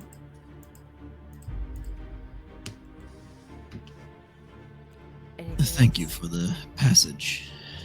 And no, that's everything.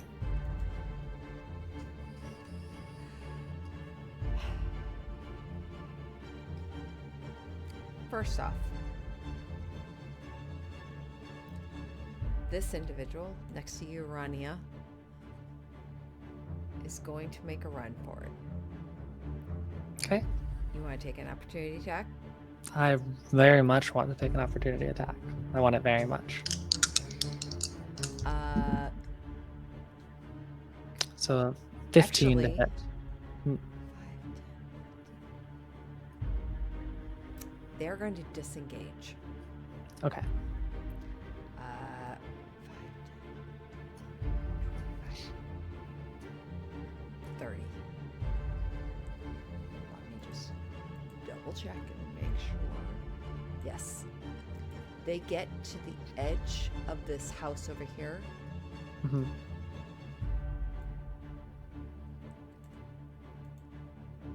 The other individual comes to the edge of the roof and they toss up this container, which the other individual snags, pulls against their chest, pushes up, and turns to run.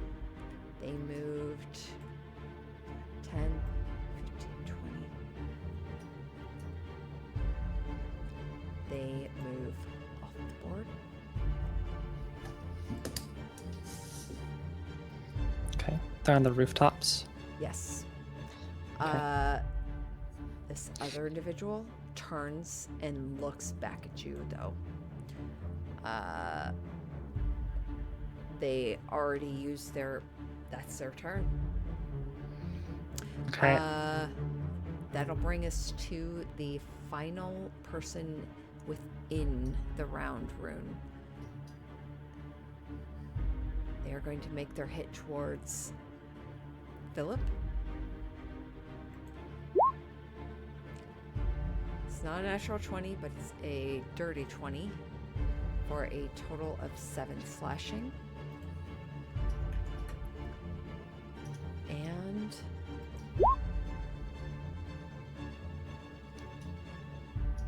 their short sword comes down.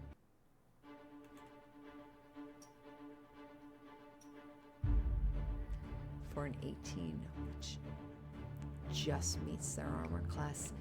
This longsword stabs up and inwards, and as it does, they bring this short sword up and they slice across Philip's neck.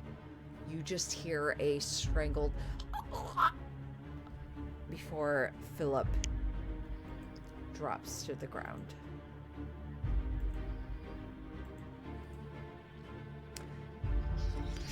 For Toral! Toro! The clanging of his longsword dropping to the ground for some reason hits heavy with those of you that can hear it. He has made his movement. He is going to I'm gonna make a perception check to see if he realizes what's going on outside. No, he does not. So he is going to move towards you, Val.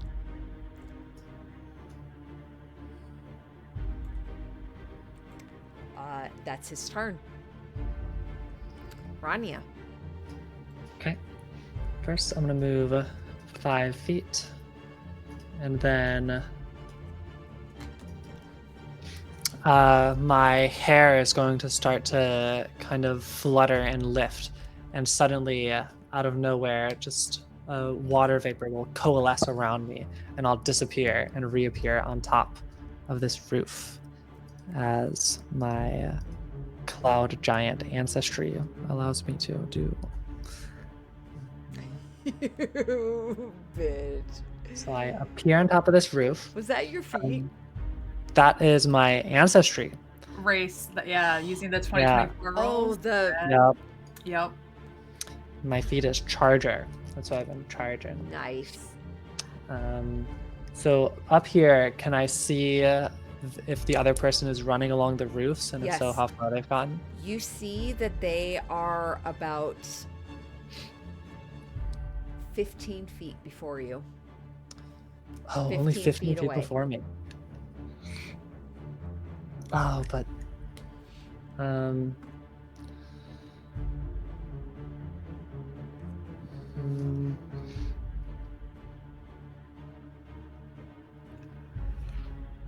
Um,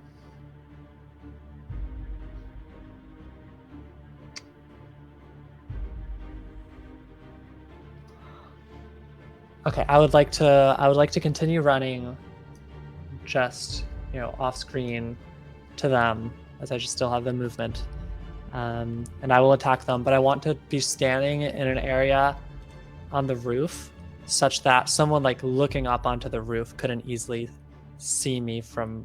I want to be like as central into the roof as possible to be adjacent to them, Perfect. So the so that the individual person on the below ground won't be able to can't see shoot up you. at me. Yeah. Yep. Okay, and this is a new individual, so they are not vexed and I don't have advantage, so just a straight roll for 17 to hit. Oh, that hits. Okay, then I am charging. So, oh, where did I? So 16 psychic damage. 16. Fantastic. And Okay. that's my go. Action, bonus action, and move. Philip is down. Vesper. Okay. I will manifest my echo here. And I will step over this guy's body. I'll just move here since we'll kind of get flanking anyway. To take those attacks at advantage. Heck yes. That's 23. Oh, for sure. Keep getting ones on these damage dice. So that's 3 slashing on that one. Okay. And then the second one's another natural 20. So that one's not a natural one. That is gonna be 9 slashing damage to him. Okay. And is he still up? He's still up. Looking I'm rough, gonna use my last Unleash Incarnation, so my Echo will also get to attack at advance because Vesper's so done with this fight. And that is going to be a 19 to hit. So but that hits. oh, that's another natural one on that D8. 3 slashing damage from my Echo. 3. Okay. Still standing. Motherfucker. Hardy boy. Hardy boy. Yeah, that's my turn. Cal.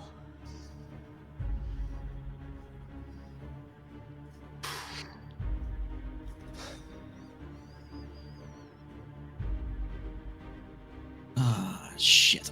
Okay.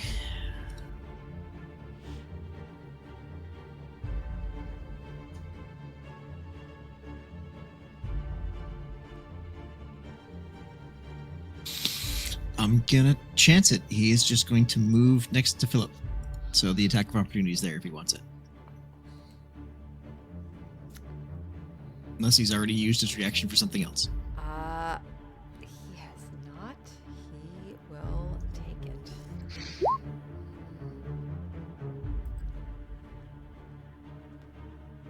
Not a natural, but a dirty 21. Mm-hmm. That hits. I will be using my reaction to Okay. make this smaller. It was 7 slashing. And I reduce it by 7, so you take nothing. Nice. So Okay. he goes to swing at you. Vesper's Echo, I think, kind of like, Yeah. yeah. comes up Okay. and almost like blocks it with their own sword. A version of both the physical Vesper of their sword and this echo, both existing in the same place that it just cascades along it, sparks flying. And this Okay. echo is different. It is not the iridescent. It is like an oily black shadow echo, as he's pretty pissed. Nice. So Cal slides on one knee next to Philip, and pulls out the healing kit or the healer kit he has, and throws it down quickly. Starts pulling everything out and putting them back together as his action, and uses magic to feed through the threads. The healer feat is what I took, so it stabilizes him, brings him to 1 HP, and because I'm doing it as an action, he gets 1d6 of restored hit points plus 4 to start. So he's going to get 6 hit points from that. So 7 total so far. Plus, in addition, he gets hit points equal to the maximum number of hit dice of his hit dice. Oh, okay. So, excellent.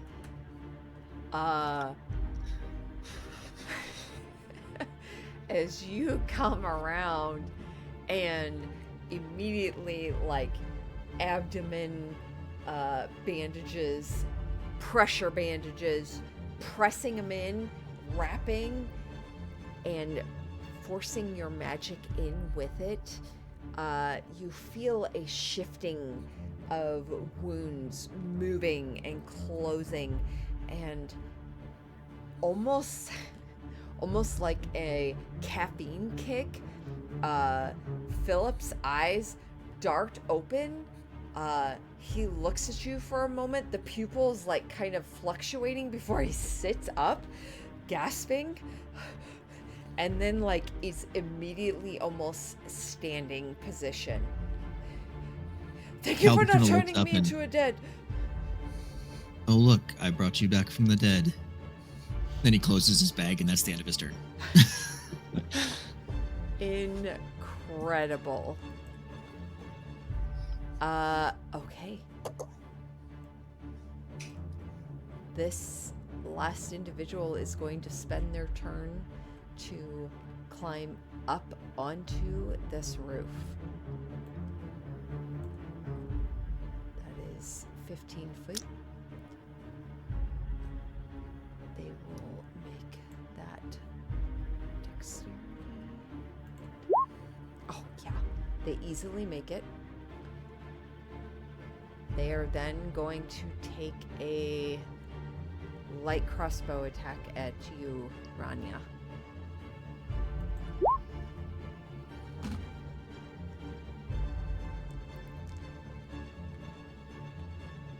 It's another natural 20. Okey-doke. For Can we argue the peak of the root? I'm just kidding. I know it doesn't matter. I with the natural feel 20. like we should all petition roll 20. I will count the number It's insane. 1, 2, 3, 4. Like literally the last several. I've had 4. In this combat alone. Yeah.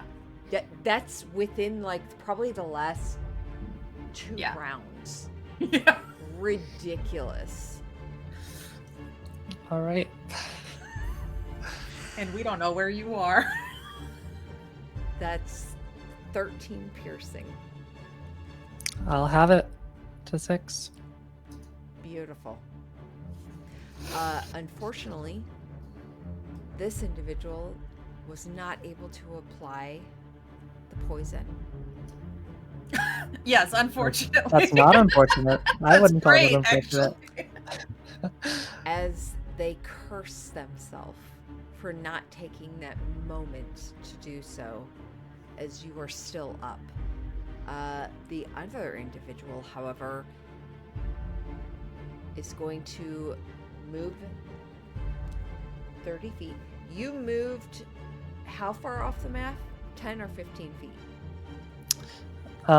They were only how far off the map were they? They were 15 feet. So also 15 to be face to face Okay, with so them. you were equal to them. Yep.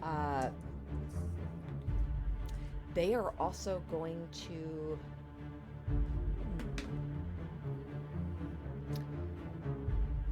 Yeah, no, they're going to.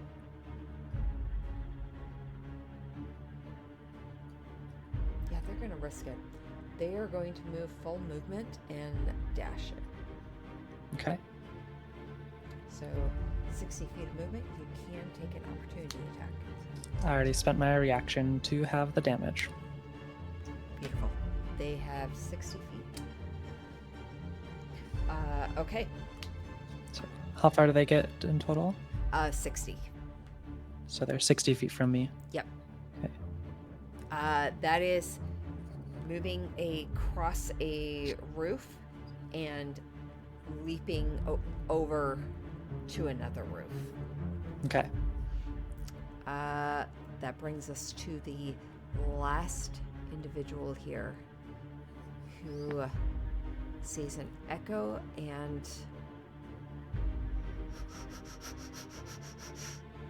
you know what? It doesn't matter. They're gonna make a hit towards the echo, a sweeping swing, one towards the echo first, and the second towards you, Vesper. First one's a 12 to 7, and then a 17 towards you. You're Both miss. fantastic. As he swings around wildly, a last-ditch effort. Rania. Yeah. I'm gonna.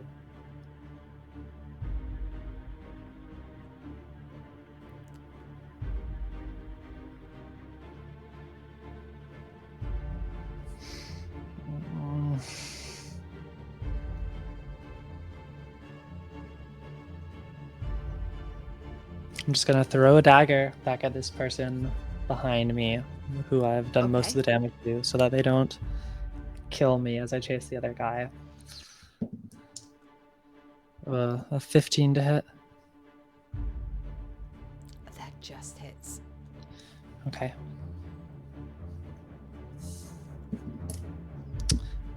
8 psychic damage.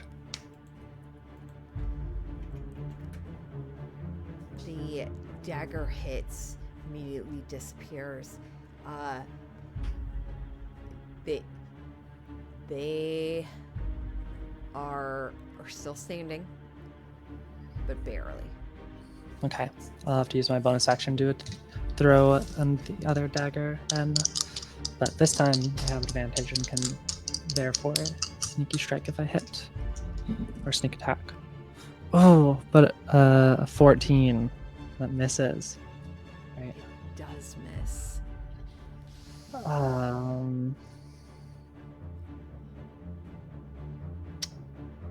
That's with advantage?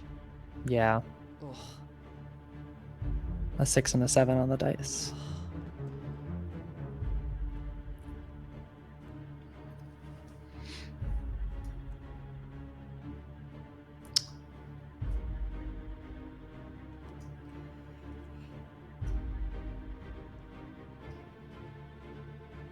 Okay, I want to. Are there any? So I'm a little off the screen, so I'm close to like this building.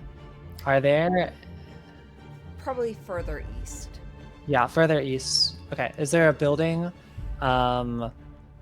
nearby with any windows, like on the level, like below, that I could potentially jump down into the building through the window?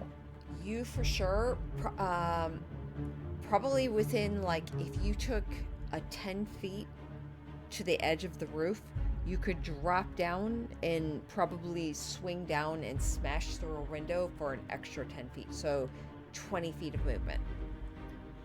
Okay. I want to do that. I want to go leap off the roof, kind of hang on to the siding of one of the roof, and kind of swing forward with my feet first, rolling through the window of whatever build this is. Let's make this a acrobatics check. Happy to.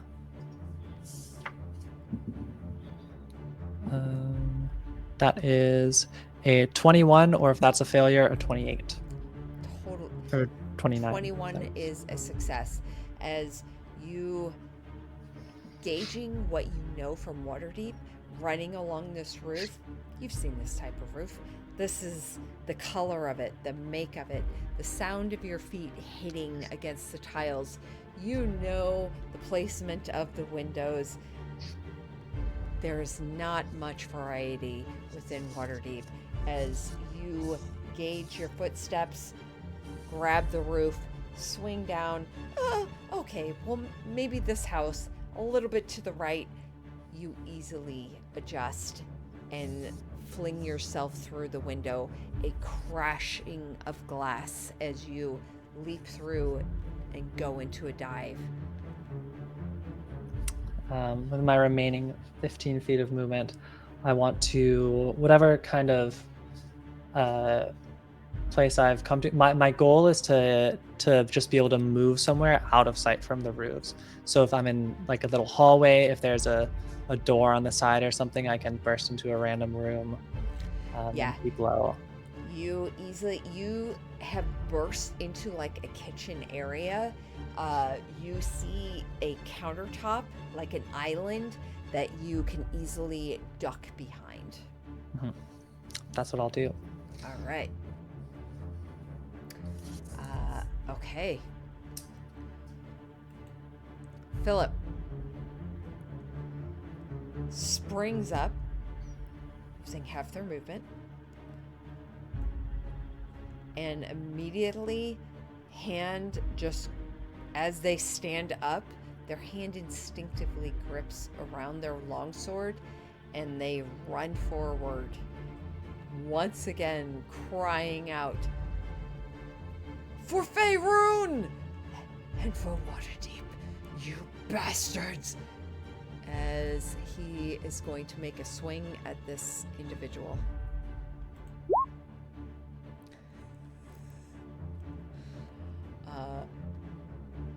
Unfortunately misses.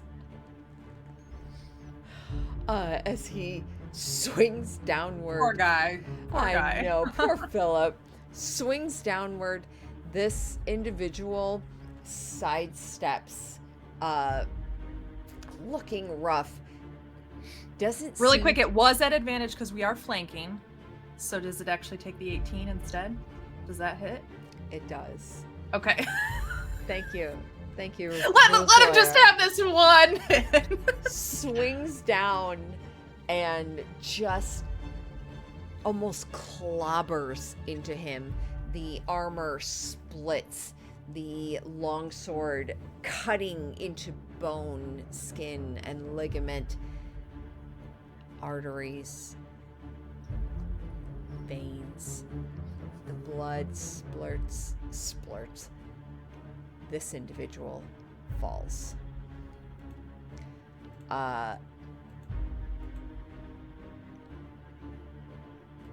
Vesper.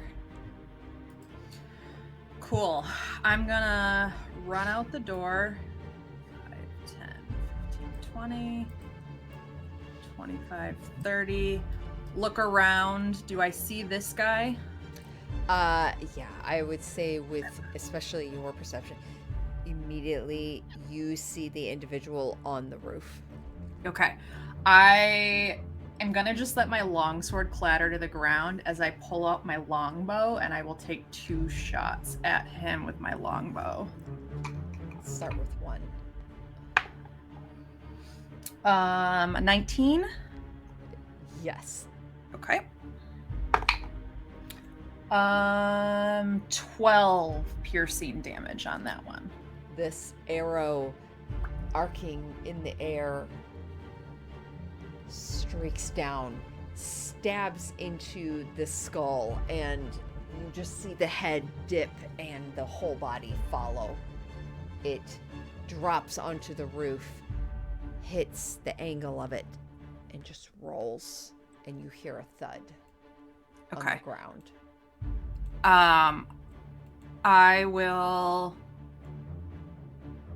think I used all of my movement to get here, but I'll just be calling out, Rania! Where'd you go? And that'll be my turn. You hear in your head, in pursuit, in a building. Oh yeah, I think he totally forgot we were. The first one tossed it to a second. They're running on the roofs. First one's dead. Thank fucking God. Don't forget you have a potion. That's my turn though. Okay. Oh, my echo can move with me, so he's just out here next to me. Beautiful. Val.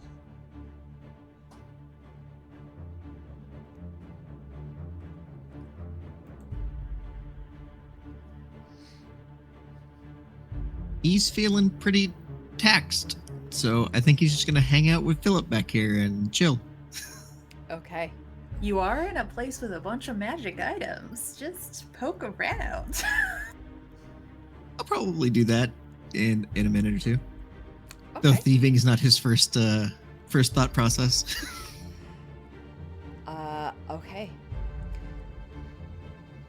That brings us to the remaining individual racing across the rooftop. Rania, with you having darted inside, essentially disengaging, they run on. Full movement, action dash. I am going to bring us out of initiative. I would like to try to keep pursuing. My intention was to burst out of another window and teleport back up onto a roof, and then action and dash. Okay. And yeah, and I can move pretty fast because, I mean, in a single, yeah, with just an action dash, I get to move 80 feet. If I get the second dash, I can move like 125 feet and around. Beautiful. I'm going to hold that for the moment. Coming out of initiative for the rest of you, as you don't see Rania. Do you respond to Vesper, Rania? Yeah, what I said, right? Or what Yeah. you said before? Yeah, I said that that one was in pursuit. Beautiful. The first one had passed it to a second, and I was in pursuit. Okay. You move off, dashing onward. You will absolutely catch up to that individual on another map. In the meantime, the rest of you that are left behind, what are you doing? I will be running and jumping up onto these roofs and following where I saw the guy fall. So Following after. yeah. Val. I think honestly, just kind of taking time to take a breather, and then potentially walking around and looking around the place. Okay. Roll me a perception check. Or investigation, whichever you prefer.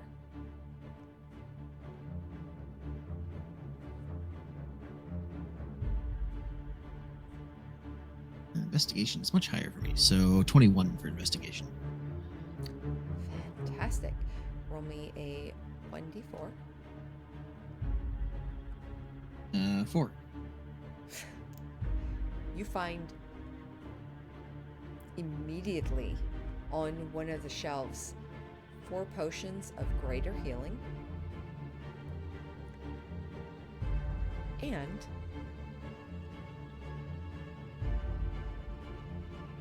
you find a cloak of protection.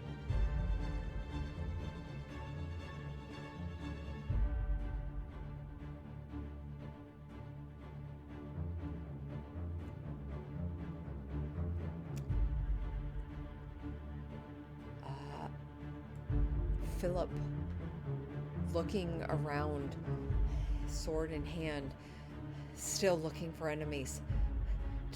Did we win? Is that it? Oh, I'm not in there. Sorry. I forgot I ran off. The other two were in pursuit, I believe, of the last one. Pursuit. Yes. Enemies. Yes. Are we following? Do I look fast and nimble to you? Right. If you feel the need, by all means, continue. Or Hayrun.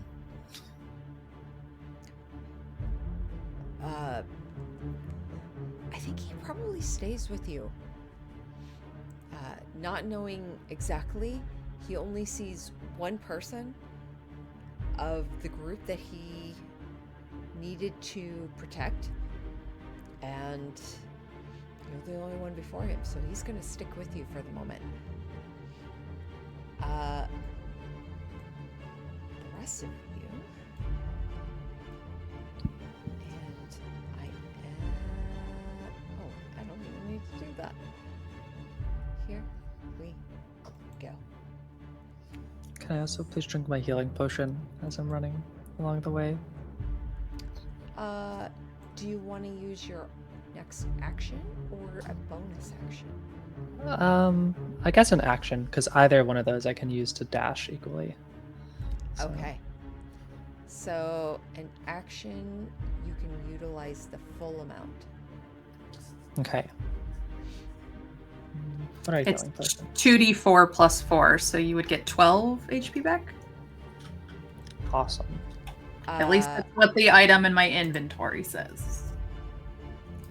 So, with that, Sorry, I lied. 2d4 plus 2. You get 10 Okay. hit points back. Thank you. okay.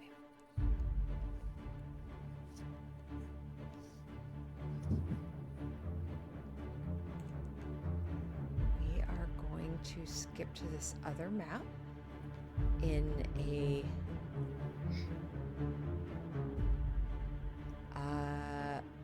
which one are you? There you are. We are going to say you burst back through a window and make it to the edge of the house here. Val, you are primarily here, just so you can see, and Vesper, you're probably about 60 feet behind at the moment. Sure. But I'm gonna keep you at the edge there as Totally. a. Yep. Okay. So.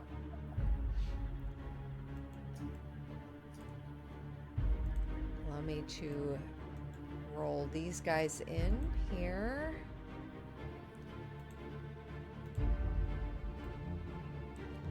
As newbies. And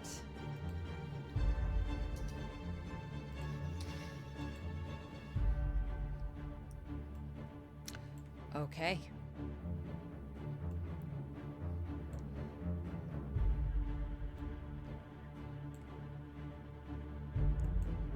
Top of the round. Rania. Should we order new initiatives, or do we put us back in at the same ones? Same ones. Okay. I'm just adding new players to the map here.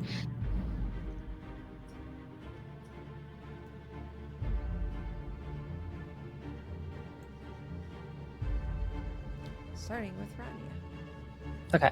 Is this the next round? Yes. Okay, so I'm using my healing potion this round. Perfect. So that's your action. Okay. And I burst up on here. So I teleported up here with my bonus action. So all that I have left is to move then. So it was a different roof that you were on initially. Mm-hmm. I know it's kind of weird because it's a totally different map. But so start of your turn, here's kind of where you're at. Sorry. Okay. Before you start, do you mind if I add myself to the initiative list so I can interact during when this happens? Yeah, our tokens didn't carry over. So I had to I see, re-add I myself. see. I'm sorry. Okay. No, you're okay. you I'm just re-added asking if I can yourself. add myself there. Yeah. Let Because me- I actually do have something I can do from not being there. Oh shit. What were you a 12, I think? Or 11? I was an 11. 11. And then Rania was 20. Is this the one you got your net 20 on? 24. Yeah. 24. 24. Let me add you again. And Philippe was 18. At turn 18. I hate that they don't carry over with new maps. That's stupid. Yeah, I haven't found a VTT that does carry over if you change maps. It's annoying. Okay. I think all of you should be on there now. Mm-hmm. Rania. Thank you. So I'll use my action to drink the healing potion. And then I will just run and dash to dash with my bonus action to get here. And that'll be my go.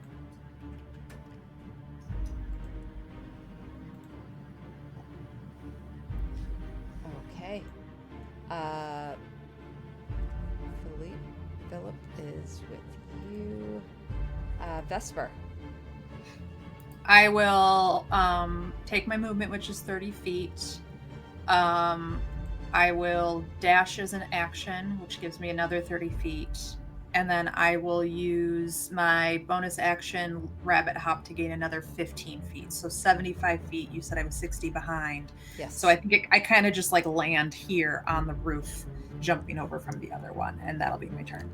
Nice. But I will have my longbow out, having carried that with me. Okay. Philip would have basically held their turn, their everything for whatever you are doing, Cal. Okay. Okay, Vesper, that's your turn. Why do I have two of them on here? Oh, no, I don't. Okay. This individual is. Oh, they are not at that. They are at that. They're going to make a run for it. You have an opportunity to attack Rania. I would love to. 17. That hits. Okay. So simply 6 psychic damage. 6 psychic damage. Any other? Nope, because I cannot sneak attack here because I didn't have advantage. Okay. 5, 10. But now I've hit them, I'll have advantage on the next attack against them. 25, 30.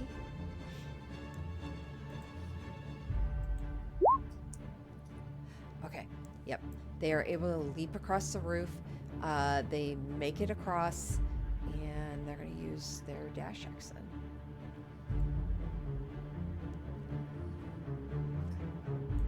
They get to the edge of the roof there. That is their action. That's their turn. Cal, back at the shop with Okay, so Philip. he's gonna pull out the scroll of Galder's Speedy Courier, open it up and cast it, and use Vesper as the person he is going to cast it towards. He's going to take the 3 potions of greater healing, put them in, and the potion of heroism, and send them. So a little air elemental pops up next to Vesper, holding a chest. And you mentally know what's in the chest without having to open it or look in it. And he's going to basically follow you for the next 10 minutes with the chest. Incredible. That's sick. Wow. Cute. Awesome. Okay. Yeah, I don't have anything else to put in it that I can think of currently, so that'll be it for him at this point. Do you wish to stay in the shop? I think he'll try to follow and keep up. Got But- it. Philip will keep time with you. So I'll probably say the next round you'll make it to the edge of the map then. With this round, I'll move 30. Next round, even dashing is only 60, so probably will be a bit. Yeah. Yeah, okay. Probably at the turns. end of next round then you'll make it to the edge of the map. Okay. I'd say probably, yeah, on the, not this round or the next, then one after that. So I'll try to keep track of it for you. Thanks. Okay. As you all are racing along the rooftops, this individual you're chasing calls out a stream of words in Thieves' Cant. Do any of you speak that? I do. You hear behind me, and an individual, two people on the ground. One races from a bench, moving forward. Another steps from beneath an umbrella, and you see an individual who immediately starts to cast a spell.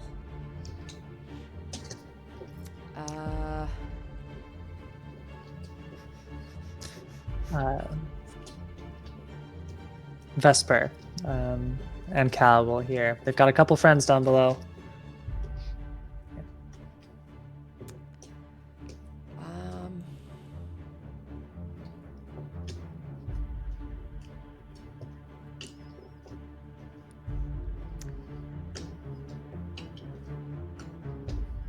okay.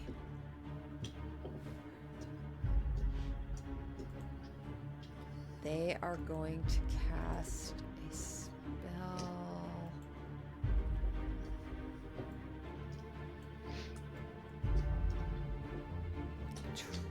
Foot. They cannot get both of you. Can they see that with the peak of this other roof? You know what? They can't. It's just hard to think in 3D with the flat map. Yeah. I don't know what the pitch of these roofs are.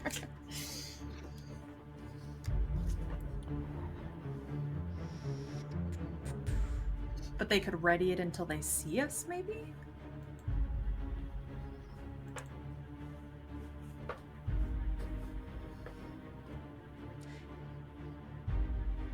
Yeah, you know what? No, they are going to. They're gonna move. They're gonna stay right where they're at. And they are going to ready a spell. That is their turn. This other individual. 5, 10, 20, 25, 35, 45, 45. They get to there. That is their turn. Rania. Okay. I'm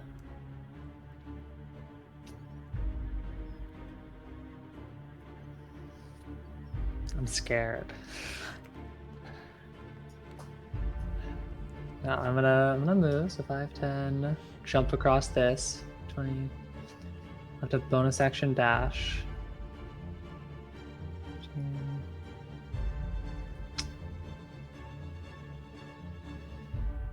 Yeah, I'll get in base. I'll get up.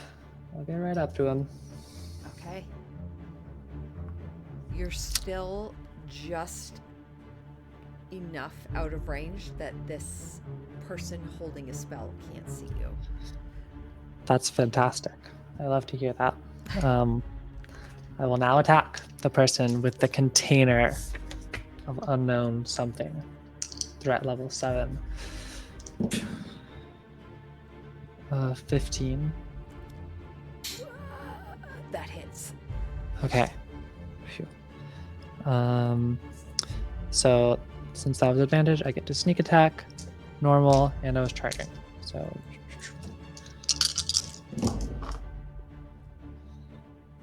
Some decent rolls. So 24 psychic damage. Okay. That's all. They are looking bloodied. Okay, that's my go.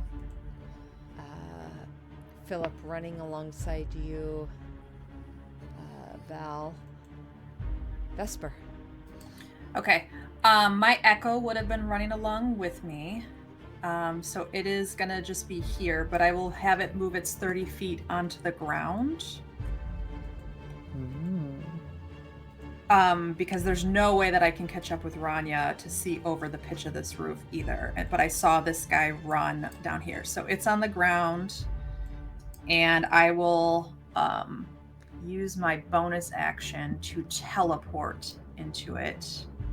And then I will do my movement 5, 10, 15, 20, 25, 30. And then I can see... Well, I guess technically the spell person can see me. Do they want to let off their spell? They were waiting for someone coming off the roof. Okay. In that case, I would like to shoot them with my longbow. My basic range is like 150 feet. So Oh, yeah. I'm going to try to break their concentration on that readied spell. Oh, no. That's not going to hit on the first one. But the second one should with a 22. Yes. Okay.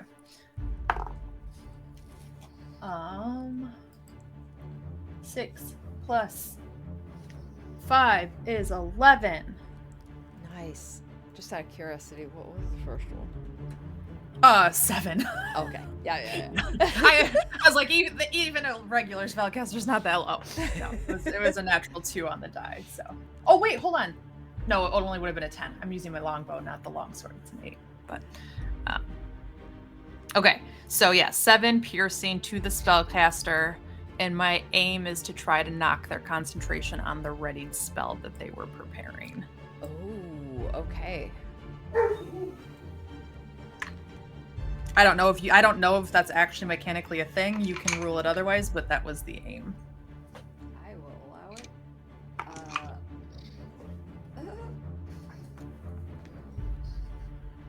They fail. Nice. The spell is lost. Okay, that was my bonus action, my action. The little guy is down next to me with the case still. But I've used all my stuff to do the thing. So, okay, that's my turn. All right. That brings us to the individual with the container.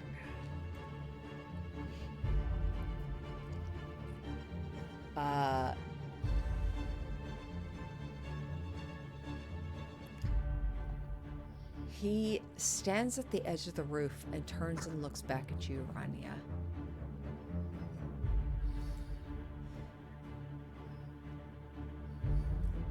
This belongs to us.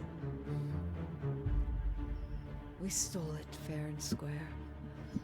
Yeah, well, I'm stealing it right now. We stole it back. Fuck you. Maybe. And he's going to just tip backwards, land on the ground in a flip.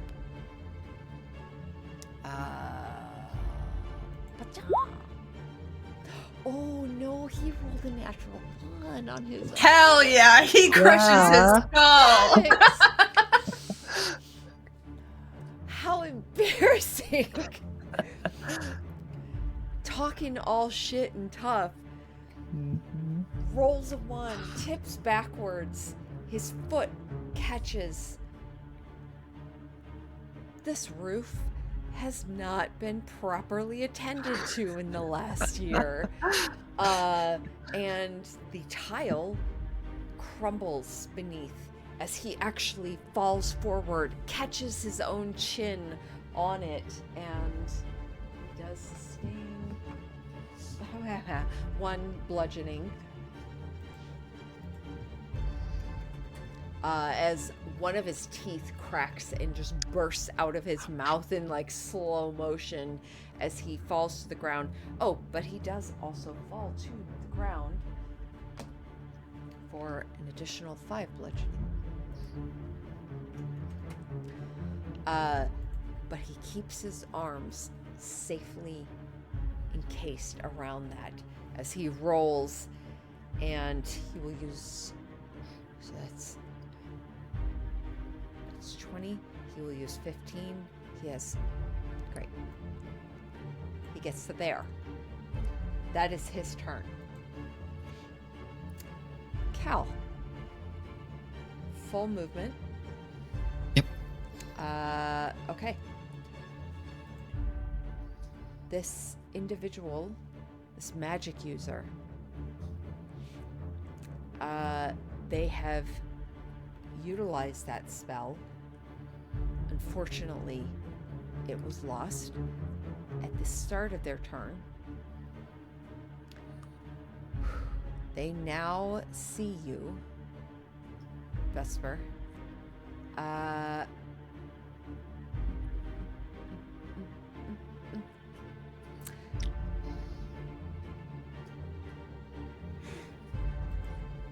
I will need you to make a dexterity saving throw.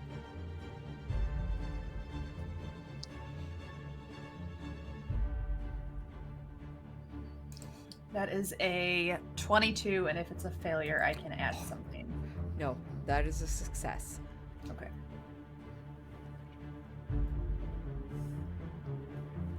Okay. You take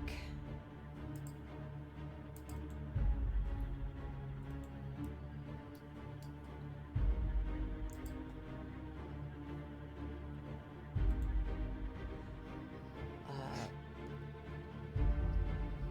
26 half to 13. Yep. Half I'm sorry. Bludgeoning and cold damage. I don't think it makes a difference. Nope, not for me. Correct? Okay. Nope. All right, so 13 damage total. Ow.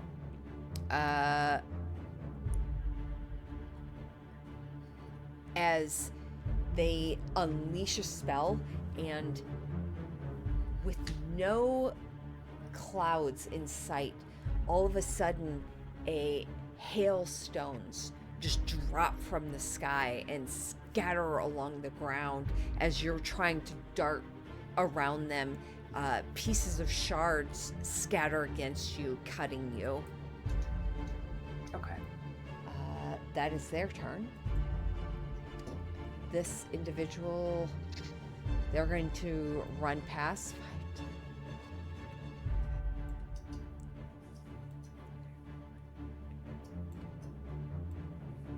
They get to there. That's their turn. Rania. Yeah. I want to run following this person as they fall gracelessly off the edge, tumbling.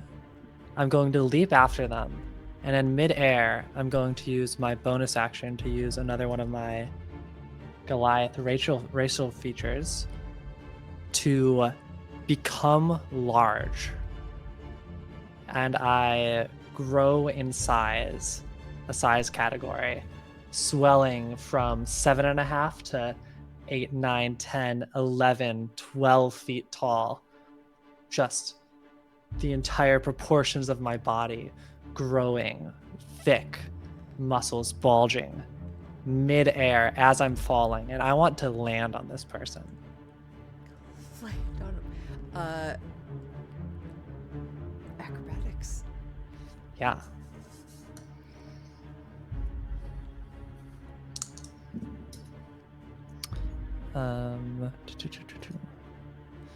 So it's a 13, and if that's a failure, it's a 19.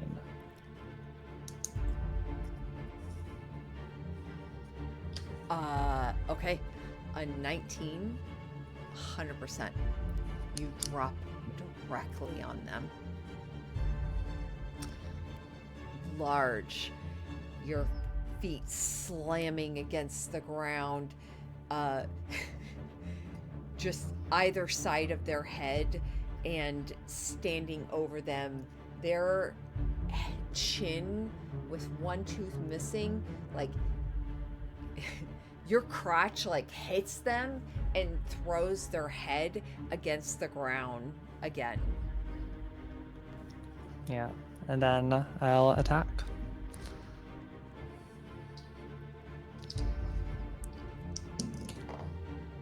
They're at For advantage a- because they're prone, right? Yep, Mhm. Okay. 25 to hit. definitely hits.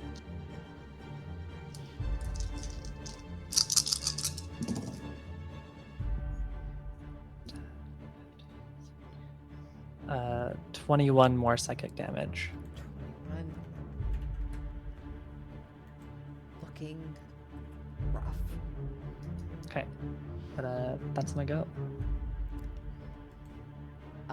Philip, keeping pace with Val.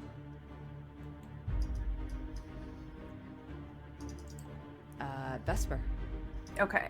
My echo's going to move up 5, 10, 15, 20, 25, 30. Kind of stands next to me.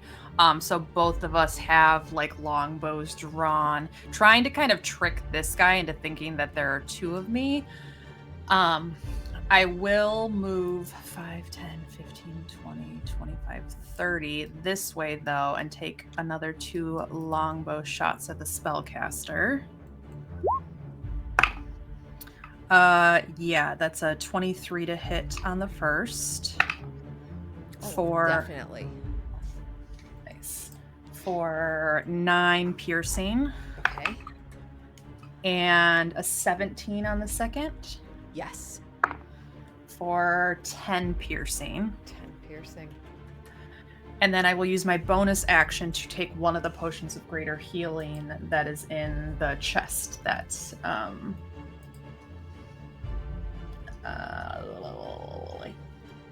yeah. So that's 4d4 plus 4 Beautiful. that I roll. And that'll be my turn. As a side note, we have moved into hour 4. Yeah. Okay.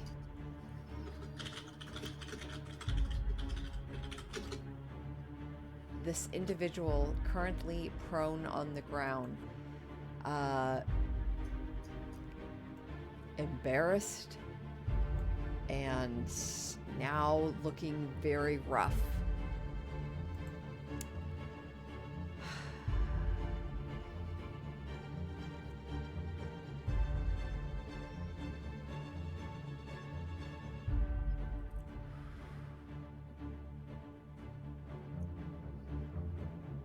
What does he do?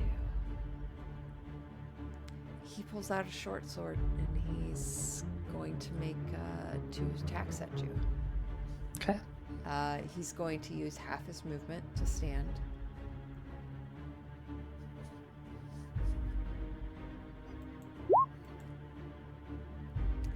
A 16 and a 15. Those both hit. 8 piercing on both. Okay. I'll have one of them. Okay. That is his turn. Val, I believe you have reached the map. I think JD did step away for a minute. Oh, god damn it. Okay. We'll hold his turn then. Sure. For when it's Philip's next turn. The magic caster, or the mage. They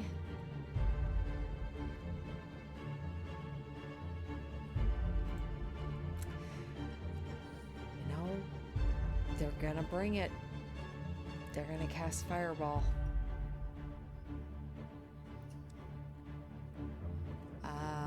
That's going to be cast 20 foot. right there to catch both of you.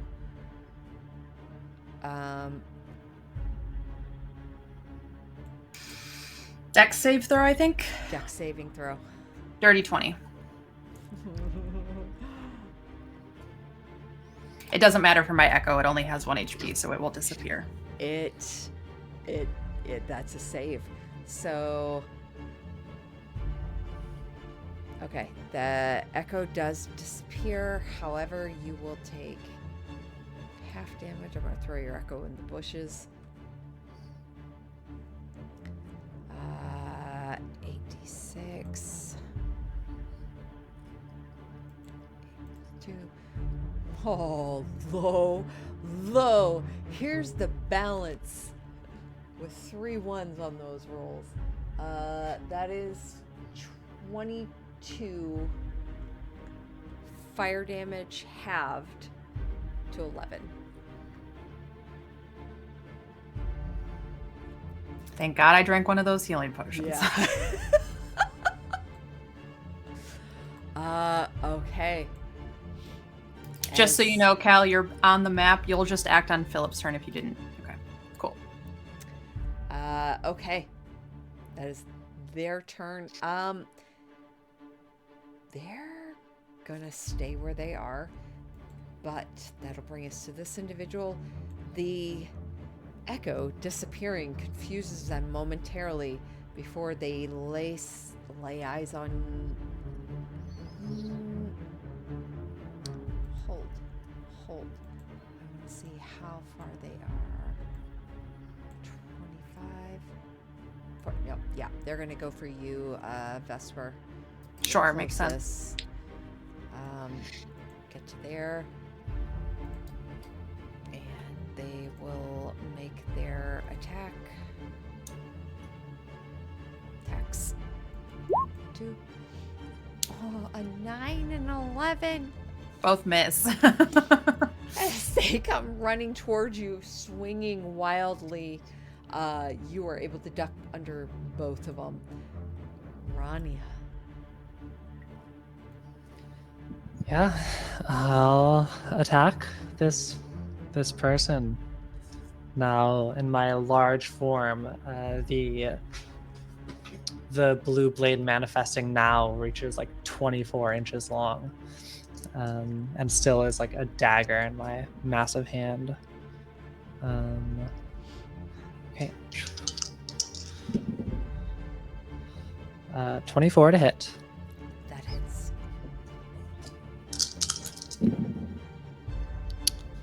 For 18 psychic damage.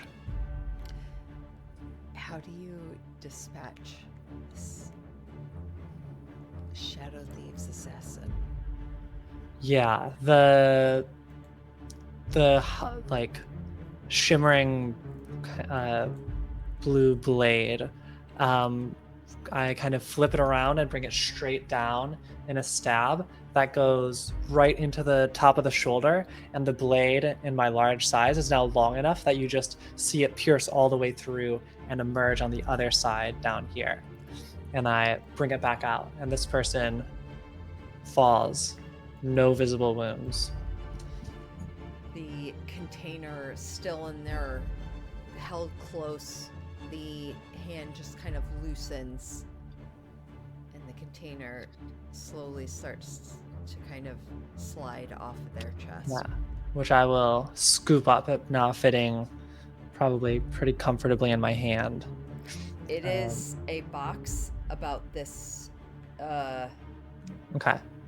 yay big. Okay. It's pretty big, but yeah. I'll in the crook of my elbow. You got it. Anything else? Yeah, I'm gonna move.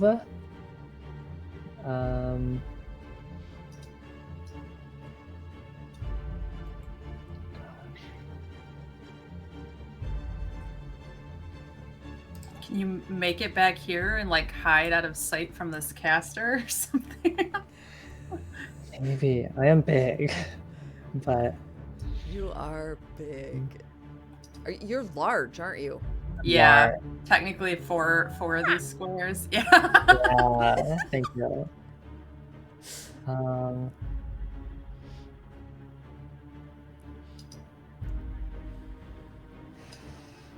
uh, so nervous. In your head, you hear, "I've got potions!" And just this little air elemental next to me with this chest that's like ducking and weaving. Yeah.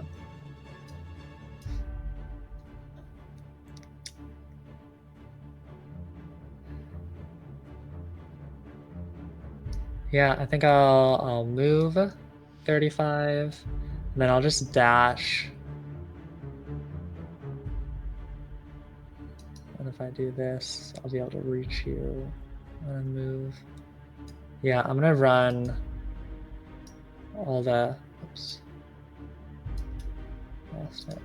I'm gonna move and bonus action dash, so I get to move 35 and then 45, for a total 35 and 45. That's 80. That's a total of 80. Yeah. Thank you. Thank you. Okay. I'm moving dash back here, kind of heaving. And yeah, she's looking pretty bad. Like giant form, but all the cuts and wounds there have like just grown and magnified with her. So she's looking hurt. But yeah, that's my go. On Philip's turn, Val, starting with you. Okay. We will do. And you'll both hear in your head, I've got the box.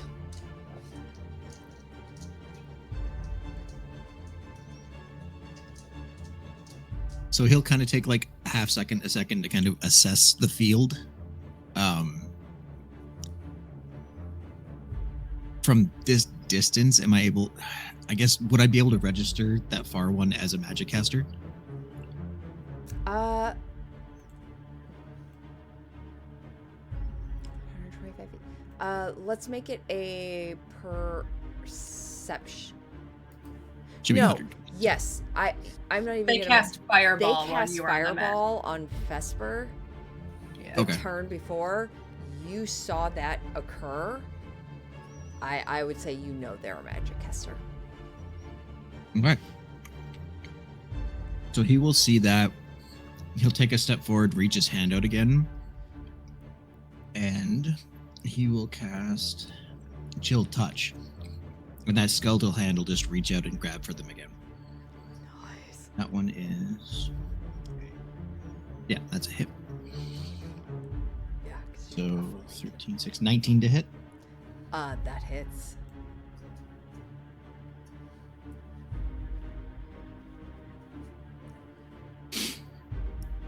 That is 10 points of necrotic. That skeletal hand reaches up, and instead of like just being over their face, it almost moves through their face. Pieces of the nails and fingers moving through, one through their eyeball, one through their mouth, through their cheek, and it claws backwards, and you see the eyes go dim as this magic caster falls with 10 hit points. Really left. wish I could get HP for that, but oh well. Okay. That's his turn. Yeah. Philip.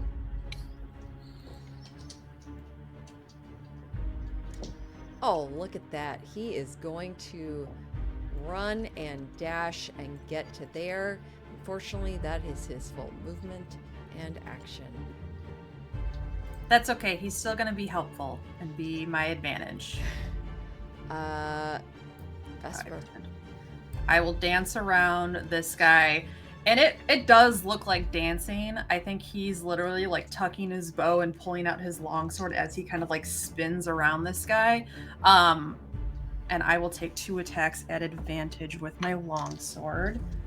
And now I have to change what numbers I'm adding again. Okay.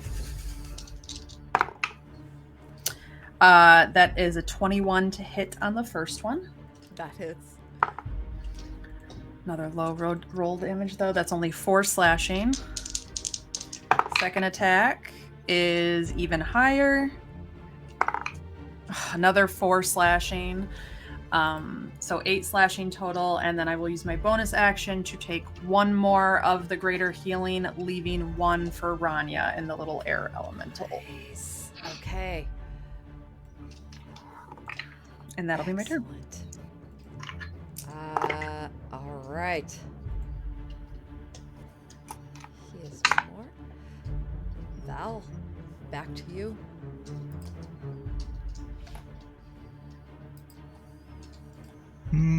Okay.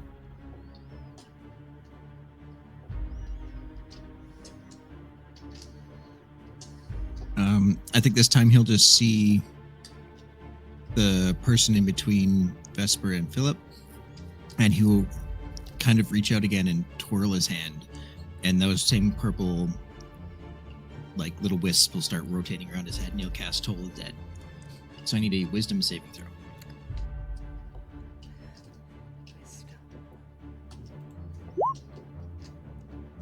A 9. That's a fail. And of course, he's taken damage already, right? Yes. 8 and 5 is 13 points of necrotic. 13. For sure bloodied. And that's his turn. More. That brings us to his turn.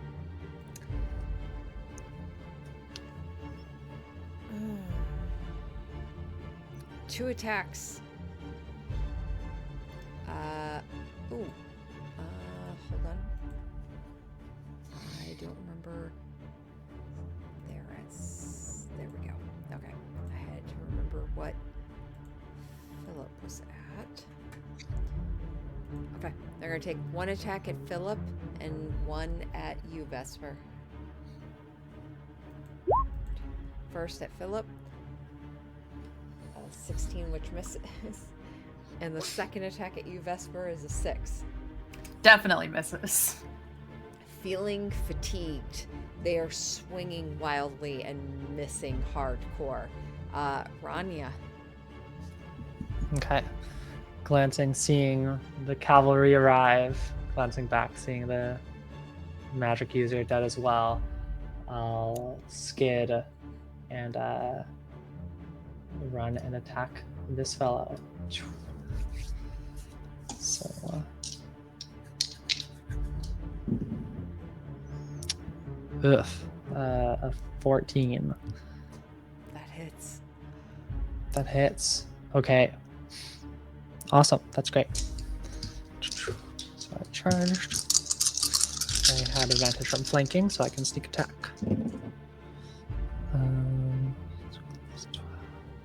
17, 18, 19, 23 psychic damage. How do you want to do this? Yeah, one arm in holding this box. The other arm, I'm going to run kind of shoulder first, and then summon the blade kind of straight, and just the entire brunt of my body is going to knock into them as the blade goes through, kind of piercing through as the blade gets to them, and then coming out the other side, and then my shoulder impacts them, and it just flings them off the blade down onto the ground. They fall to the ground, pierced.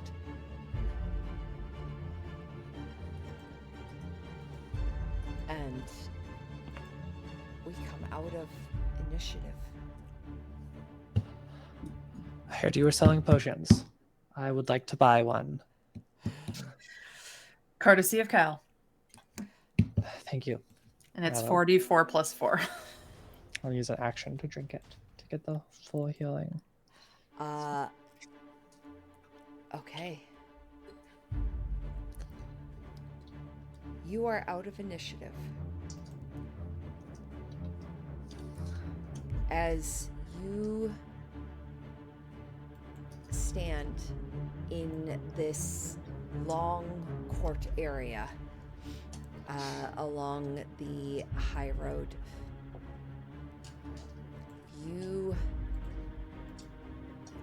Philip kind of stumbles up beside all of you with a clock in hand. We're in the end game here. What are we doing? All right, let's duck into this alley and see if this journal says who the prince is. Okay. You all dart into the alleyway. You all are in the dock ward. On the map, you are probably about here. Let me focus ping you.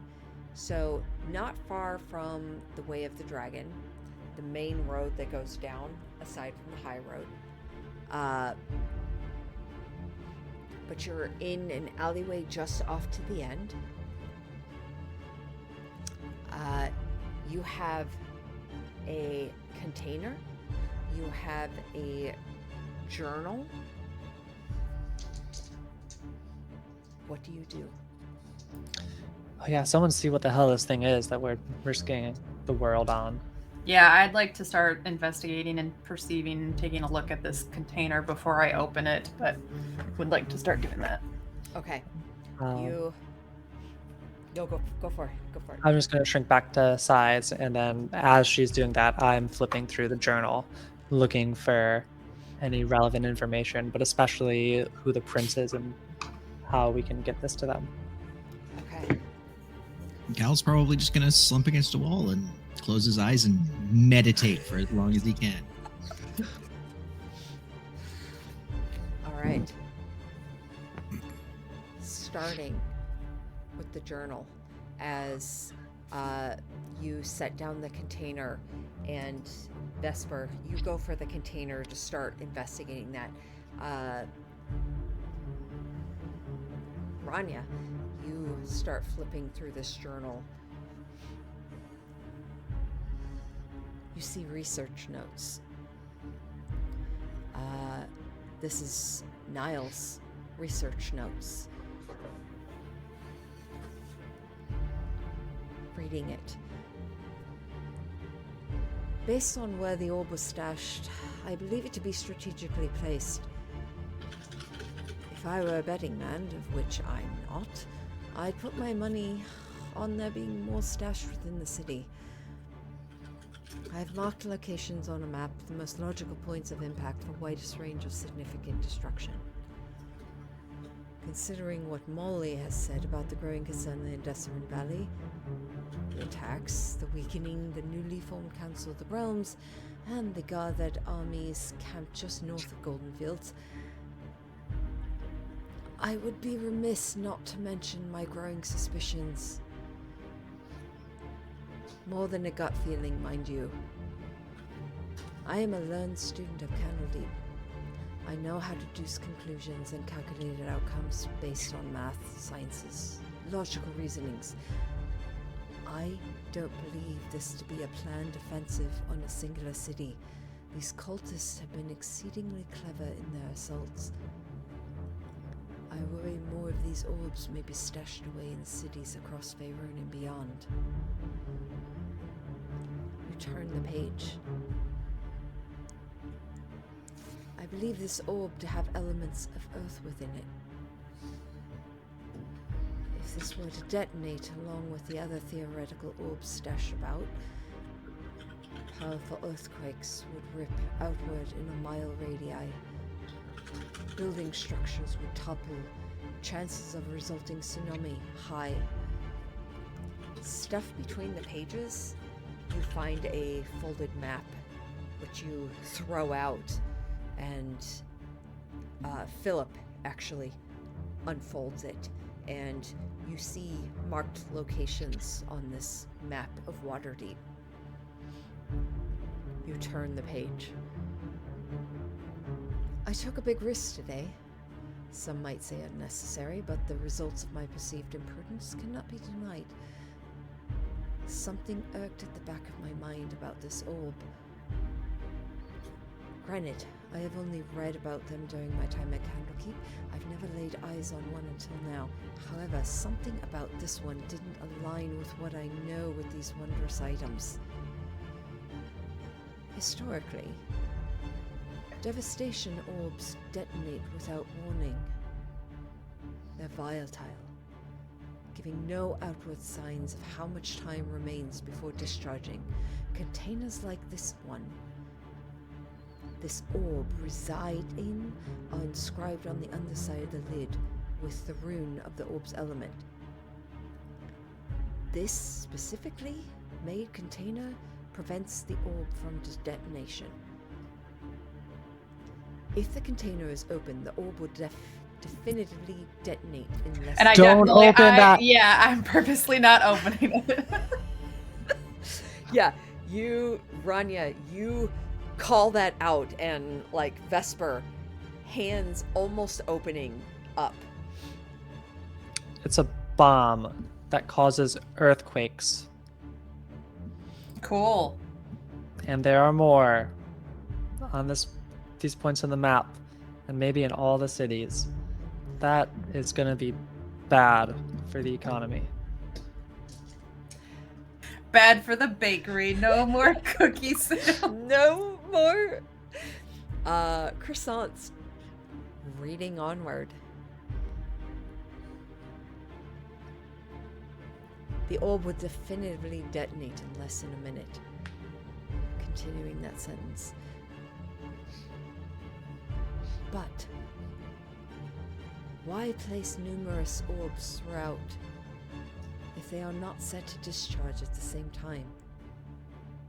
If one were to detonate prematurely, it would destroy the others in the process, making them ineffective. Perhaps there is a cultist standing by every orb, ready to open it at a set time. This would, of course, be a logical solution due to the number of losses the cults would suffer in the process. Which brings me to my rash decision. I opened the container, just for a moment, and what I found inside terrified me. A small device on the inside of the lid, of which I am fairly certain is a lever release system that would open the container from the inside. And a countdown clock. With the time remaining on the clock, I surmise it is set to open at the 17th and a half hour tomorrow night. I had no choice. I had to send this up the chain of command. With this new revelation, I am certain the cultists plan to detonate all the orbs at the same time that have been strategically distributed throughout Faerun. If the cultists were truly clever, they would be placing orbs amidst the armies moving north. I shudder to think. Turn the page. Phaedron's predictably upset.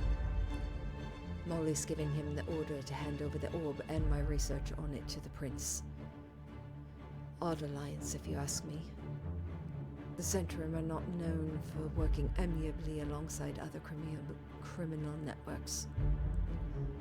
Alas, Phaedron is stopping by early to pick up the item and my research. Apparently he is to meet a contact of the prince outside the southern gate. Good riddance. If there were a place to go, a safe place to go, I would. But I do not believe that place exists at this time. Too many unknowns. A final turn of the page. The handwriting has changed into something hasty. Phaedron never showed. And I believe I am being watched. Shadow thieves, perhaps? Damned Phaedron and his carelessness. If he doesn't show in the next few hours, I'm taking the orb to the prince myself.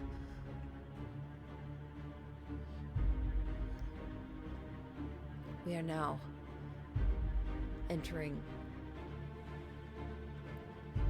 halfway through the 4th hour. We've got to get this thing to the south gate. It sounds like the prince might be waiting there if they haven't left already. But either way, we just keep running and get this thing as far away from the city as possible. Yep. And as we're running, Philip, what happens when our hour runs out? Do we just blip back to where we were? Running. Yeah. I don't. I mean, Aldous said you would just live your lives as normal. Back in time. Okay. So we're here regardless. That's what he said. Cool, let's go fucking change the So future. using the telepathy link instead of trying to like breathe through his asthma.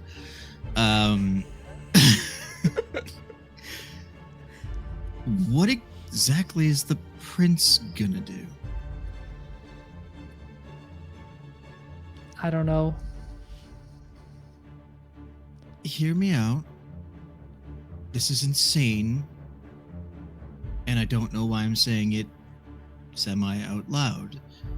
But it mentioned that if we just let one loose early, it would destroy the rest.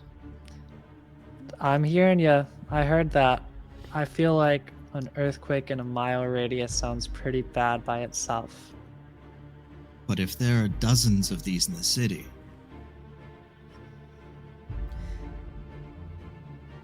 Wait, it wasn't. It would detonate them all. It would destroy them all. Mm-hmm. Yes.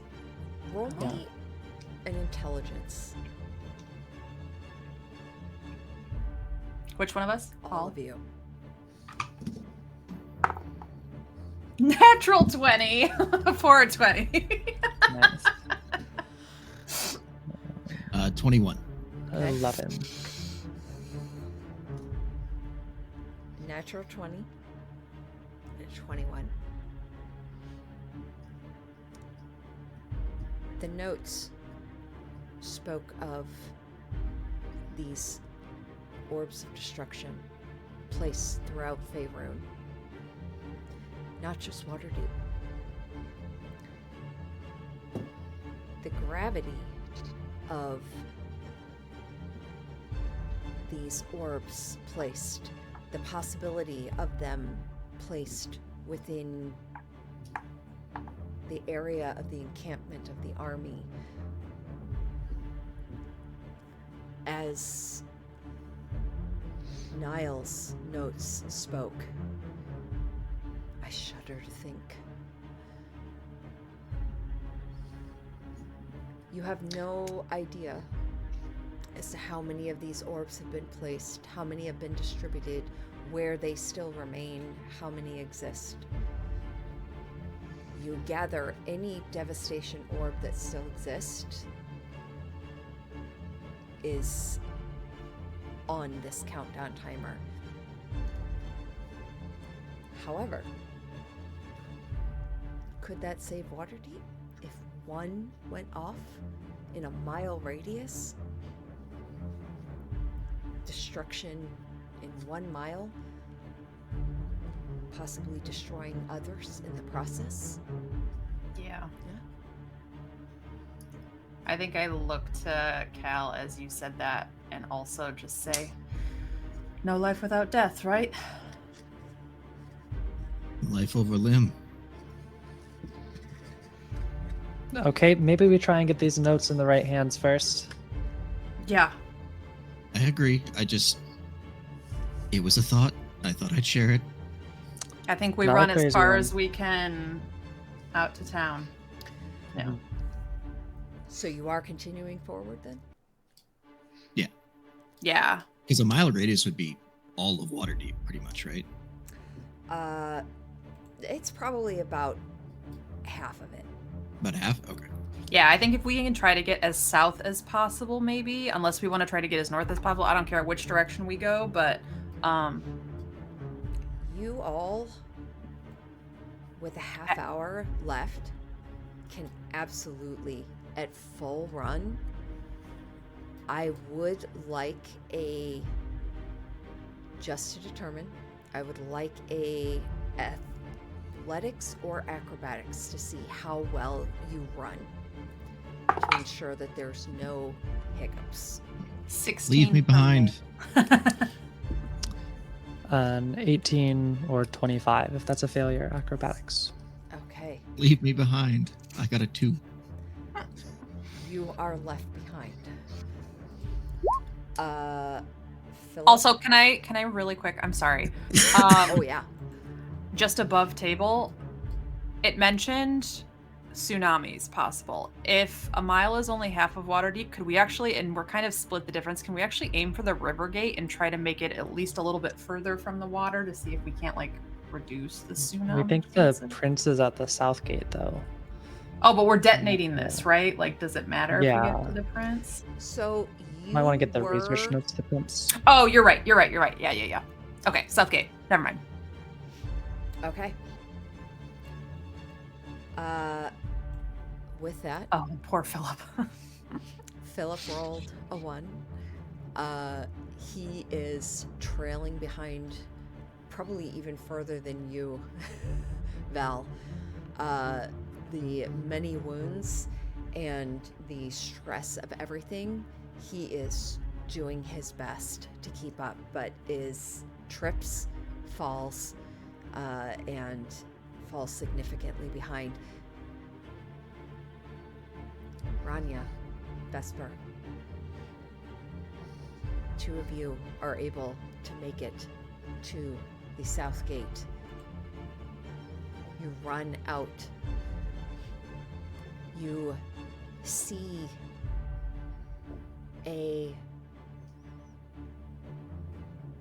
immediately as you burst out, nothing there. You continue forward. You continue right. There's nothing there. Did they maybe leave? Was this ever even a thing? Were you too late? And then you see something seated on the field. You rush towards it and you see an individual standing before it. Something red. And before it stands an individual with blue hair. And as you rush up towards them, they turn and look towards you. And hold up a hand. Hello, friends. Where are you rushing off to so quickly?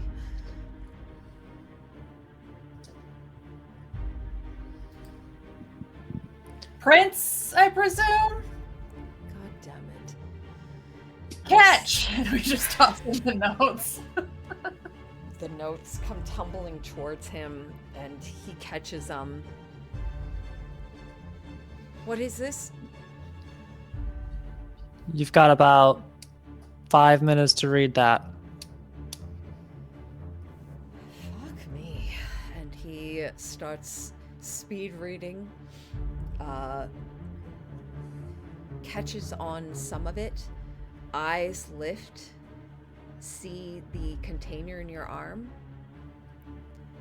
He snaps the book shut, says nothing as he turns and immediately walks up into this red ship.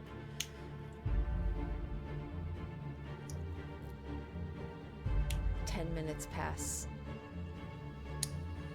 Do I catch up at this point? Probably not. Damn You're it. probably about. You're at the gate, maybe. We're Yeah, beyond you're it. probably at the gate. You can see them for sure. Distance? I'll say 60 feet.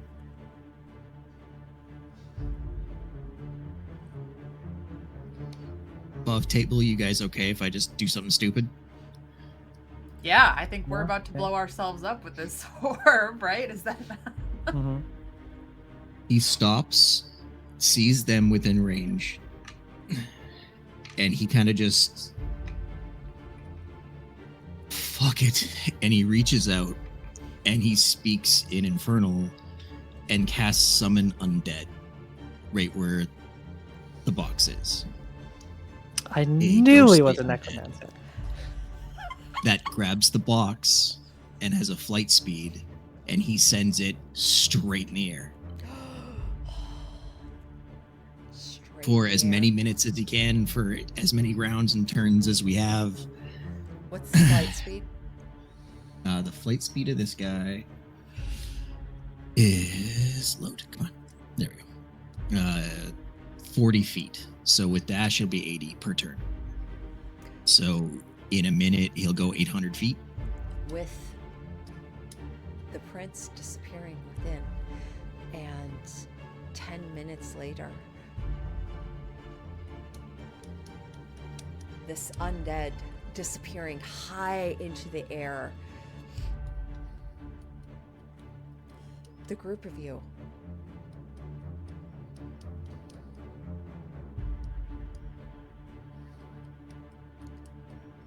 looking to one another.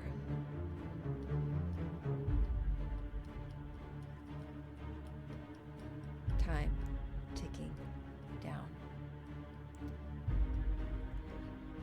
You don't have a watch on you. You don't have, as Philip finally catches up, he holds up his pocket watch, looks up at all of you. So glad he missed you summoning that.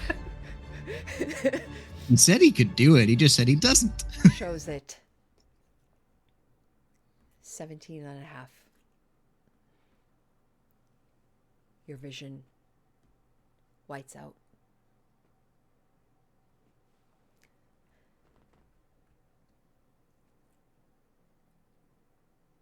You, each of you individually,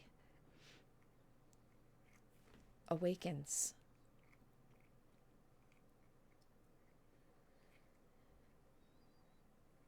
Each in your own establishments that you live in within Waterdeep.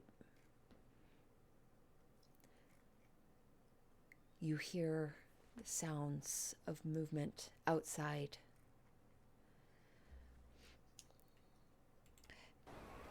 You get up, walk to your windows, look outside, see people milling about, still fairly empty.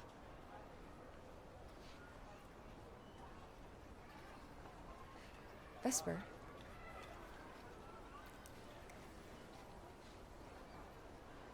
today is a great day for you. You have arrived in Waterdeep not too long ago. You have a stash of fey poisons that you are ready to smuggle and make some good cash on. Your trip recently from the other realm, that was a cinch. You look across the room at the boxes. You look out across Waterdeep. There's some potential I see here.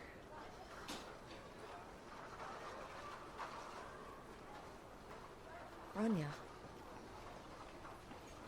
as you are in your establishment, you awaken,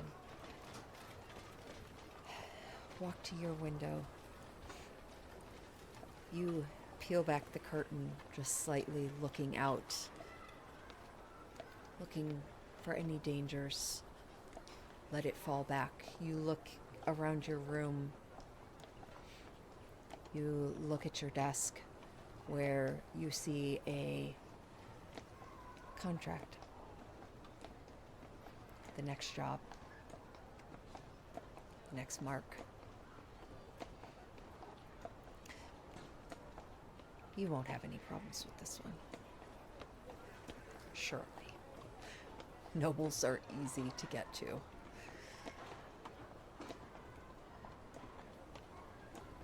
And Cal,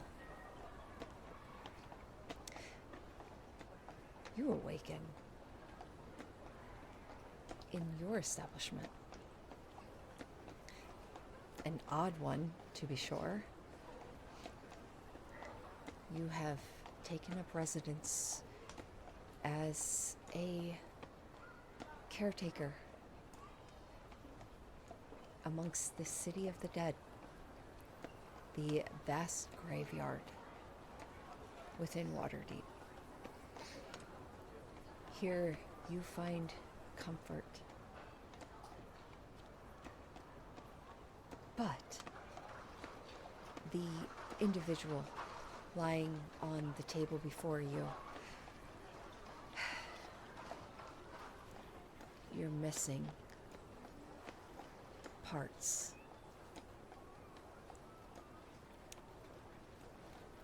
This corpse will not do. You know you need to move about into the city. You've been told of an individual who called for a healer. And you've heard the call. Someone who had an accident and has an amputated foot. You look at the corpse before you. This might do. And you set about ready to continue your practice. And Philip awakens within Blackstaff Tower, sitting in his own small room as he prepares his armor, sheathes his longsword, steps before a mirror, checks himself.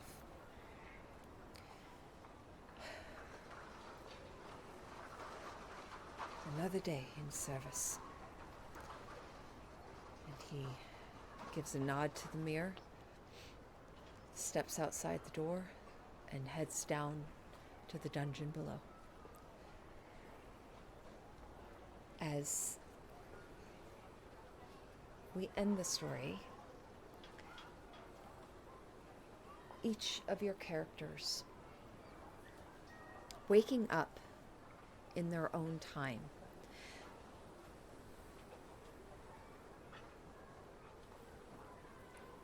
As the narrator,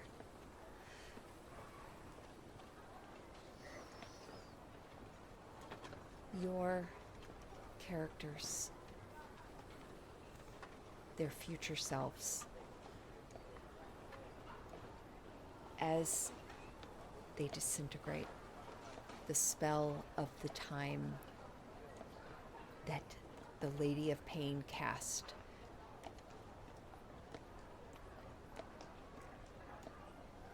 you have a vague sense. Aldous lied. At no point could he ensure that yourselves, as they were in that pocket dimension, would survive. It was a lie, but a white lie. For you continue on, living with the best of you that stopped a catastrophe of immense spread. Will never be known as the future resets and a letter that sits upon the desk of one Aldous Lorekeeper. Off to the side, unopened and signed with the initials FB.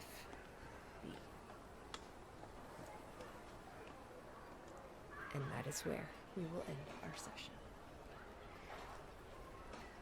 Well done, everyone. I always think I'm going to kill some of you, and I never can. We were so dead there. We for, were, like, yeah. we were so Yeah. dead. You Ah, came very, very, very close. that was so tense. Rania is a beast in the best Jeez. way. I'm gonna miss Rania. Rania's awesome. Vesper's gonna find wherever she makes her croissants and is gonna be her best customer. He'll go to every bakery.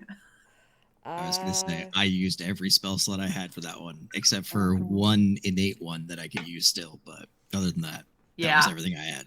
Yep, all my resources were gone. That's all I really wanted. I mean, I do Yeah. want to kill people too, but at the same time, like, just using everything. Yeah. You killed a whole party last one shot, so That's true. When I jumped out the window to chase the person with the box, I was like, everyone in there is dead for sure. I'm so glad Oh. you did, though. That was so good. Yeah. Oh, Yeah. man, guys. Great job, DM. Thank As you always. so much for wanting to play this and for putting effort into creating characters just for this. I know it's a lot of effort and everything, but I Very fun. had an inkling that the prince was Parsonus. And as soon as you said this is an odd alliance, they don't work with other criminal entities, I was like, I know it's him. you know, the Parsonus, he's a pirate captain. He's cool, suave, and the Kind of a prince Centurion, of hell. Yeah. you know, they're just out to be assholes, and they're gonna Yeah. call it as they see it. Yeah. Yep. I love it. I wish I knew this in character in our other campaigns so we could use it against him. Alas, we do not.